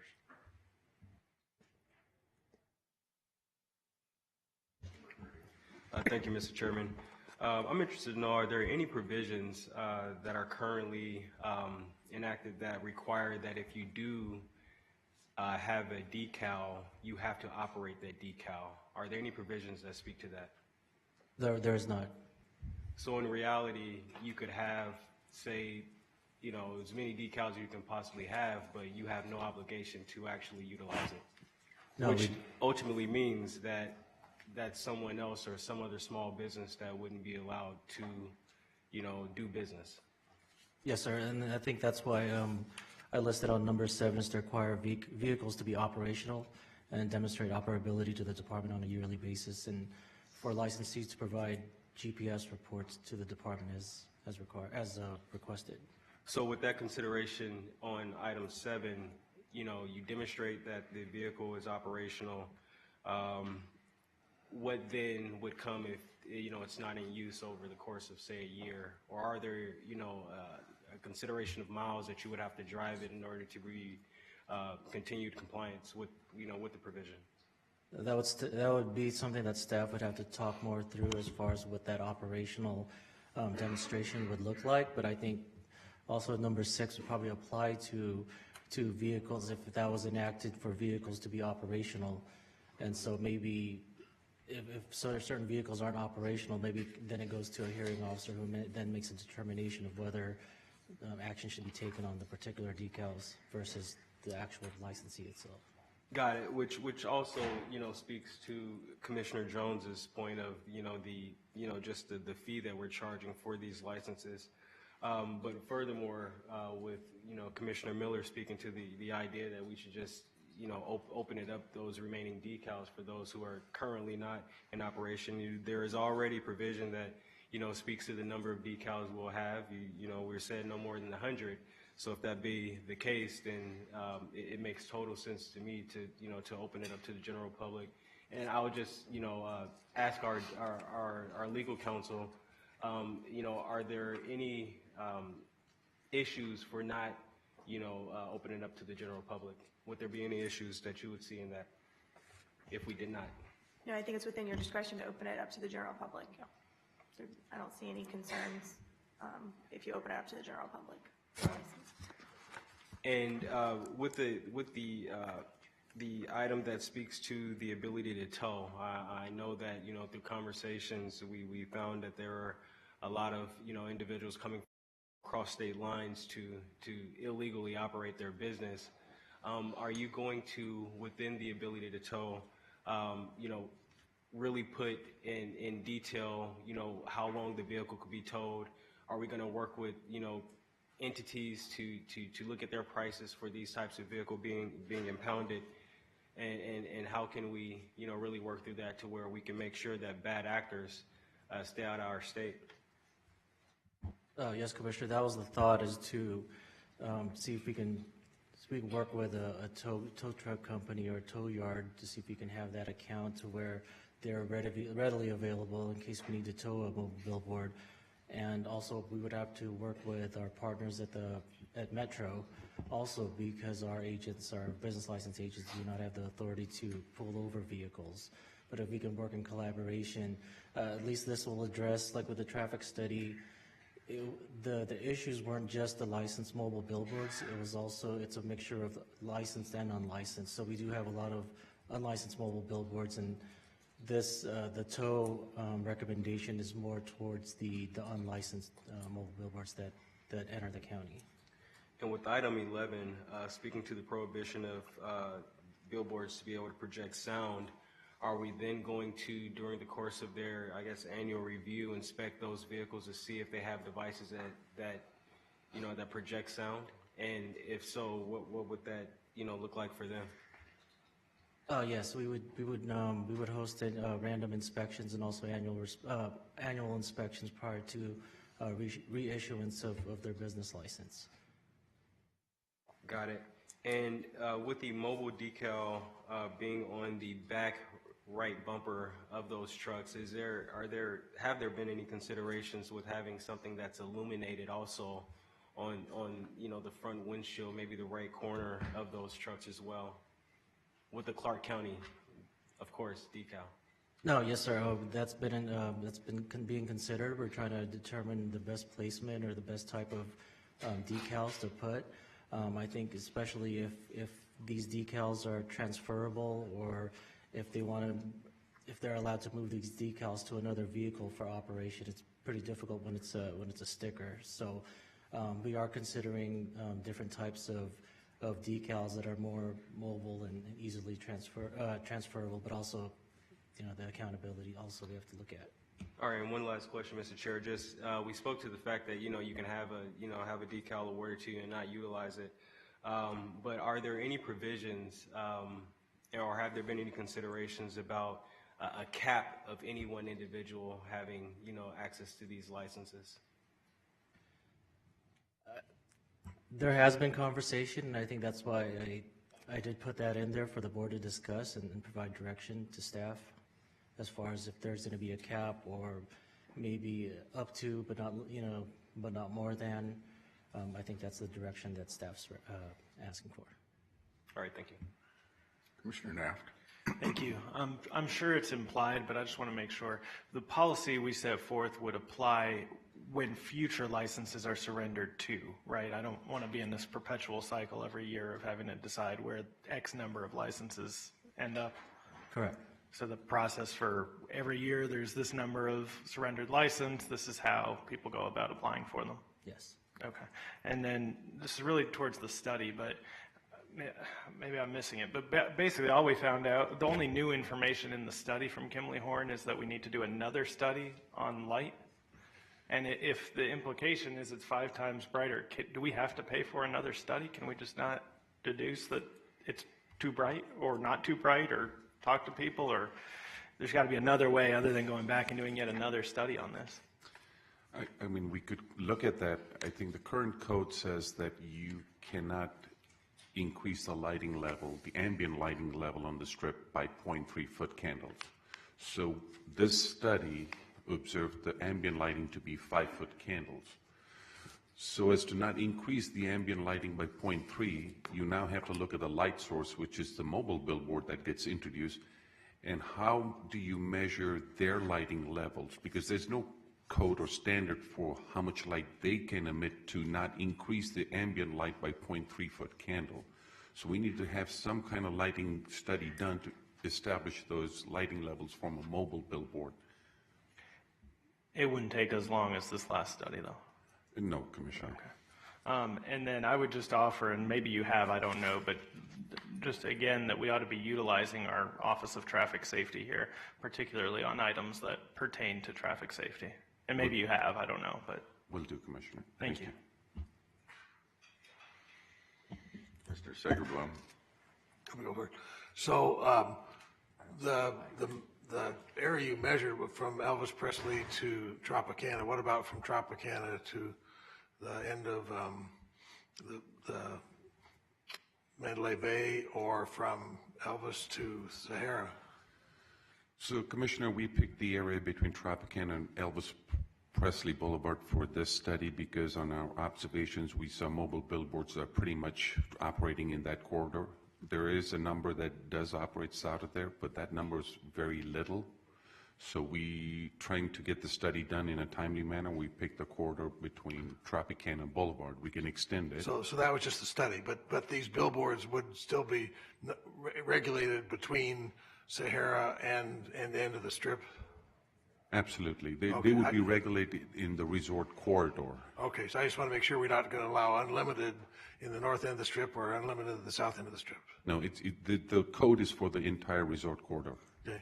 Did you look at all at trying to just prohibit, like on a Friday night or Saturday night or nights when we have huge events?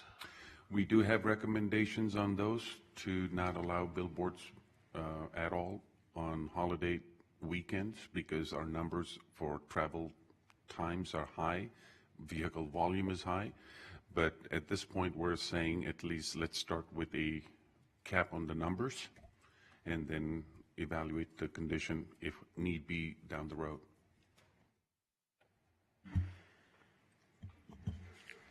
Thank you, Mr. Chairman. So I wanted to, a couple things. So on item number 5, so explain to me again how this works on the transfer of the licenses. So we're in an environment now where every business grows by merger, where people continue to grow and then we continue to have it. So how does, remind me how we can, our current process that we do? So currently licensees aren't allowed to transfer decals to another licensee. The only way licensee would be able to obtain decals from another licensee is to basically buy the business outright and absorb those decals that license had. And so I was hoping that the board would discuss maybe the possibility of allowing licensees to transfer decals to one another. But then they become, I mean, so is that consistent? I feel old when I think about where we started with this, and really what happened is we just started seeing all these mobile billboards pop up throughout the valley. It was, I mean, we had dancers in some, we had people on megaphones, and so at least Chris G tried to rein it in so that we could do it. But I don't, I just don't know. I thought we were trying to follow like how the taxi cab authority kind of issued their taxi licenses, so there was some consistency. So would that deviate from that process, or did we not go down that road? I can't remember. No, we didn't go down that far in detail. It was just part of some discussions with the industry as far as the ability to transfer decals. If certain businesses have decals that they don't want to utilize, and giving them the ability to sell those or transfer them. So then what are the pros and the cons of transferring licenses? I could see where maybe if people were trying to break up groups so that more people could have them, then, but they would still have to be, basically what I heard, unless we give you different direction, be one of the 3 people that we have today, right? So they would only be transferring amongst themselves unless this board gave you direction to go and reopen the process, correct? Correct. There's currently 5 licensed right now. Oh, 5, okay. And then So then let me ask, Could I just interject before we go too far? Yep. So the recommendation, as I understand it, is on the number of permits or the number of vehicles that they can license or permit to operate. 100 is that number. But there's no limit on the number of licensees that are business licensees that can operate in this space, assuming that they can get permits to put on their trucks. oh, I misunderstood it. Okay, no, that's a little bit clear. I didn't understand it that way when it was explained, so thank you for clarifying that. That's what I've understood. Am I wrong? Or is that, That's correct, Mr. Chair. So let me, well then maybe this is an offline conversation because I'm a little bit confused now because I thought we opened it up so that people could get a business license. And at the time we only had 5 and then we put a moratorium on it. And now we're seeing there's only 100. You're recommending that it not be more than 100. But unless this board gave you direction, you wouldn't open it back up for other licensees to apply. It's what I thought I heard, but maybe I'm confused. So happy to take it offline. I don't want to belabor the issue. So let me ask this. So I come from the school back then, right, when the real traffic study is actually trying to drive in the traffic with all these mobile billboards and the cat buses, right? Between the two, there's really no way to navigate anything on the strip any time of the day. And then you throw in construction and it's messy. So as somebody who used to be in sales, who had to drive up and down the strip, it was complicated to keep the queuing. Who's going to enforce that queuing? It's really hard to enforce the queuing when it says that we can't require mobile billboards to travel back to back. But where are we? I thought we were talking about requiring them to stay in one lane so that everybody was in the same lane, but I don't see which one that is on these numbers. It's number 9, Commissioner. So number 9, we're requiring them to travel in the right lane that people are going to turn in? I thought we were talking about the middle lane. Okay. Now I apparently did not pay attention because I'm saying if you're going to require them to travel in the right lane, that everybody's trying to turn or get off of the strip into those entrances to the hotels, how does that not clog up the system? So, Commissioner, we are recommending the right lane for a multitude of reasons. Traffic safety, because the lights emitting on the billboards they'll be projected to the sidewalk and not on the lanes next to them where drivers do get impacted by the lights of the billboard. So then why do a light study? I mean, if we know that that's the issue. Okay, I'm done asking questions because I'm opening more can of worms than I'm trying to do, and I just, okay. So, Commissioner Miller. Oh, we've got long. I just have one additional point related to enforcement and a question. I mean, you talk about the ability to increase enforcement and to revoke decals at a hearing for noncompliance. Part of the code already provides that a violation of the ordinances would be a misdemeanor and that we would have the ability to revoke a business license, suspend or impose additional conditions. I think in that context, also there's a requirement that they submit reports for any citations that they may have given. My understanding is that we haven't received any reports to date on those. Is that correct? That's correct, okay. Commissioner. The requirement or the request for reports on annual traffic violations, it's not in code. It's just a request that we make during the billing cycle.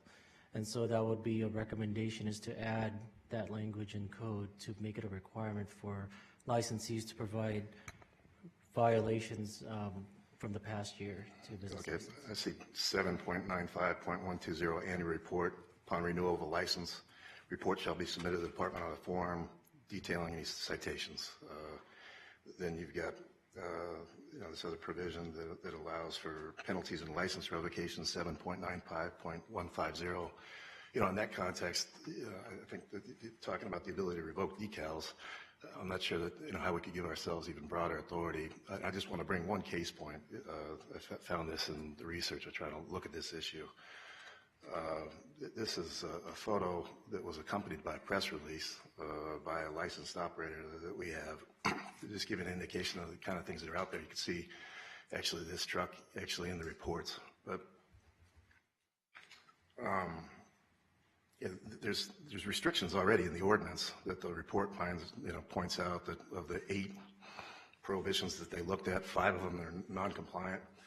If you look at this truck here, there's a requirement that you not have any advertising or animation on anything other than the side that would face the pedestrians. You can see that's not what's happening. If we could just isolate the top photo, the Omega Mart. This is how they advertised it, and this is in a press release that was put out by this company after our ordinance was already passed. It says it has a built-in replica of a cooler complete with shelves stocked with morphing Omega that disappear into the unknown. Installations visible through a melting portion of the truck's steel backing. Has a double helix slide formation spilling out from the truck's left rear. It's got multiple motorized features, including a spinning 3D tomato, a rift glitch breaking through the penny saver advertisements, a stereo sound system and the ability to emit fog at the press of a button, a hidden door, a 3D half dome featuring hand-sculpted koi fish, and an LED screen inset that displays a digital video with infinity-style peppers racing towards the viewer. I mean, we don't even allow commercial vehicles in this corridor. There's obviously a significant public safety concern with having advertisements in the right-of-way where you want drivers to pay attention. None of these advertisements are focused on trying to advertise towards pedestrians, and in fact, this is the one that really gets me. Can we focus in on this Megamart, just the top one? Right on the driver's side, there's a yellow, just if we can zoom in on that.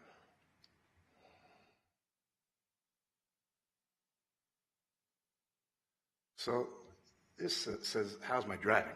I mean, on the decals that we provide, there's a how's my driving little number on the back that actually goes to our code enforcement for the mobile billboard hotline. So if you report the kind of violations that they talked about, you'd be able to do that. This is actually detailed in the press release. It says the iconic mobile billboard also features a secret Easter egg. The truck's How's My Driving sticker, located on the front left panel, leads callers to the official hotline, which reads pre-recorded messages for each of the store's exceptional departments and a special address. So this leads to the businesses, and I think entirely too cute. When you talk about the underlying public safety concerns, vehicle safety that are going on in the corridor, I mean, the idea that we would take a corridor as important to us as the Las Vegas Strip and allow it just for advertisements for what public utility, I have no idea. But I mean, those are the kinds of things that I think need to be addressed in the enforcement provisions if we're going to allow these to move forward. And I think that we should look at these in the context of if there's only 5 licensees currently that have been operating in this limited period since we've attempted to regulate these, and you have a report now showing that they weren't complying with the existing regulations. Why wouldn't we attempt to just, what benefit should we give them to operate these in perpetuity? Shouldn't we open up to broader businesses and perhaps review those decals and put them up for a lottery or merit-based? Certainly we could allow other businesses to try to apply for those opportunities, I think, and maybe there's a better approach to try to do this. Just a comment. In our discussions, I've understood there's a difference between a surrendered decal and a revoked decal. Is that correct? And how are they treated differently in what you're presenting? Commissioner, so we currently don't have a revoked decal. A revoked decal would be a license being, actual business license being revoked, and basically all those decals would be included in that revocation. We currently don't have any authority, or the hearing officer doesn't have any authority to revoke decals from a licensee. It's either it's like Commissioner Miller had mentioned, it's basically just the business. So if the business is, if the license is being revoked, all the decals that comes with that license. So the revocation is of the business license. Correct. So what happens to those decals? Those. So a company that has 5, say, its business license revoked, what happens to those decals? Are those surrendered or revoked? Are they different from the surrendered licenses or Correct. decals? The surrendered, the 14 that we have that are surrendered are from businesses that, licensed mobile billboards that went out of business. And those are the accumulation of those businesses going out of business. Those are considered surrendered. Those are surrendered. And how would you recommend we handle revoked decals if we had a situation where somebody who had 5 lost his license? That's a difficult one. It just depends on how the board, if there's going to be a limitation on the number of total decals, or if it's going to be a moratorium to where if the intent is to not replenish surrendered or revoked decals, to just let it go. But if we're going to keep a number of, let's say, 100 or no more than 100, then I would recommend that those decals would be redistributed and depending on what the board wants, but just to keep that number up and to give the current licensees or anyone interested in a mobile billboard license to. All right. So did you have another comment? Just one last comment. Just with the reasoning behind traveling in the furthest right lane, which we know if you drive down the strip, I've been here my whole life, and typically locals as well as tourists drive in the right lane, and that literally leads them to another artery to get to another place that they're trying to go. So I'm really interested to know the logic behind, the right lane, and if it's, as you said, to have the illumination closest to the folks who are walking down, the sidewalk, and not be distracting to the car that would be ultimately to the right of them. What is the logic of it being acceptable to the car that's on the left side and it not being a distraction to them? Like, help us to understand that just before we move on. Commissioner, there are a multitude of factors that we considered with that recommendation. One is we stated that mobile billboards travel 10 to 15 miles an hour slower than the regular vehicles. So the right lane, the outsidemost lane is what I'd like to call it. We're recommending that mobile billboards enter the strip at a traffic signal while making a right turn lanes, because those are the safest, as opposed to left turns, because you have no conflicting movement on the opposite direction. We're also saying when you leave the strip, you make a right turn. The outsidemost lane has slower speeds observed. Mobile billboards travel slower, so that would be the most logical place to put them. What we observed is they travel in the middle lane, then when they want to make a left turn at a signal, they're weaving through the first through lane and then sometimes 2 lanes, and you have a potential for a side swipe or accident on the strip. So that's the reason we recommend that the mobile billboards be required to travel in the outsidemost lane. Could I add to that, Commissioner? I just wanted to add that also mobile billboard licensees are only allowed to operate dynamic displays on the right side on the very right lane. And so if the board, I guess, chooses a different lane to operate in, that's still already in the code that they wouldn't be able to operate that dynamic display to affect the adjacent vehicles on the right side. All right. The second item is there are currently 86 decals. I think we've covered that. That probably is subsumed within a number of other things that we've been talking about. The third item is the surrendered items may be redistributed back into the system in the future.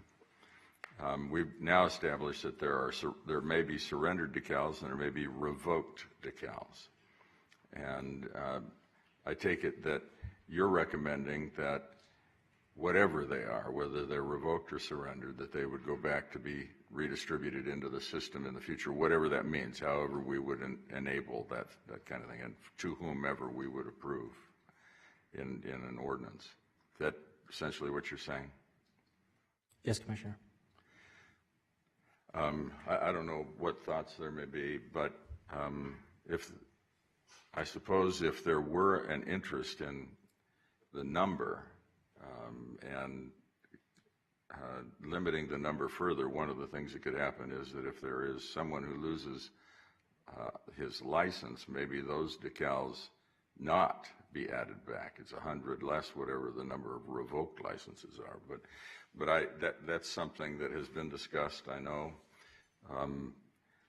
Is there any further conversation about that? Otherwise, we're never going to get through this.